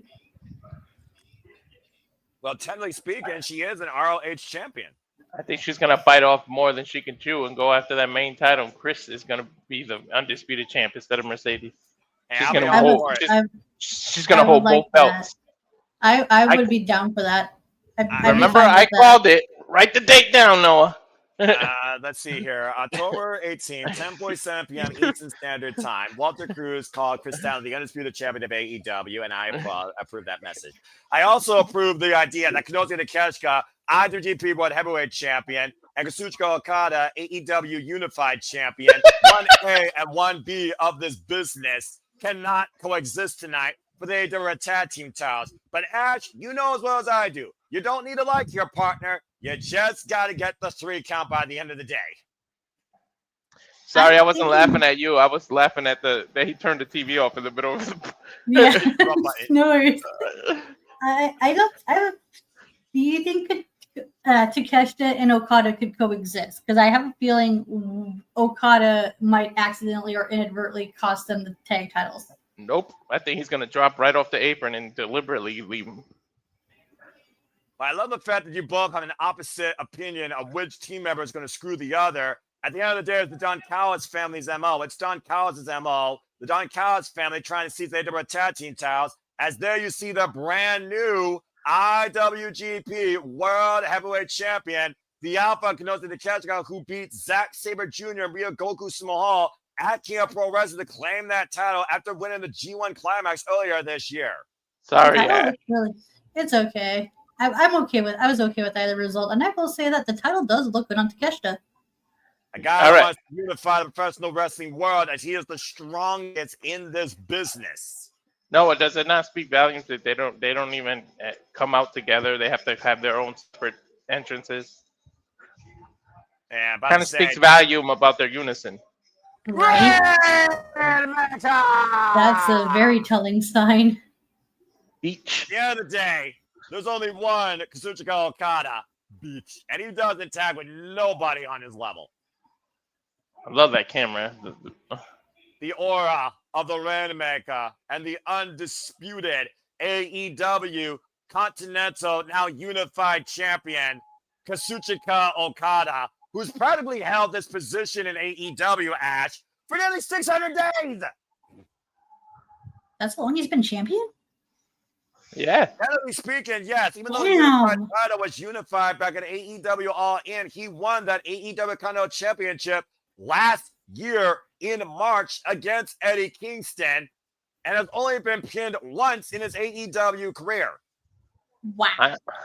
I honestly rather cheer Okada, but I feel like Takeshita will turn to the face when they do their separation. Well, I think Don Callis is going to be the one to give the screwdriver in the end towards that result. And speaking of screwdrivers, here's someone that's going to give a screwdriver towards that last match prize, who apparently has another announcement. Let's go to the American Wrestling JJ Williams real quick. JJ might have something to say. JJ, what's on your mind? I'm not going to touch on the last match. I'm just curious how many matches are left. We have the I Quit match and the AEW World Championship. And then the tag titles here? The tag titles right now, yes. Okay. That's all I wanted to know. All right. As you were. As we get ready now for our AEW World Tag Team Championship match with Brodido. Shout out to American Wrestling JJ Williams. Again, folks, subscribe. As we have Brody King and Bandito. And, of course, Bandito is still the Ring of Honor World Champion. For those that are wondering how this match came to be, Kazuichka Okada and Takeshita won a double Jeopardy identifications match at AEW Title Tuesday. Miscommunication aside, guys, Konosuke and Okada own a tag fall win over the tag champions, and that's what led to this match tonight. That was a great double Jeopardy match, and you already saw the miscommunications between the Don Callis family in that match. Somehow they still pulled it out. Right? Again, you don't have to like your partner, you just have to get the win. And Ash, Hechicero almost took Bandito's shoulder out of his socket in Arena, Mexico for that Ring of Honor World Championship that Bandito still has. Not to mention, Walter, we called Hechicero's previous match with Bandito at Ring of Honor Death Before Dishonor one of your matches of the year. Oh, yeah. I can't wait. They posted that match, by the way, on the AEW. I have it saved in my playlist. I haven't checked it out yet. Do so. Yeah. We know that championships. We know the Young Bucks' bad history in a casino. We'll find out if Bandito could hit the 21 here. And see, the dealer shows his hand with the 21 plex, to your point, as you so eloquently put. Barracks! And we are underway with this unique clash. I love the close-up of the title when they showed the graphic. I didn't realize how gorgeous that title was. I missed the first two matches of WrestleDream. I had to go. Actually, no, I only missed the first match, and I have to rewatch the tornado tag because I went to go grab myself something to eat and drink, and by the time I got everything done, the match was over. Well, to bring people up to speed, we got a moment here with Kazuichka Okada calling Bandito a beach. Whoop, fake out. Hold that thought. Fake open pawn strike, classic Kazuichka Okada. I don't think he called him. Go ahead, Walter. I don't think he called him a bitch. He said, "Oh, fuck are you?" That's what he said. Now we all know how he says "bitch" in Japanese. No word needed. One sign limit. Word. Stiff Continental tie up here with Kazuichka Okada and Bandito. Again, as I pointed out, Okada and Bandito have never met each other one-on-one in a match. Interesting. Of course, you see the heavy kinesio tape on the left shoulder of Bandito, who points his gun towards Okada. A little bit of a one-upsmanship here and there they go on here. Spinning Solvat, rising knee, combination. Slips out from underneath. Okada gets to the midsection. The Irish whip, Bandito snuff the ropes, up and around on Okada. Whoop, deep arm drag takeover. Well, turnabout's fair play because Okada did that to Bandito a little while ago. Yeah, drop the elbow though across Bandito's back, and that's not going to help Bandito in any way whatsoever. You almost wonder, Ash, to your point with the miscommunication, but I was going to say whether or not Okada was going to tag Konosuke in. I figured they were going to blind tag each other in, but it does go to show my point earlier. How much was Okada and Konosuke going to control this match? I don't know. You think Don Callis tried to talk to them in the back, or their egos can't take that? Well, eventually Don Callis is going to have to make a choice. Let's not forget, the Alpha won the AEW National Championship last year at WrestleDream when he full-on joined the Don Callis family and Kyle Fletcher joined in pursuit, betraying Will Ospreay. And, of course, we also saw Konosuke Takeshita and Brodido fight over the Ring of Honor World Championship at Ring of Honor Supercard of Honor. Yeah, I heard that was a good match, too. I have to check that out. Brodido arguably is one of my wrestlers of the year with the matches he's had. As Ring of Honor World Champion. Do your homework, sis. Hey, she's got priorities over passions, and she's learning. All right, not the simple man. Not everybody's me. Brodido right now off the ropes. Oh, running drop kick, double team by Brodido. Brodido, who won the AEW Tag Team Championships at Forbidden Door against the Hurt Syndicate and FTR, pinning FTR that night with successful defenses over the Gates of Agony, as well as 3 other teams in a fatal 4-way ladder match at AEW All Out. Much to my surprise. Memphis chop, rolling elbow, blocked Konosuke. Jeez, dropped him in a heap. I don't know how smart it is to want to go in a chop fest against Takeshita, though. Well, I'm about to say, Brody King and Konosuke and Takeshita are no strangers to each other if you saw their singles from the Continental Classic last year. Mm-hmm. Big elbow by Okada gets clocked by Brody. Oh, and a boot running by Konosuke. And of course, as we know, the Konosuke and Takeshita, who is triple contracted to AEW, DDT Pro, and New Japan Pro Wrestling, will be defending that IWGP Championship against Hiroki Goto next month. Please don't let Takeshita be transitional. Please don't let him be transitional. That fear aside, tag man Okada, as Walter's been waiting for Okada vs. Konosuke one-on-one. These two men have only faced each other in fatal 4-way and triple threat encounters over the AEW Unified Championship. And man, that was a tease enough. For those that are wondering what the outlook and the results have been so far for AEW WrestleDream, we saw Tailgate Brawl go into overtime, transition into WrestleDream, as FTR and that naturally heavily stole a victory against JetSpeed. Jamie Hayter hit hard and dropped Thekla with some Hayter and handed Thekla her first singles loss here. The Hurt Syndicate were able to hurt people and beat the Demand, and not only that, that means the Hurt Syndicate will be the next challengers for the AEW Trios Championship. Ooh, yay. Give me, yes, Hurt Syndicate versus the Ops. Give me that shit, please. Something fishy. We also saw Jurassic Express beat the Young Bucks. They are negative $32 in the hole and will stay that way as they are now $500,000 richer. And Kenny Omega came into a post-match to fend off the Don Callis family. These two are, things up. These two are getting along way too well. Actually tagging something fishy here.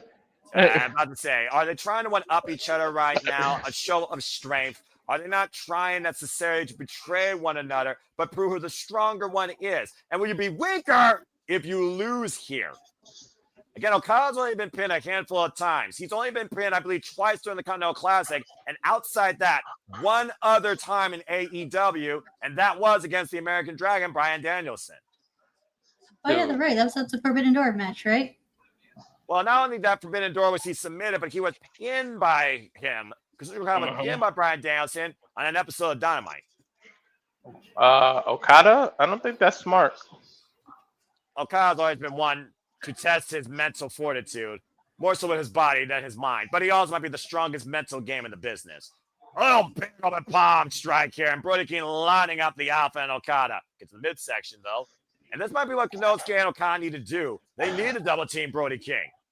One shot! Work together to take the big man down. Well, that didn't work out, now did it? This is actually scary, seeing them work together so well. If these two actually can get on the same page, that's a scary team. Yeah, I mean, keep in mind, there's titles on the line, too, so.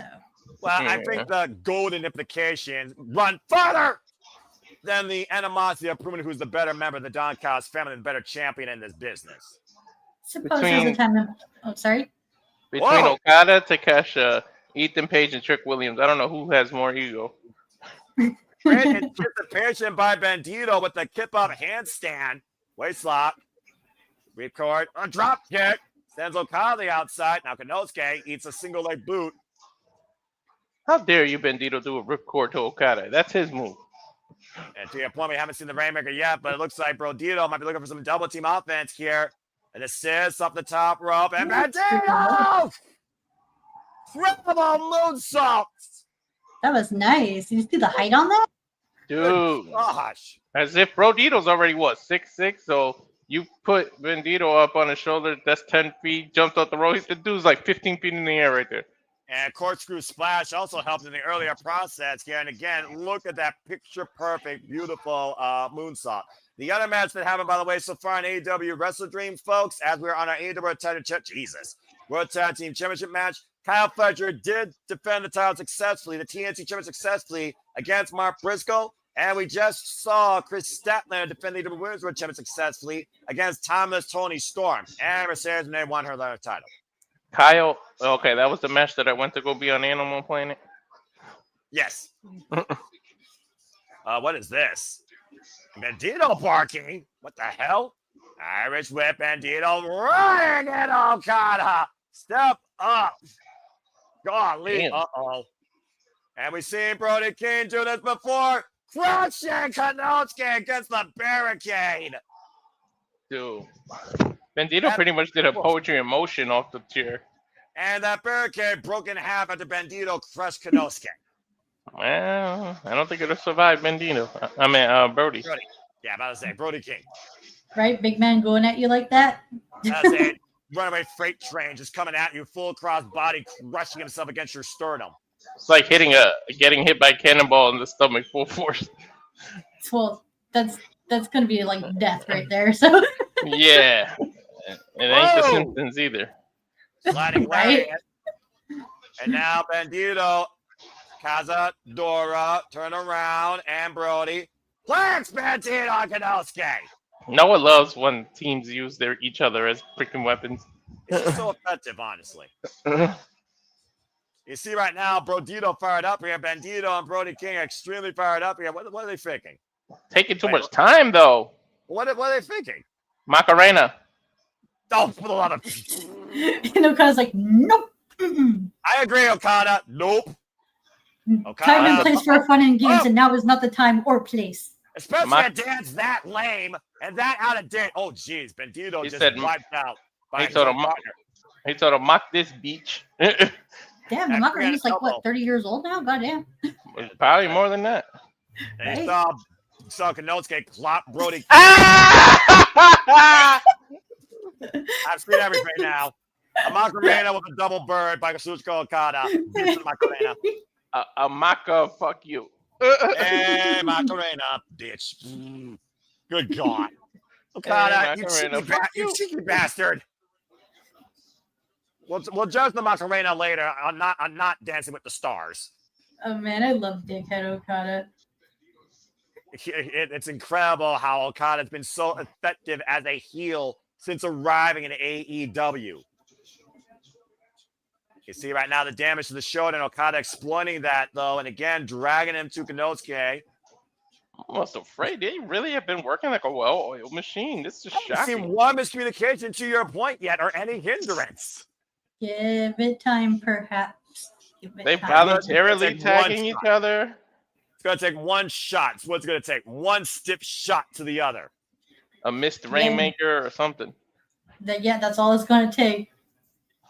Brody King trying to clear the cobwebs out of his head after getting clocked by Konosuke's elbow, the former 5-time KOD Openweight champion from DDT Pro, who's had a dream about being a wrestler and reaching this point of his career since he was 4 years old. And again, you see Bandito favoring that left shoulder as Aubrey Edwards goes to check on it. The reason it has all that tape to your point earlier. When you're dealing with the Alchemist such as Cero, you're in for a world of trouble, and you see the damage done. And clearly this wasn't planned by the Don Callis family to hinder the AEW Tag Team Champions. Bandito's been feeling that since that match in Arena, Mexico, and that's what led to Konosuke and Okada getting this chance in the first place. I mean, they smart. They pinned them before, right, to get this shot, so they know they can do it again. About to say, and we just gave Sandy a worst nightmare. Sorry, pal. See right now, Okada hammer locking the compromised arm and driving Bandito shoulder first in the ring post behind the referee's back. Dale tu cuerpo alegría, Macarena, que tu cuerpo para dar alegría cosas buenas. Konosuke again raising the ire up Brody King as Brody's trying to tell Aubrey what's going on, but at the end of the day, in tag team wrestling, you are more of a detriment to your partner doing that. Gives Okada the opportunity here. Slingshot senton inside the ring. Beautiful rolling senton. Their unified champion, who's been unified champion now for 99 days. And to my point earlier, Ash Kazuichka Okada has been AEW Continental Champion under the unified banner included for 578 days. Why is Okada just tempting Brody King? And the man that defined the IWGP Heavyweight and World Heavyweight Championship for nearly 1,800 days, the face of New Japan for the better part of a decade. Takeshita right now putting more pressure on that left shoulder of Bandito. It makes it even tougher for Bandito to crawl over to force the ropes for the break. What's the Continental Classic? Continental Classic, of course, is a round-robin tournament that kicks off, I believe, at Full Gear and will transcend across the pond to the UK for the duration of December and will culminate at World's End. Gotcha. Kazuichka Okada, the defending Continental Classic champion, who won last year's Continental Classic, tying Masahiro Chono for 5 round-robin tournament wins with his 4 G1 Climax wins as well. Then Brody Eddie Kingston's back. He might be in it this year. And Okada drops the elbow to Bandito's heart. Going back to your point about like Okada teasing a. Hold that fat ass. Fuck you.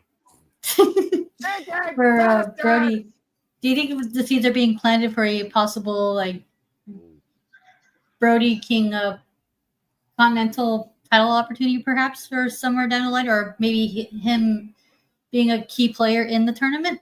He's been a star player in last year's 2 tournaments, to your point, but has never made it to Wait a minute. Finals, so I wouldn't rule it out. And yeah, we saw Walter at the middle finger grab by Konosuke, as Okada still had it up in Konosuke's face here, and Bandito's trying to take advantage. He said, "You talking to me?"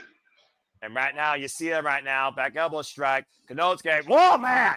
Dropped with the drop kick. Okada slips out right in here. Tell me! Brody King, Lego! Here comes the big guy! And lining up Konosuke and Okada with these open palm strikes, Ash. Underneath. Dangerous bat drop there by Brody King and Okada. Recognized by Konosuke. I have no idea who's legal on the other side. Swing and a miss, charge again. This is the chop again. And Konosuke. What a Big ball Okada's slam. a legal person. I'm pretty I sure really Okada's think, a legal yeah, person. I'm pretty sure it's Okada too. And Okada right now. Uh-oh. And Brody King driving Okada. Konosuke with a death fire driver in the corner. I think I smell a cannonball. And I think he's about to pick up a 7-10 split or a 5-10 since the pins are closer. To your point, Walter. Cannonball in the corner. Now this legal cover to the tag kick. Dude, he pulled Okada like a rag doll. He Again, everyone is smaller compared to Brody King in the ring. I'm just saying. Bro, Okada flew out. He almost flew out of his own skin. Dead weight. I mean, yeah, freaking 300-pound plus man crushes sternum along with another 200+ pound man. Wouldn't you? Oh, God. Open palm strike. You see Konosuke somehow staggering around ringside, Ash, on his feet. Plotting right and now. waiting for that opportune time to help out his partner in need. But I say Wilkie, though, as you see Okada creating separation with Brody King, these two men who fight each other over the defeating Continental Champion in Australia, earlier this year at Revolution. Uh-oh. And hoisting him up. No way. And a nut breaker over the knee. Wow. The strength it took Okada to do that. Yeah, how much did it take Alex Kazuichka Okada? Both men are down right now.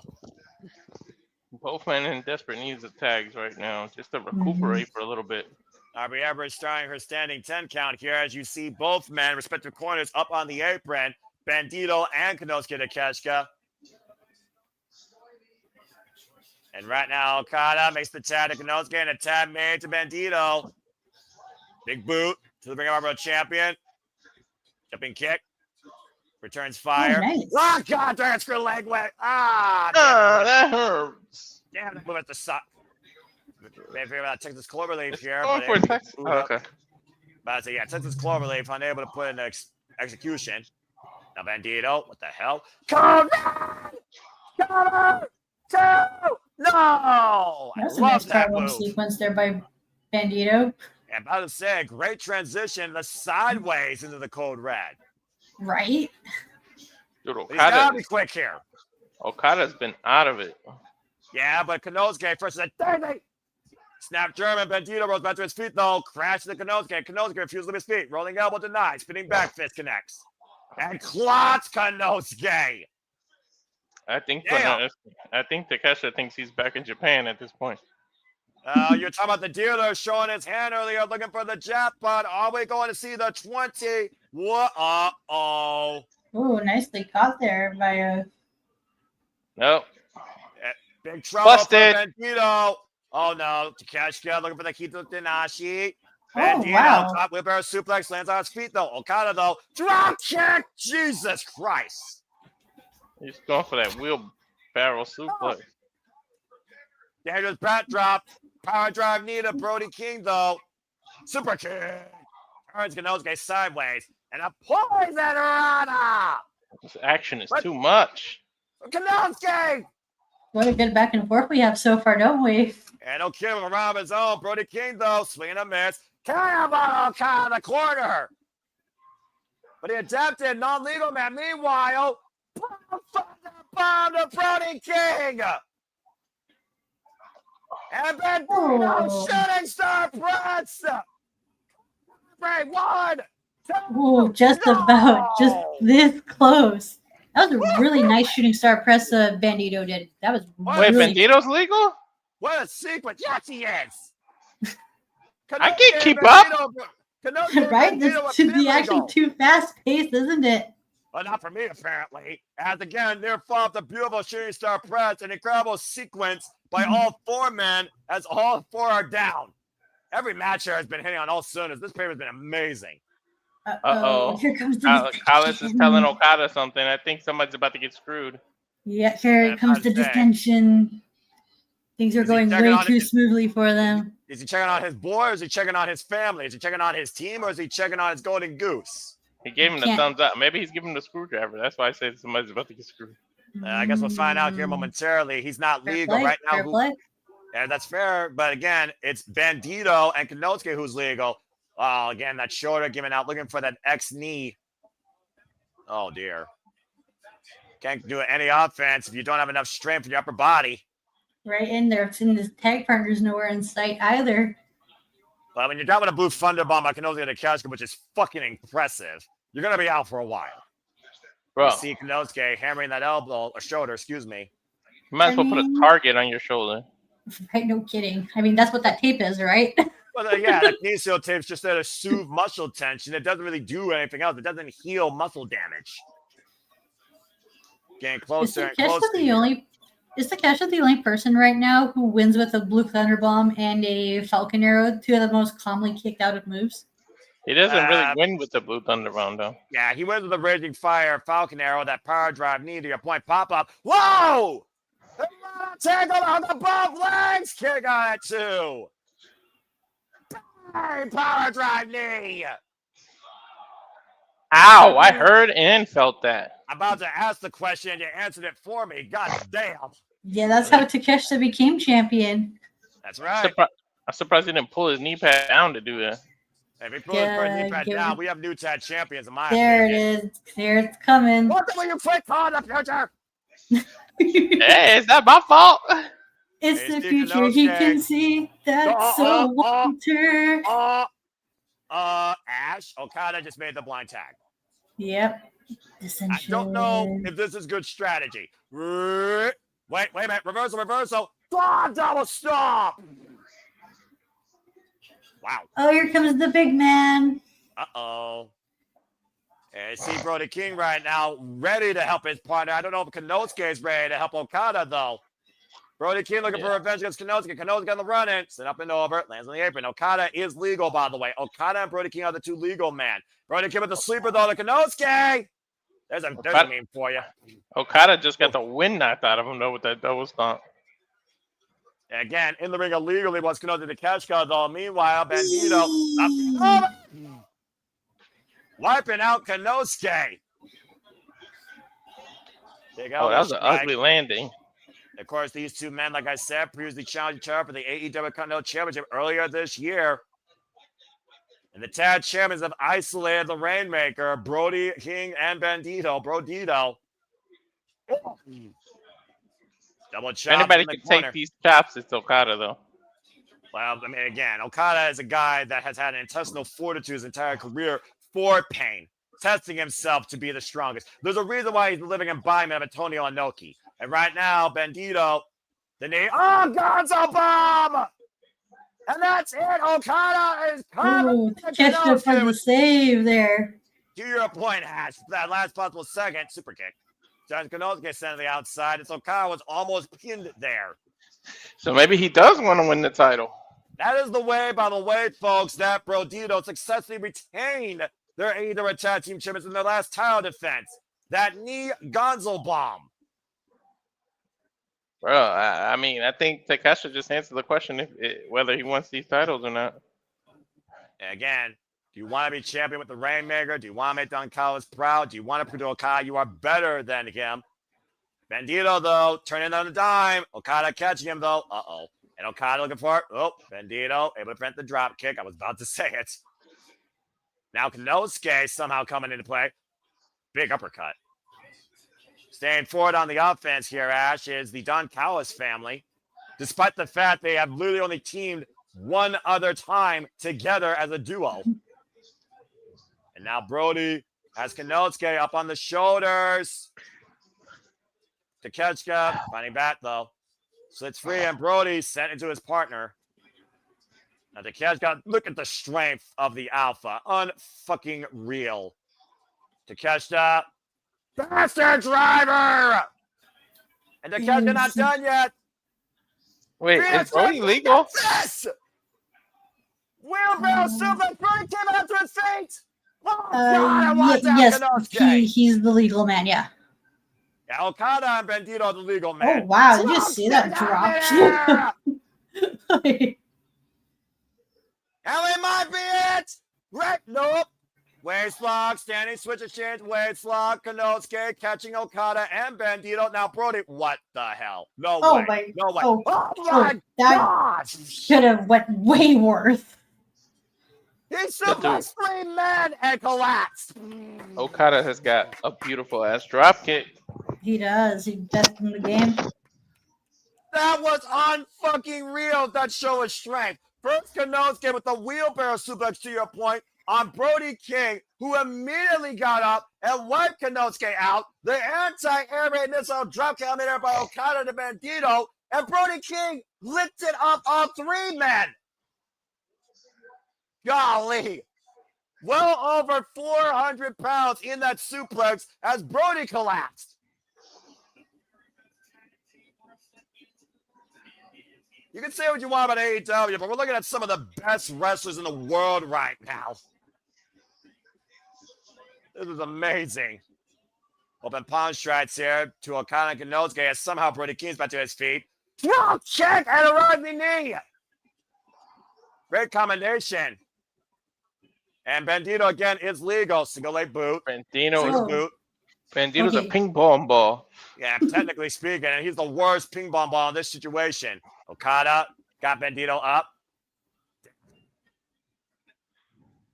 And now Takeshita looking for the setup here by Okada. Whoop, power drive me miss. Able to get free. Big boot to Okada. Super kick to Konosuke. Bandito find the world. Okada hooking up Konosuke. No, excuse me. Okada hooking up Bandito. Oh, there it is. Oh, no! Rainmaker. To Konosuke! Okada, Rainmaker, Konosuke! And I don't think he's sorry for it. I'm so sorry. Look at that cheeky smile. He's sticking up his middle finger. He's sticking up the middle finger. This is the moment where Okada officially fucked up. And meanwhile, while he's glad about that, he might be mad about this. X-Knee! Uh-oh. I think he's going to go play blackjack. Yeah, here comes that suplex. I bet the dealer's about to show his hand to Okada with a 21. Oh, the shoulder again. The shoulder giveaway, guys. Looking for the nope. Brody King hoisting up Okada on the shoulders. Oh, God! The hell? It's a no-good driver. Brody King, Will and Bandito on. Willpower, feel you. Inokiism strengthens you. Top Vader Konosuke by Brody. And once again, there it is. With the one hand. One arm. Cover. Oh my God. Wow. Holy shit. Okada got pinned. Yes, that's right. That was fucking great. You This can is a count on good one hand match. how many times Okada's been pinned. To your point, Walter, I think it's been about one hand. But Brodido just pinned the AEW Unified Champion. What a win for Brody King and Bandito. Is that Bandito's kid? That's exactly right. Aww. An incredible earned victory tonight for the AEW World Tag Team Champions. And, yep, that earned the moniker. Brodido, Konosuke, Okada, AEW Tag Team titles, AEW WrestleDream, where they say we're the best wrestle, for the AEW Tag Team Championships. Professional wrestling! That was so good. An incredible win. I had to give you the solo for that. Don't worry about that. It's not about me. It's about wrestling. And you gotta wonder, Ash, what does Don Callis think about this? Oh, he ain't gonna be happy.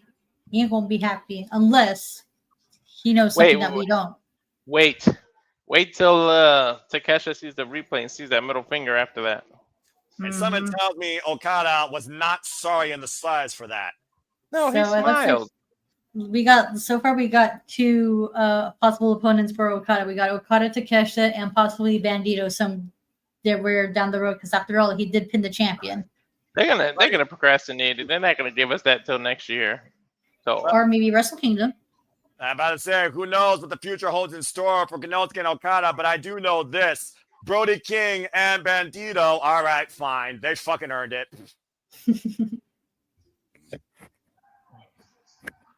Macarena victory. That's a lot of rolling, bro. That is an incredible win for Brody King and Bandito. Congratulations to our still AEW World Tag Team Champions. Solid tag match. What a solid tag match. This might be my favorite match of the night so far.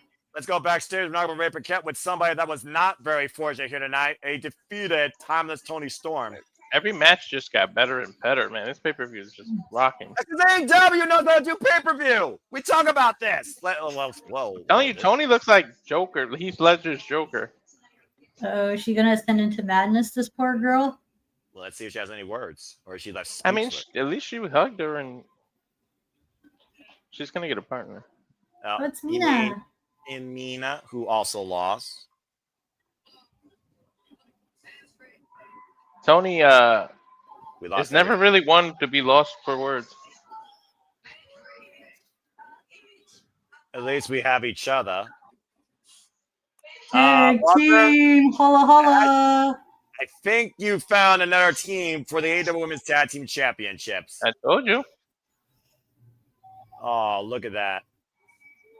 Defeated, but still together. Forever. Timeless Toni Storm and Mina Shirakawa. Consoling one another after an incredible night in defeat as we get ready for our semi-main event. Time to see Hangman Page true merit as a champion or Samoa Joe Cruz as a pretender. Our semi-main is next for the AEW World Championship. Hangman Page versus wait. The title's the semi-main?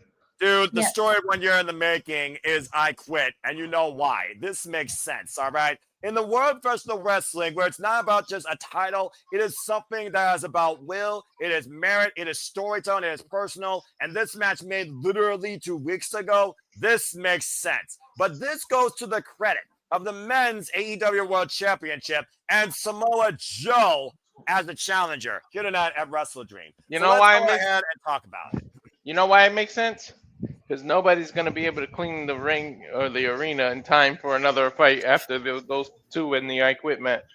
Well, let's go Right. ahead and talk about this match. Ash, what has been your thoughts on Hangman Adam Page resurgence as a man, but also as a two-time AEW Men's World Champion? Do you echo Samoa Joe's sentiments in a way where Hangman feels like at the end of the day, is he treating Samoa Joe and this run as a charity case? Is he truly worthy of holding the gold, or is he just a pretender? Why Samoa Joe looks to remind exactly who he is, not just to him, but to himself. Samoa Joe has a point. If it weren't for him and the Ox, he wouldn't be champion. Well, Yeah, I tell you one thing. This second reign is way better than his first one. and it might That be I will over give you. before it truly starts.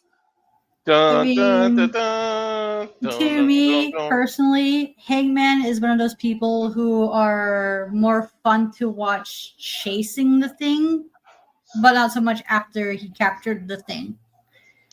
It's like a dog. Wow, chasing that was a very tire. descriptive, Ash. Good job. It's like a dog chasing a tire. They don't know what to do after they get it.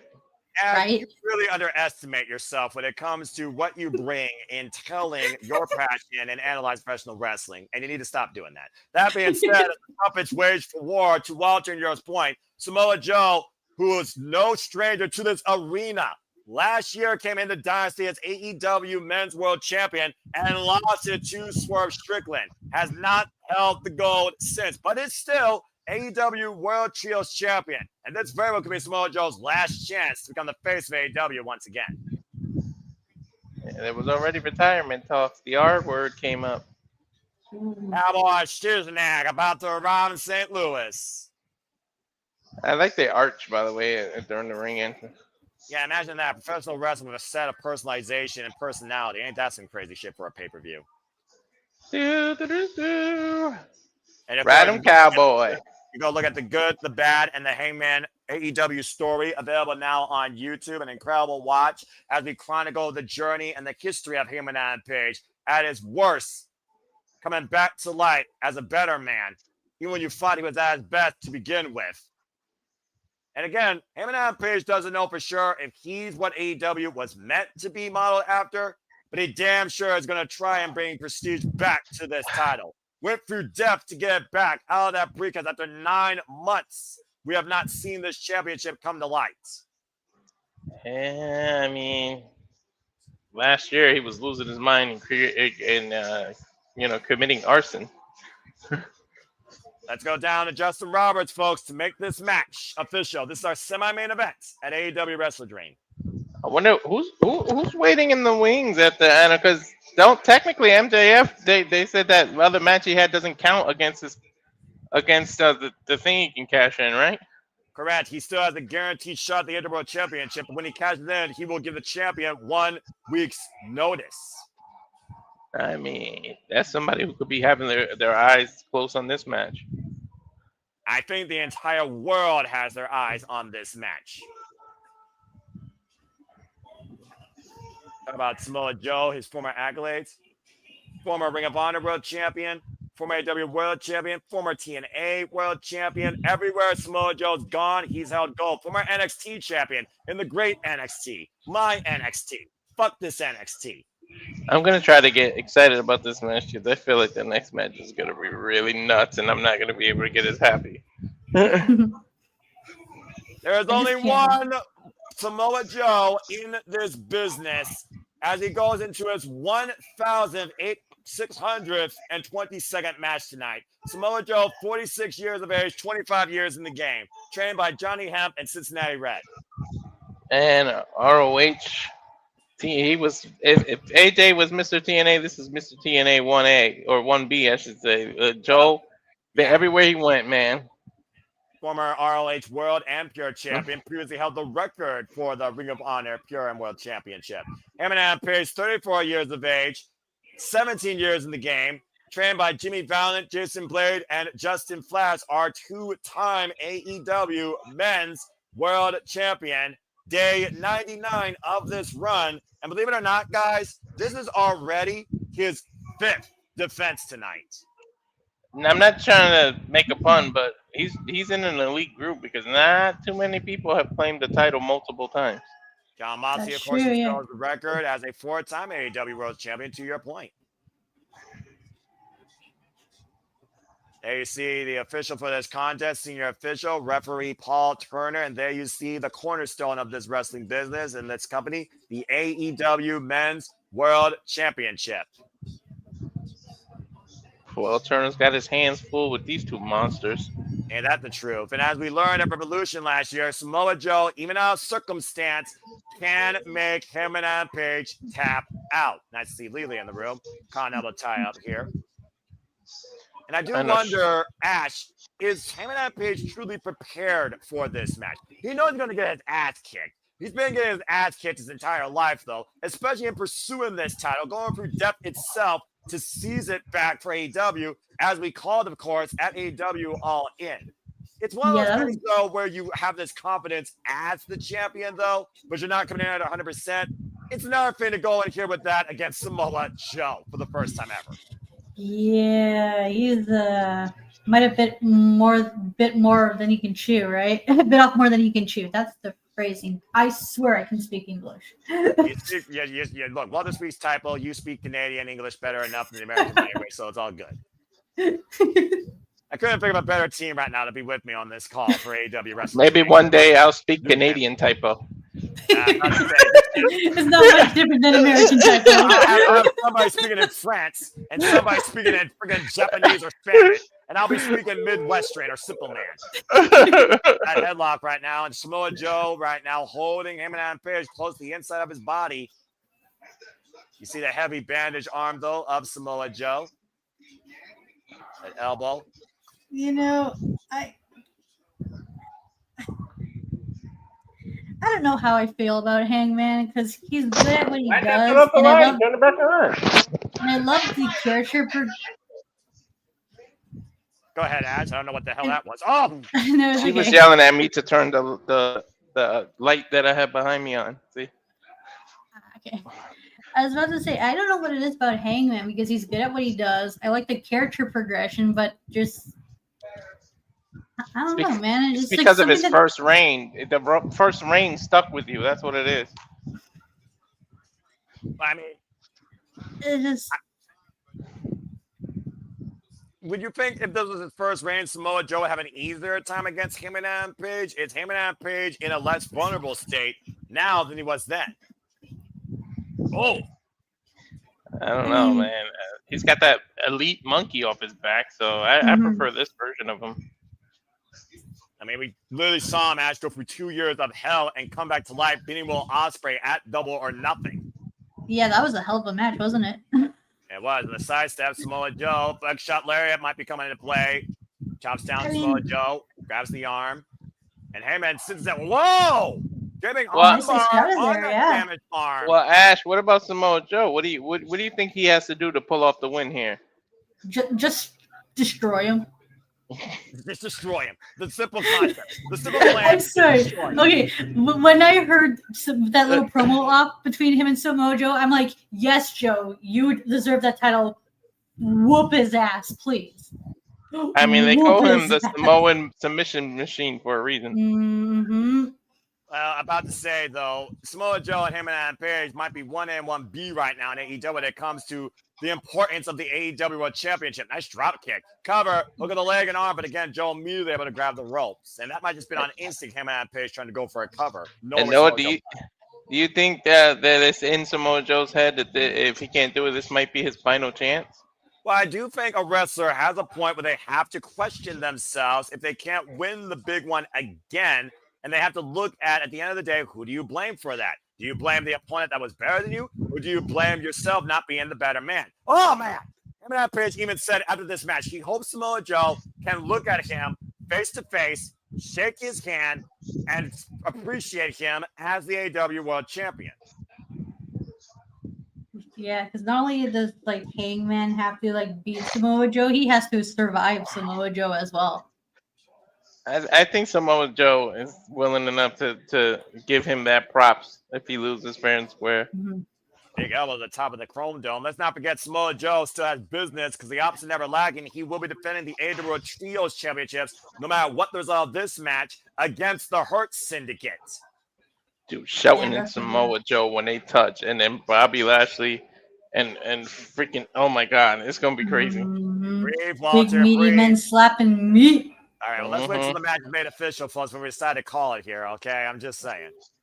Drive against the apron here, and Samoa Joe driving Hangman Page against the barricade. You see Hangman Page, by the way, sporting heavy kinesio tape. Hangman hasn't been the same since that match against Kyle Fletcher at All Out when he was dropped countless times on his head and neck. They literally went all out. That's another match I haven't watched yet. Oh my goodness. And Samoa Joe right now scouting Hangman with a boot to the side of the head. You need to study because there will be a quiz. Oh, We're not like, going to grade like the amount of matches that I missed out that I have to catch up on is astounding and alarming. The ways of the simple man. When you got time and you're at home and you freaking got nothing going on with work or anything else in your peripheral, watch the matches you need to watch.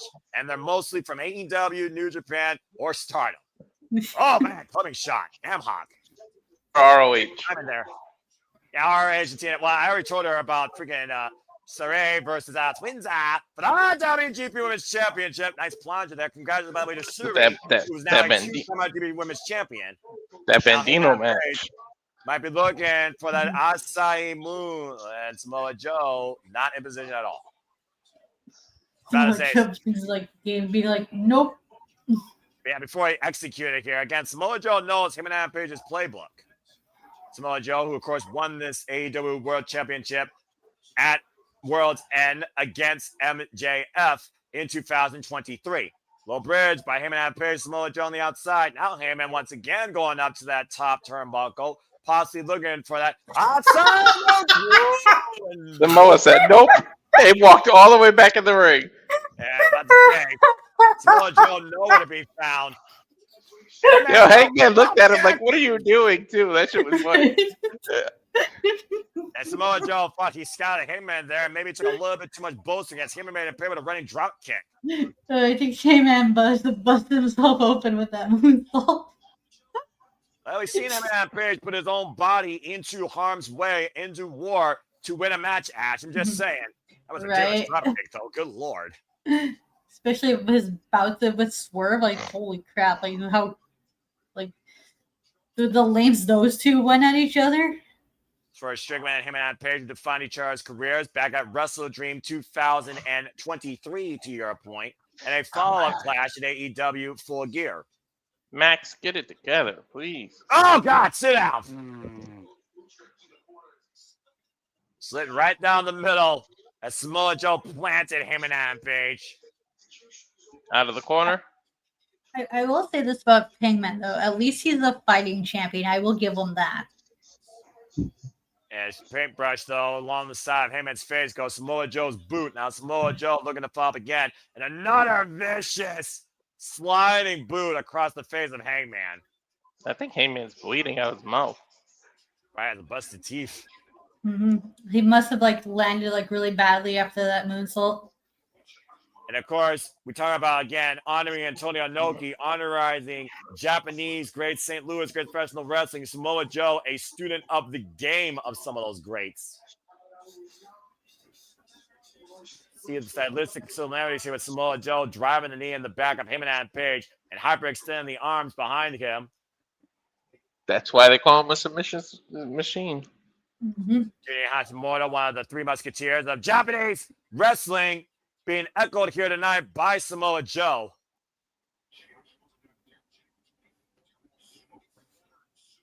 Former sumo wrestler, might I add. I mean, Samoa Joe looks like a sumo wrestler. Mm-hmm. One of the few Samoas not related to the Anoa'i family. Right. A lot of inspiration drawn by Samoa Joe for the duration of his career was that Japanese great.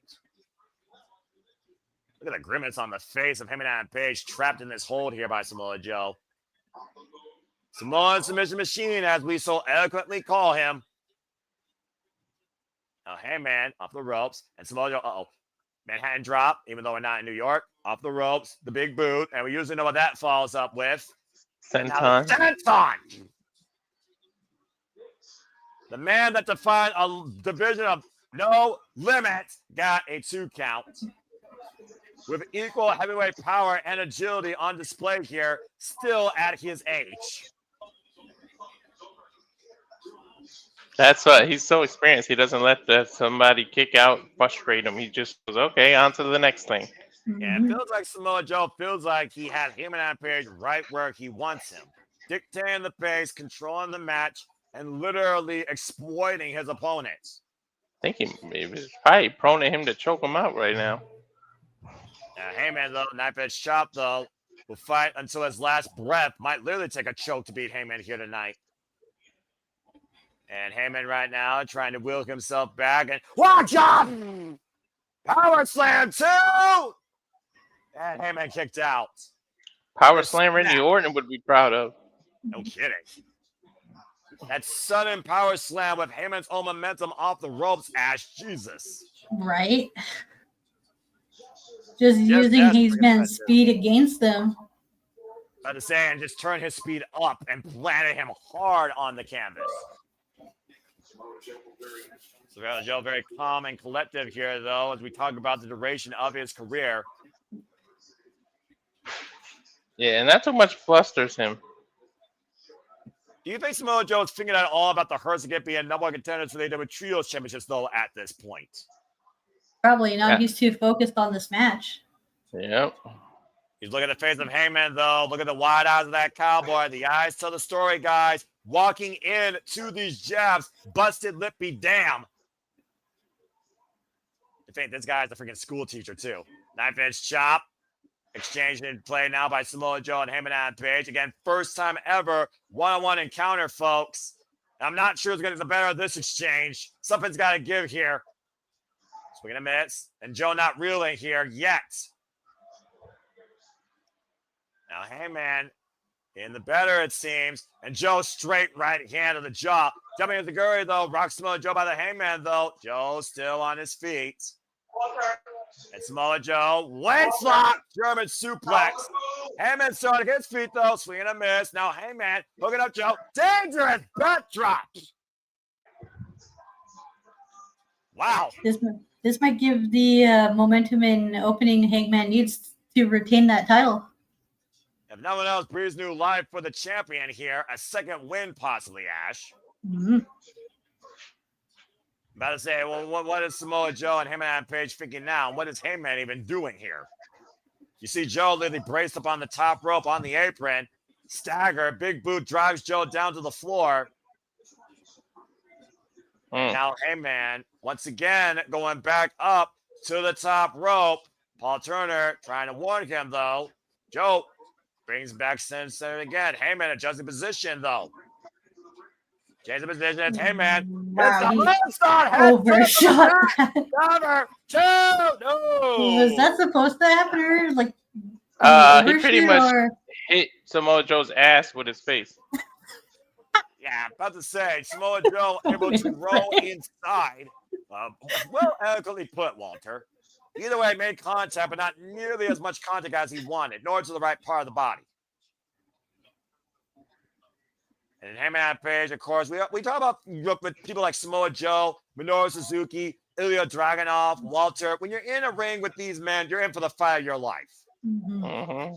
Big rolling elbow. And now there is no way. Trying to hoist Samoa Joe up for a dead eye. Joe with those Kawada kicks, though, right to the forehead of Hangman Page.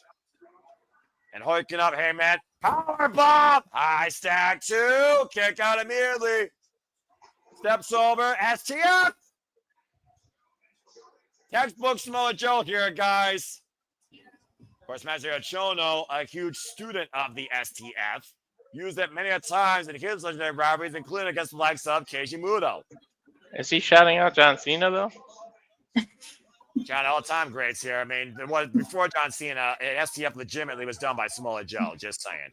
I know, but, you know, he can sneakily after what him and AJ did. The crossface being applied here with the edge grip across the eyes and the nose and the forehead of Hangman. And Hangman right now, Lou Fez, be proud of this. You see right now, Billy Robinson ties almost being applied here. Ash Samoa Joe changing position every 6 seconds as Heyman finds a way to force the break. I mean, they call him the submission machine for a reason, right? See Joe right now. Joe's mat work is so impressive. Just especially like the way he can put you in submission holds when you least expect it. Especially like a man of that size doing it is just. Bravo, You know me, I love mat wrestling. We love pure wrestling. We love technical wrestling. We love the game of human chess and body manipulation. Mm-hmm. And Heyman knows what's coming here. If he doesn't protect himself, that muscle buster could be his undoing. Check yourself before you wreck yourself, Hangman. Damage done to the neck, to the head. And hello, Charles Shaw. It's good to see you. Miss Jensen Beditting. Hope you're well and haven't fallen down anything lately. You see Heyman right now with the front face lock. And you see right now the champion looking for a new reprieve. Massive chop to Samoa Joe here. Staring into the eyes of Samoa's submission machine. Ow! What the hell is Page looking for here right now? Is he going to Charles. try for a sunset? My working theory, Charles, is because nobody's going to be able to clean up the mess they're making the I Quit match. Messy sunset flip power bomb and a kick out of 2. Reagan free. The only way I could see Heyman and Page not putting Samoa Joe down there has to be at this point, guys, fatigue. Mm-hmm. Still, Samoa Joe hit hard. That is a hard landing for Samoa Joe. He's not used to someone being able to power him like that either. I'm not sure Samoa Joe is used to falling on his back like that, honestly, Ash. Yeah, when was the last time Samoa Joe took a bump like that? I can't tell you. And Heyman once again trying to hook Samoa Joe up, and Samoa Joe says no. And again counters. Kawada kicks again by Samoa Joe to Heyman and Page. Whoa! It's fired up the cowboy. Went for the rolling. Go get that clutch. Oh, nice counter there. Poking the clutch. The roll through, and that 2 counts. Woof. Spark of life out. Heyman and Page, the side step by Samoa Joe there. Runs in the big cowboy boot. Oh, here comes the buckshot. Might be caught and loaded. Whoops. Oh, wow. Never mind. He caught him. Poking the clutch again. And he's got him down the body grapevine. That restricts the breathing. That makes it even tighter. Uh-oh. Right. And look at Heyman's head. It's purple. Kakina clutch is in play. Middle of the ring, guys. Down on the mat. Remember, he has long legs, so Noah. And again, though, damage done. Will the body wear away? Has fatigue finally come into play? Those eyes are dimming. That arm is fading. While Turner in position, will we see a new AEW World Champion?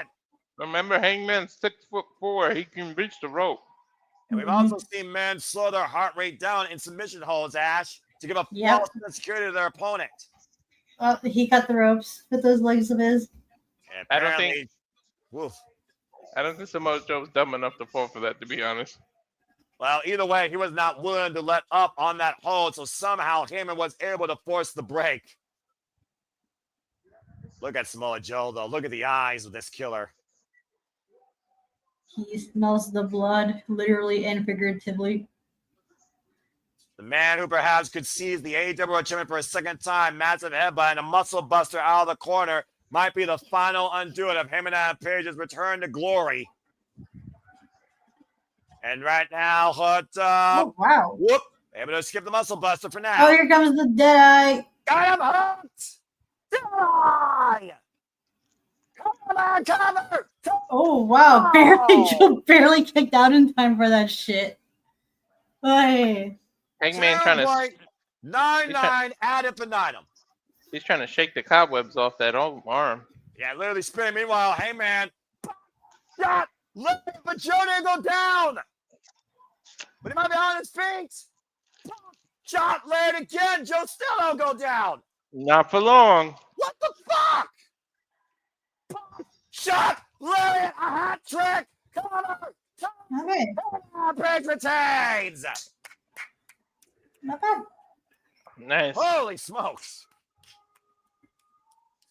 Damn. Took 3 buckshot lands in succession to put Samoa Joe down. Dude wouldn't even go down. And during that fight, Well, Samoa Joe has officially been beaten by Hangman Page, but it damn sure wasn't easy. No, not at all. Damn. Hey, I gotta give it to Hangman. He put up a hell of a fight against Samoa Joe. And okay, take a look at the replay here, Ash. It didn't take one, it didn't take two, it took three buckshot lifts. The final one taking Samoa Joe off his feet and down for the 3 count. So what's next for Hangman? What's next for Samoa Joe besides the Ops and the Trios Championships? Both these men, again, a new chapter in their lives. Hangman Page just starting, and for all we know, Samoa Joe might be wrapping up. Either way, Hangman Page still stands. Battered, beaten, bruised, but still AEW Men's World Champion. And now will we see a show of respect post-match, because at the end of the day, Hangman took everything Samoa Joe brought and survived it. I think so. So respect. Remember, MJF is still waiting in the wings. And That's true, yeah. The Ops coming out here, though.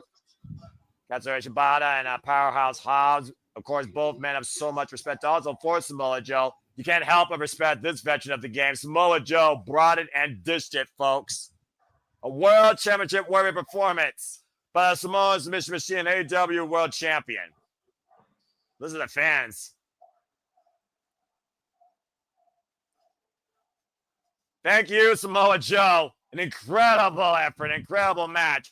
Great heart, grit, and determination. And of course, the Ops assisted Hangman Page. There you see the embrace. I think it's safe to say Hangman Page is not a pretender. He is truly a champion. Mm-hmm. Tremendous show of respect here tonight at WrestleDream for Hangman Page. Troy's motherfucker. Oh, what? And the Odds being down. Hey, man. They had to do this. You know why? Why? The Hurt Business is too popular. They're gonna have to be the heels. That's why they're doing this. Samoa Joe is envious because he doesn't have that.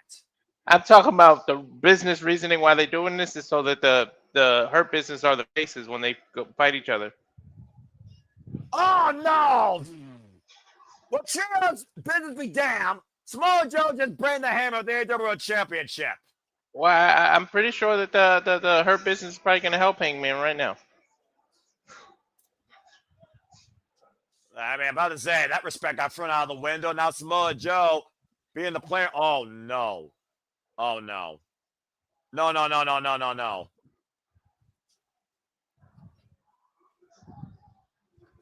What the hell?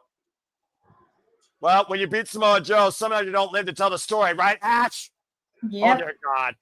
He's gonna bust somebody's muscles. Championship. Well, looks like the Samoa Joe Hangman feud's not over quite yet. Let me tell you, we're going to kick this into full gear because I don't think Samoa Joe is done by any shot going out to the AEW World Championship and remind the world exactly who the fuck he is. I'd be okay with this rematch taking place at Full Gear. Yeah, I Do don't you know if think Heyman's MJF going to be. I don't know do you if think Heyman's gonna be MJF okay.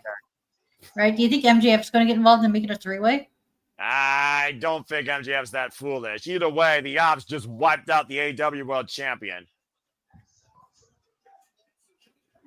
Two of the biggest losses in Samoa Joe's career have happened here in St. Louis, a city that has cursed this man's career, leaving his own infallible mark tonight, the man that beat him this year, with the help of the Ops. Damn.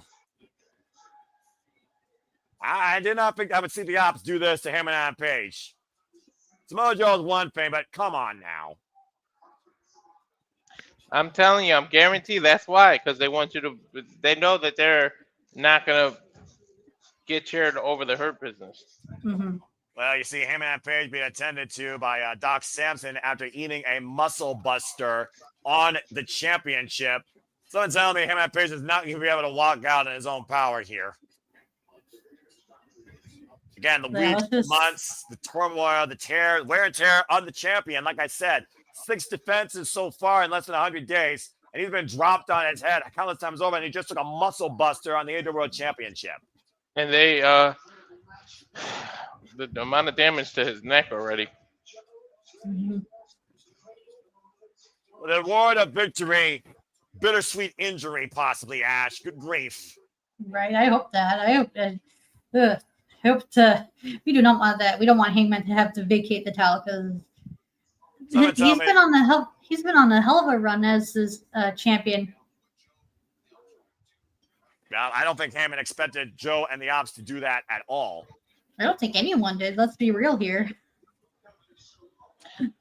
Oof. I didn't see it coming, but I understand. I mean, in context, like we said, Samoa Joe even said himself, based on what we talked about, finding himself, being himself once again. That was the real Joe, as much as people may not have liked it tonight. Oof.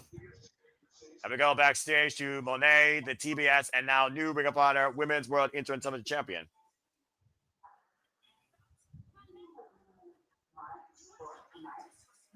Come on, disrespect me. Tell me to disrespect you. Because I've been you twice in the past. Uh-oh. I told you! Well, a challenge laid out by Mercedes Monet to a very familiar foe in Kris Statlander, calling out the champion for Full Gear. It was Full Gear 1 year ago, guys, where Kris Statlander and Mercedes Monet first met each other, of course, over the TBS title. But let's go and talk about what's coming up on Dynamite. After we saw the Ops, they might be more dangerous than ever. Who hurts people here? The Ops defend the World Trios Championships against the Hurt Syndicate this Wednesday live on Dynamite on TBS. And we also have our bracket revealed for the AEW Women's World Tag Team Championship. This coming Ooh, I can't wait for this tournament. This is going to be fun. I love tournaments. Noah, did I call it or did I call it, Noah? You did call it, dude. And we also, after Brodido pinned Okada to active pleasing, Brodido gets a chance at the AEW Unified Championship against Rainmaker, Kazuichka Okada. Dynamite going to be must-see TV Wednesday night. But before we get there, it's time to close the book begins. on a year-long rivalry at WrestleDream. To Ash's point, Jon Moxley, Darby Allin, one last time, I quit match. So who's gonna utter those two fateful words, Noah? I don't know what I'm more scared of. The who, because that will bring an end, or the what, because I don't know what the fuck these two are willing to do to each other in this game of chicken. The problem is, in my opinion, neither one of these men have those words in their vocabulary. Right. So do you see someone quitting on someone else's behalf, God forbid? Like, how the fuck do you end this? Bro, I don't know. I see fire. I see casket. I don't know what. As we get ready for our main event here, as we're about to get underway again, thank you all for tuning in. Please like, subscribe, comment, tell a friend. I hope that you all are enjoying this and keep me away from nonsense, as always, because I love professional wrestling. This is what TK does. You don't like it, too bad. So sad. This is what AEW does. Why the marquee of pay-per-views. Again, when I take to the conversation, super chat, simple as that, or PayPal the passions. Please subscribe, comment, tell a friend. Subscribe to Rage of Wrestling. Subscribe to our Canadian friend Ash. Subscribe to Rage of Wrestling, Walter Cruz. And again, I hope you all have enjoyed this. We, of course, cover all the biggest shows and papers here for WWE, NXT, AEW, ROH, TNA, and so much more. So again, as we get ready for our main event, I Quit match, a match 1 year in the making. When Darby Allin was looking for a hero, a role model to look up to, he put Jon Moxley up on that marquee until Jon Moxley betrayed his own family, ending Bryan Danielson's full ring career with a Warrior's death last year at WrestleDream. 1 year later, man, time at WrestleDream. Jon Moxley, Darby Allin, I Quit match. God forbid. Justin Roberts, take it away. Ladies and gentlemen, shit's about to hit the fan. Accurate. If you think you know violence, you don't know shit till after this match. Mm-hmm. Give me all the blood, the sweat, the violence, everything. Give me it. I want it all. This is going to be the definition of Enochiism, because truly only the strong will survive. And this might be the Death Rider's last ride. Jon Moxley is literally creating an army of killers looking to kill the one nuisance, the dark shadow of his run this last year, Darby Allin, a man that has literally survived Mount Everest and has challenged death itself every chance he can get. What Jon Moxley knows a thing or two about being an addict, overcoming his own demons, saying that Darby Allin has so much potential for this business and wastes it with this reckless abandonment, saying that no one else loves Darby like he does, shows admiration for him, wanted to send a message that you need to stay away. And Darby Allin refused to stay away. Now looking to take everything from Jon Moxley. And again, my bad, by the way, as I forgot the pandemic, Jon Moxley does have an I Quit match win. He beat Eddie Kingston in an I Quit match at Full Gear 2020 when he first held the AEW World Championship. And there's got to be realization sitting in here, Ash and Walter, when you consider that this may be the last time we see Darby Allin and Jon Moxley as we know it. Yeah, that's a high possibility. Because who knows what these two are going to do to each other tonight. And who knows what the future holds after tonight for either man. How does someone still look themselves in the eye, shows themselves to daylight, if they truly say, I quit here? I don't think we're going to hear those where it's going to be a referee's going to just have to have mercy on somebody. I feel like there's not going to be no mercy death given here between Jon Moxley and Darby Allin. We saw Darby Allin walk like the living dead after being assaulted by every Death Rider in succession this past Wednesday on Collision, donning that AEW flag in front of Jon Moxley saying, it's never too late to say I quit. And Jon Moxley was apoplectic, dropping him on his head with a high-angle Death Rider, double underhook DDT. And something tells me he will drop Darby on his head as many times as it takes to force him to say I quit. It's not going to be enough to make a man bleed. You're going to have to break a man's soul to win here tonight at WrestleDream. I'm almost afraid to know what they're going to do in this match.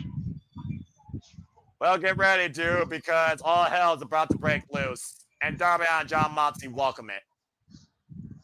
The only one's going to make it back to heaven. Here comes the grunge. I honestly wonder, is Darby Allin even medically cleared enough to walk out on his own 2 feet after what happened Wednesday night? I don't think he gives a shit. That's the scary part. I think you're right. An icon of his own right in AEW, honestly, if we're being accurate here, guys, who has yet to beat Jon Moxley, by the way, as they face each other on 5 previous times.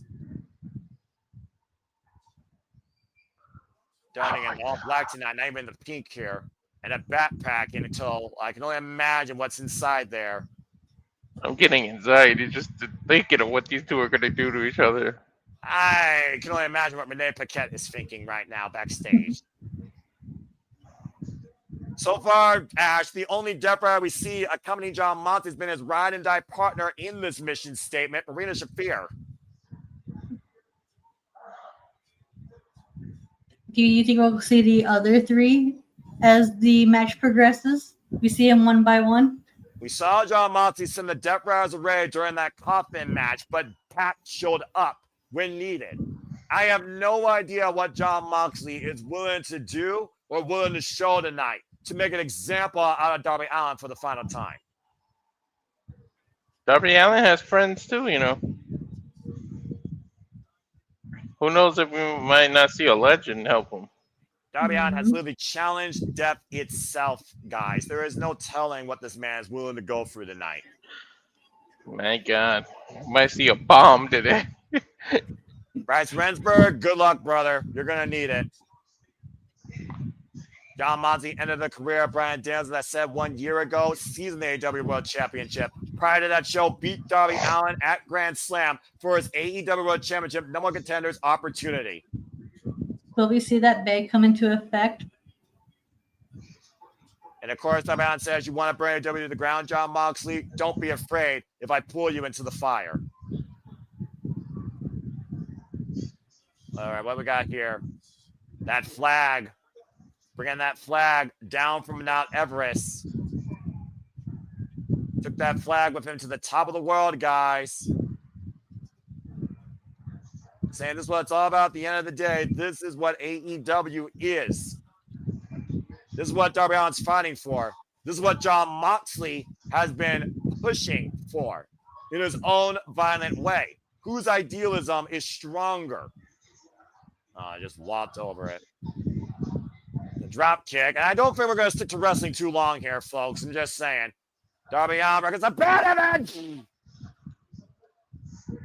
Darby Allin with the cannonball and the fast start here. I'd be shocked if we caught regular wrestling moves. I mean, every match that Darby Allin and Jon Moxley has been anything but regular. You can't even say regular in the same sentence with these two men. And Maria Shafir grabbing the ankle of Darby Allin. Again, legal. Oh, God. It's like saying logic and wrestling in the same sentence. Thunderous shotgun drop kick to Darby Allin by Jon Moxley. Which, of course, we thought we were going to see a one-on-one final conversation behind prison walls with Jon Moxley and Darby Allin, and Pac bludgeoned Darby Allin.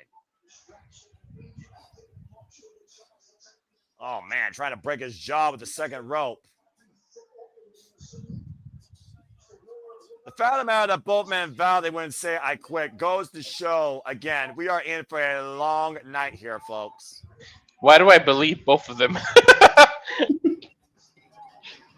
We saw that rope kick in the teeth of Darby Allin and Jon Moxley with a chain rat fist. Oh, Jesus. I guess it's hard to say I quit if you don't have a workable jawline. Jon Moxley targeting the teeth of Darby Allin. Forced dental work here with that steel chain. And again, all legal unless Darby Allin says I quit. How you say I quit, though, with a bad jawline is what I want to know. Very muffled. I think physical taps count too. Understandably licking from his mouth with the chain braced across his jaw. You see Bryce Remsburg asking if he wants to quit. Yeah, crowd letting everyone know how they feel about Jon Moxley. And again, Jon Moxley doesn't give a fuck. Literally drinks blood ever since overcoming his demons himself. Coming back to AEW last year, January. From rehab. This match is a mental case in itself, professional wrestling, honestly, guys. Uh-huh. And at the end of the day, Ash, Jon Moxley believes everything he's doing is for the right reasons here in AEW. Do you truly think either man is right in what they're doing here? Oh, God. Oh. I don't know. Do you think that they even know what's going to go on through their own head? Like, I think they just do. They don't think. I think both of them have tunnel. I think both of them have tunnel vision to be see who can just destroy each other first and get the other person to say I quit by any means necessary. They're the rules of morality have been thrown out the window at this point. Great sense, Ash. That's a good point. Oh my God. Spine first, Darby Allin's body warped against the front of the steel ring steps. Let's go about who can absorb the most punishment and still endure. The I quit match is a definition of endurance.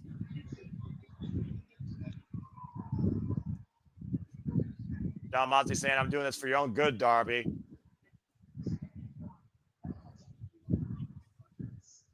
You want to fight? Let's fight now. Wait, we haven't been fighting already? What the hell does that mean? Again, literally whiplashing Darby Allin head first in the second round. Here's an idea, JJ. Don't book a karaoke night after an AEW pay-per-view knowing that AEW wrestling is going to surpass anything else on a Saturday night. Surprised you didn't book it after that lame brain Halloween Havoc show next weekend. Again, not covering it. See Jon Moxley right now, again, just methodically dissecting and breaking down Darby Allin. Are you guys going to be dressing up for the next Saturday shenanigans? No, I'll be sleeping. Okay. What do we not cover? I've already spoken my piece. Unless I'm paid for it, I'm not covering next week's Saturday show. And meanwhile, what the hell, Marisha Fairport? What is that? Oh no. What's next? Oh, Halloween Havoc. Oh no. Are those bamboo? Oh, those are skewers. Those are skewers. Okay.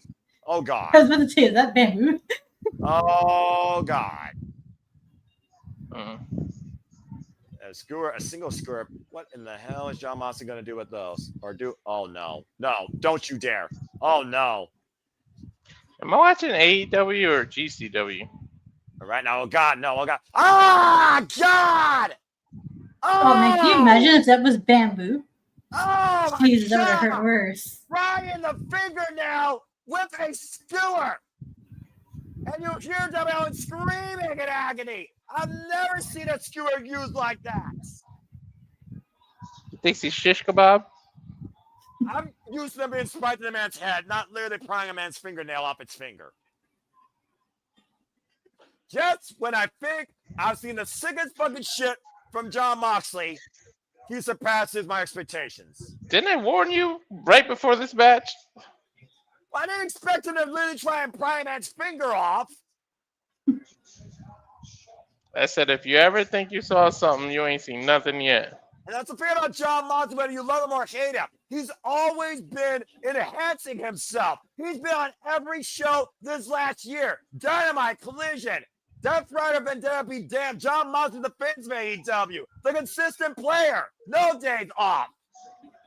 And Darby Allin right now saying fuck no to I quitting while he's got literally a busted fingernail. You can imagine the pain he's feeling right now. Bro, stuff underneath your nail hurts because your skin is like right there. Yeah, imagine a fingernail being pried off your finger. Set up and over, Darby Allin able to find his way over the still ring steps, bouncing off. Step up drop kick sends Jon Moxley up and over head first. And Moxley sent reeling. Jesus Christ, I've never seen that before. Ooh. We are literally looking at a definition of if the Joker at his most unhinged was in the ring with the freaking methodical mad scientist himself. I do think that Jon Moxley is going to have a profound advantage here, considering he has been involved in more wars in life than Darby Allin. While Darby Allin has challenged death, let's talk about Jon Moxley's career for a second. Former CCW champion, survived the lives of Minoru Suzuki, been involved in barbed wire death matches, lights out matches against the likes of Kenny Omega. I'm just saying. Moxley's been through it all in his, like, how many years of wrestling? Yeah, near 20 plus. Darby Allin right now being clocked by Jon Moxley. Big combat boot to the side of the head. Darby Allin, though, combination offense here by this unorthodox young player over the top. Comes in! And again, pinfall doesn't matter here. You see a look of concern by Marina Shafir at ringside here. And you see Darby right now. Remember what Darby said. He is going to use that flag and choke the life out of Jon Moxley before Jon Moxley says, I quit. And Moxley in a world of trouble might be really hung by a noose. We've seen him at Page beat Jon Moxley like this in Texas death matches. I was just about to say that. That's how Hangman got the title from him. Oh! Gouging the eyes of Darby Allin. Darby Allin back on the attack, though. Gouging the eyes of Jon Moxley, even with a bad finger. Now, again, Bryce Rensburg asking if either man wants to quit here. And you see right now, Jon Moxley covering up. First time we've seen that in a while. But now Darby, no, Darby, don't do something stupid and reckless. Oh, who am I kidding? I mean, it's Darby. Like, come on, man. Yeah, that's a fair point. As Darby Allin's looking for his footing, Jon Moxley apron. Darby's spine.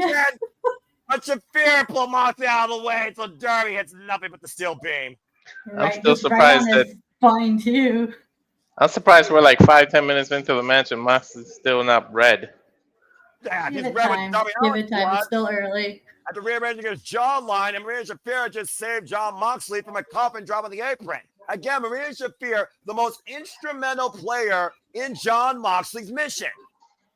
That's one tough woman to have at your side, I can tell you that much. And the definition of a problem yet to be solved, Marina Shafir, Death Rider #1. What the hell is Moxley doing? I have no idea. Sending Darby Allin back inside the ring. At the end of the day, Jon Moxley knows he's got to push forward here. If he wants to save, in his own opinion, freaking Darby Allin from himself, he has to do these unspeakable things. Make sure he doesn't come back. Is he going for a pin? What are you doing? What are you doing? Insult to injury. Again, John Moxley warned Darby Allin. He's villain monologuing. No, Again, he's taking there his. Is he no touching his submission. belt? Yeah, there's no submission here, guys. Again, the only way this ends, one of these two has to say, I quit. What the Or fuck? someone has to quit on their behalf. Uh-oh. And Moxley almost like he doesn't want to do this, but knows he has to. Again, I do think somewhere in John Moxley, there's a tiny bit of reluctance to what he's doing to Darby Allin. You think John Moxley wanted to do this to him? I think he really respects him. The fact that he could take it. He'd rather have Darby join his and be on his side, to be honest. But remember, John Moxley said last year, Darby Allin, you weren't ready for the AEW World Championship. Is Darby Allin finally ready to beat John Moxley? That's the other question. Moxley's beating him. I'm whipping him like a government mule. There you see the bruising rising on the back, the lacerations across Darby Allin's spine tattoo, Ash. He's whipping him like he was his father and he did something bad. And Darby just shoved referee Bryce Rensburg away. Now John Moxley hooking up Darby Allin. Starring pile driver. Hey, if you power drive him, he can't quit if you knock him out. I think John Moxley knows that Darby Allin is nowhere near to saying I quit. Waiting for Darby Allin to return to his feet to continue to endure this punishment. He's just whipping him like he stole something. Jesus. Well, I mean, do you think Darby Allin in a way stole what John Moxley was trying to do here at All In? Let's not forget, not just the ops. Darby Allin was there to be the undoing of John Moxley's AEW World Championship. Ugh. No, Moxley stole something from Darby. He stole his title opportunity last year. He also stole his trust. Is Darby giving up his back? It looks like it, yeah. Yeah, I think Darby Allin will literally sacrifice himself to prove to John Moxley, you're wrong, and I will never quit. He's literally pleading John Moxley to do, oh, God, John Moxley answering in kind. What the hell? You want it? You got it, Darby. Why would you be a glutton for your own punishment? That's my fire be damned. That's ridiculous. Moxley said, much obliged, sir. Is he saying that or is he pissed off? What the hell? And Darby somehow leaping back with a rear naked choke. Fended off, though. John Moxley. How the hell is Darby still freaking fighting? Don't ask me. Broken the grip. Up the second. Coffin splash. Caught. Waist lock. German suplex. Bounced up and over. I don't know if it's to my TV, but dude, Darby almost looks like green on the side. Like he's so beat up. Almost like yellow, green, like he's sick. Like, is it my TV or he looks like a weird color? I don't know at this point, but Darby Allin just grabs something else out of that bag, and I don't think John Moxley's aware of it. Lighter fluid. Oh! Oh, God! Okay. Yeah, I would say you can smell it from here. You're right. He's dousing John Moxley with lighter fluid. Let's not forget, he literally lit John Moxley inside a body bag on fire. I think Moxley's chances of winning just was about to go up in flames. The crowd is stunned here, and John Moxley right now is pleading Darby Allin, don't do this. Oh, there goes Yuta and... Is that a lighter? Yeah. No, that's mace. I think he's using mace. Yeah, I forgot Garcia is part of the Death right now. I was about to say, who's that other person? Oh, wait, it's Garcia. Crushed by John Moxley. You see right now, Clark Noli giving John Moxley a towel, thankfully, so he can't be lit on fire. Well, not yet, anyway. Well, when things seem dire, that is where you see the Death Riders. Mm-hmm. Should have gave him a different colored towel because that usually means you quit. And what is John Moxley now looking for in the Darby Allin's bag? Is that a taser? Oh, shit, it's the taser. Dear God, that is a taser. Oh, no. Oh, no. Is it fully charged? Yeah, that's a fully charged taser, and that's an exposed... Oh, my God. Both men fighting right now, preventing electrocution. May interfere with a low blow, though, to Darby Allin. Darby completely... Oh, God! Fuck quitting. That'll stop your heartbeat. And a curve shot to follow up. Now trading one weapon for another, a steel chair. I don't know if that's safe or even more lethal. Dude, why is no one out here to help Darby? In my opinion, when Spider-Man Darby Allin says, no one get the fuck near me. Uh-oh. Death Rider on the steel chair. Head first.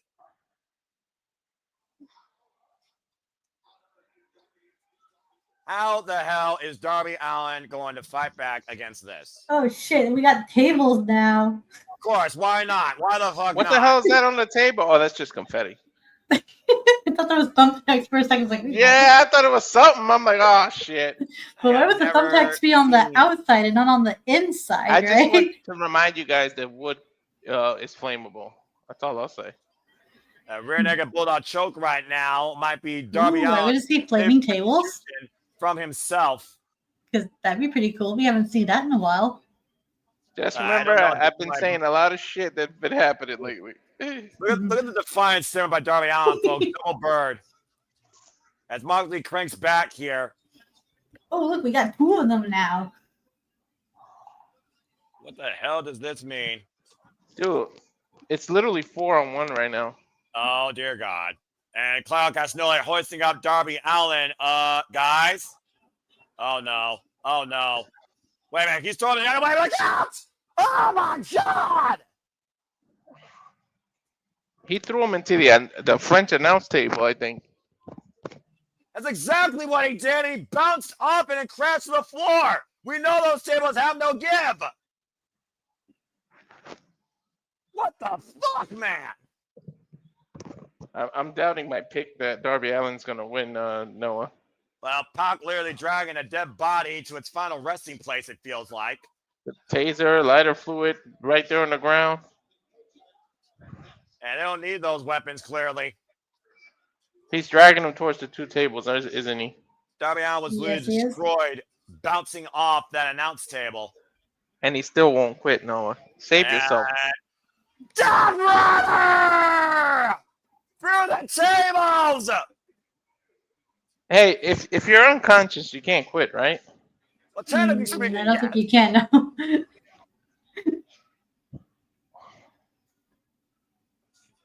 John Moxley, Darby Allin, still locked in this lethal combat. Look at this overhead shot of Darby Allin bouncing off that announce table to the floor. Oh, I see. It's the lighting. It's like a weird yellow-green lighting in certain spots, and it reflects off his skin. This is murder. I might agree. I literally have to stop a man's pulse before they say I quit. But this is unfair. I mean, there's no rules, but man, it's 4-on-1 at this point, Noah. At the end of the day, Darby Allin's his own worst victim. He asked for this. John Moxley, I don't think he wanted to do this. He told him to stay away since January when he pushed the man down a damn flight of stairs. If no one could talk Darby Allin out of climbing Mount Everest, I don't think they're going to be able to talk him into quitting. Yeah, that's a solid point. Moxley's getting more pissed off that he won't quit. Well, John Moxley says he cares about him. Nobody cares about him like John Moxley. That's why he's actually demanding Darby to fucking quit. There's no microphone. John Moxley will probably have to kill this guy. Don't they usually use a microphone and ask them if they quit? Usually in WWE, yes. And here, though, no. The referee's there to hear the words. Ain't life grand? Not right now.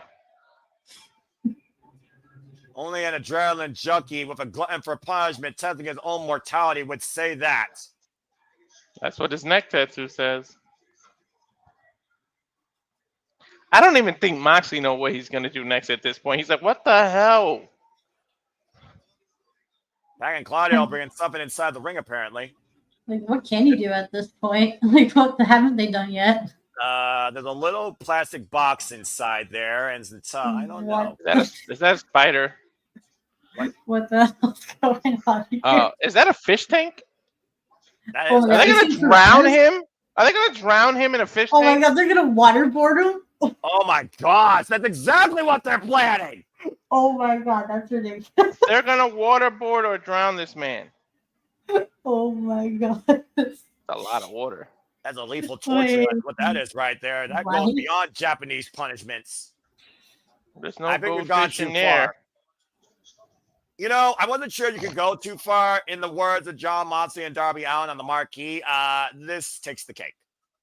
Well, oh shit. Dude, it's literally 5-on-1 now. If you include John. They're going to waterboard him. They really are. That's exactly what they're going to do. This is worse than getting bullied swirly at your high school. Jeez. Well, here it comes. They're going to hold him upside down and drown him. Yep. I mean, at the end of the day, they're also going to wash his face clean. Oh! They might have woke him up. Come on now! Can we get security out here or something? Can we get the tank away from him? He can't quit if you got his face under the water. Still yelling no. Even Marina Shafir said stay the fuck down. Don't make me do this, Moxley just said. You hear that?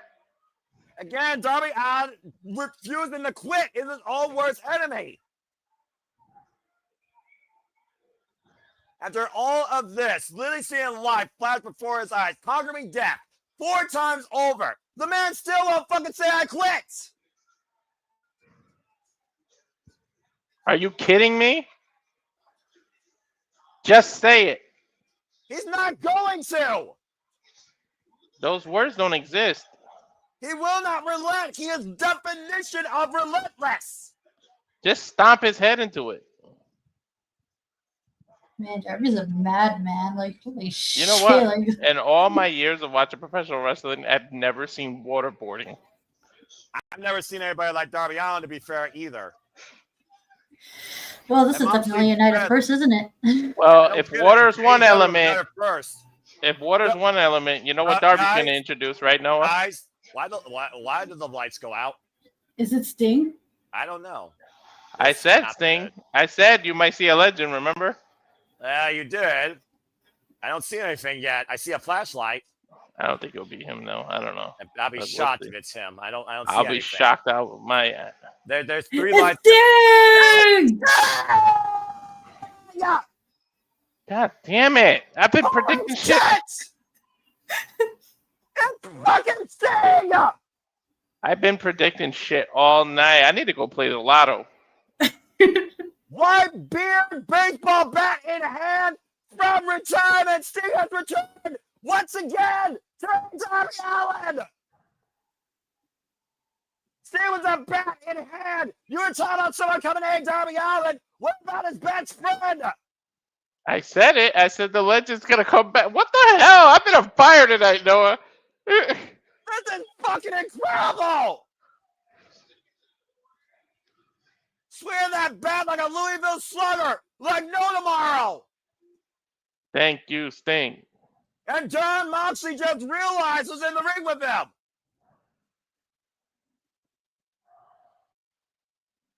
I kind of like the white gray hair Sting. You're literally looking like Old Man Winter. Mm-hmm. No kidding.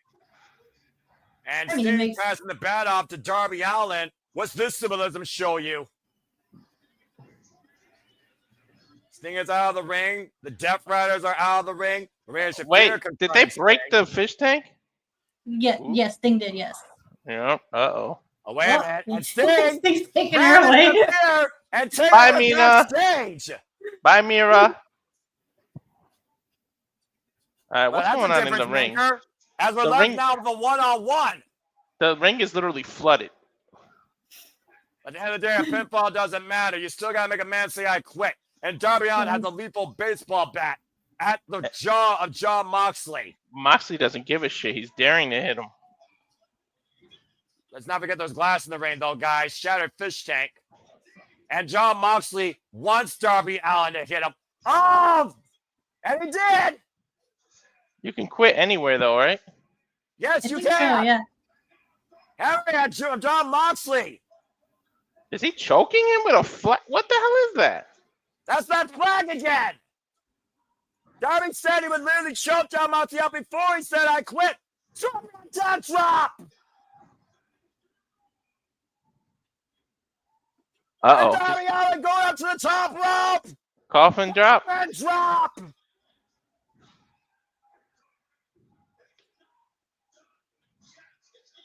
I have never seen this in my life. Now what? He's going to do Darby the stepping through. The Scorpion Deathlock. That's exactly it, Ash. Oh my God! Look at Darby's back. Will Jon Moxley tap? It's on broken glass. That's it. That's it. He quit. What? Ashley said yes. Yo, not only is it broken glass, but remember, there's a bunch of water there. He can't breathe.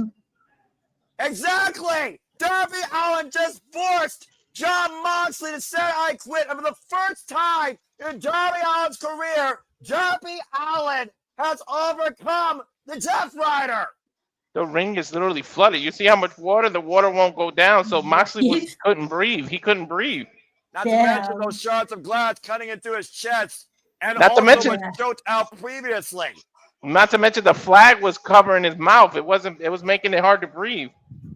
Jon Moxley preserving his life, giving up his will to Darby Allin tonight. Darby Allin with a win a year later, a redemption found for AEW's Darby Allin tonight at WrestleDream, overcoming his year-long nightmare.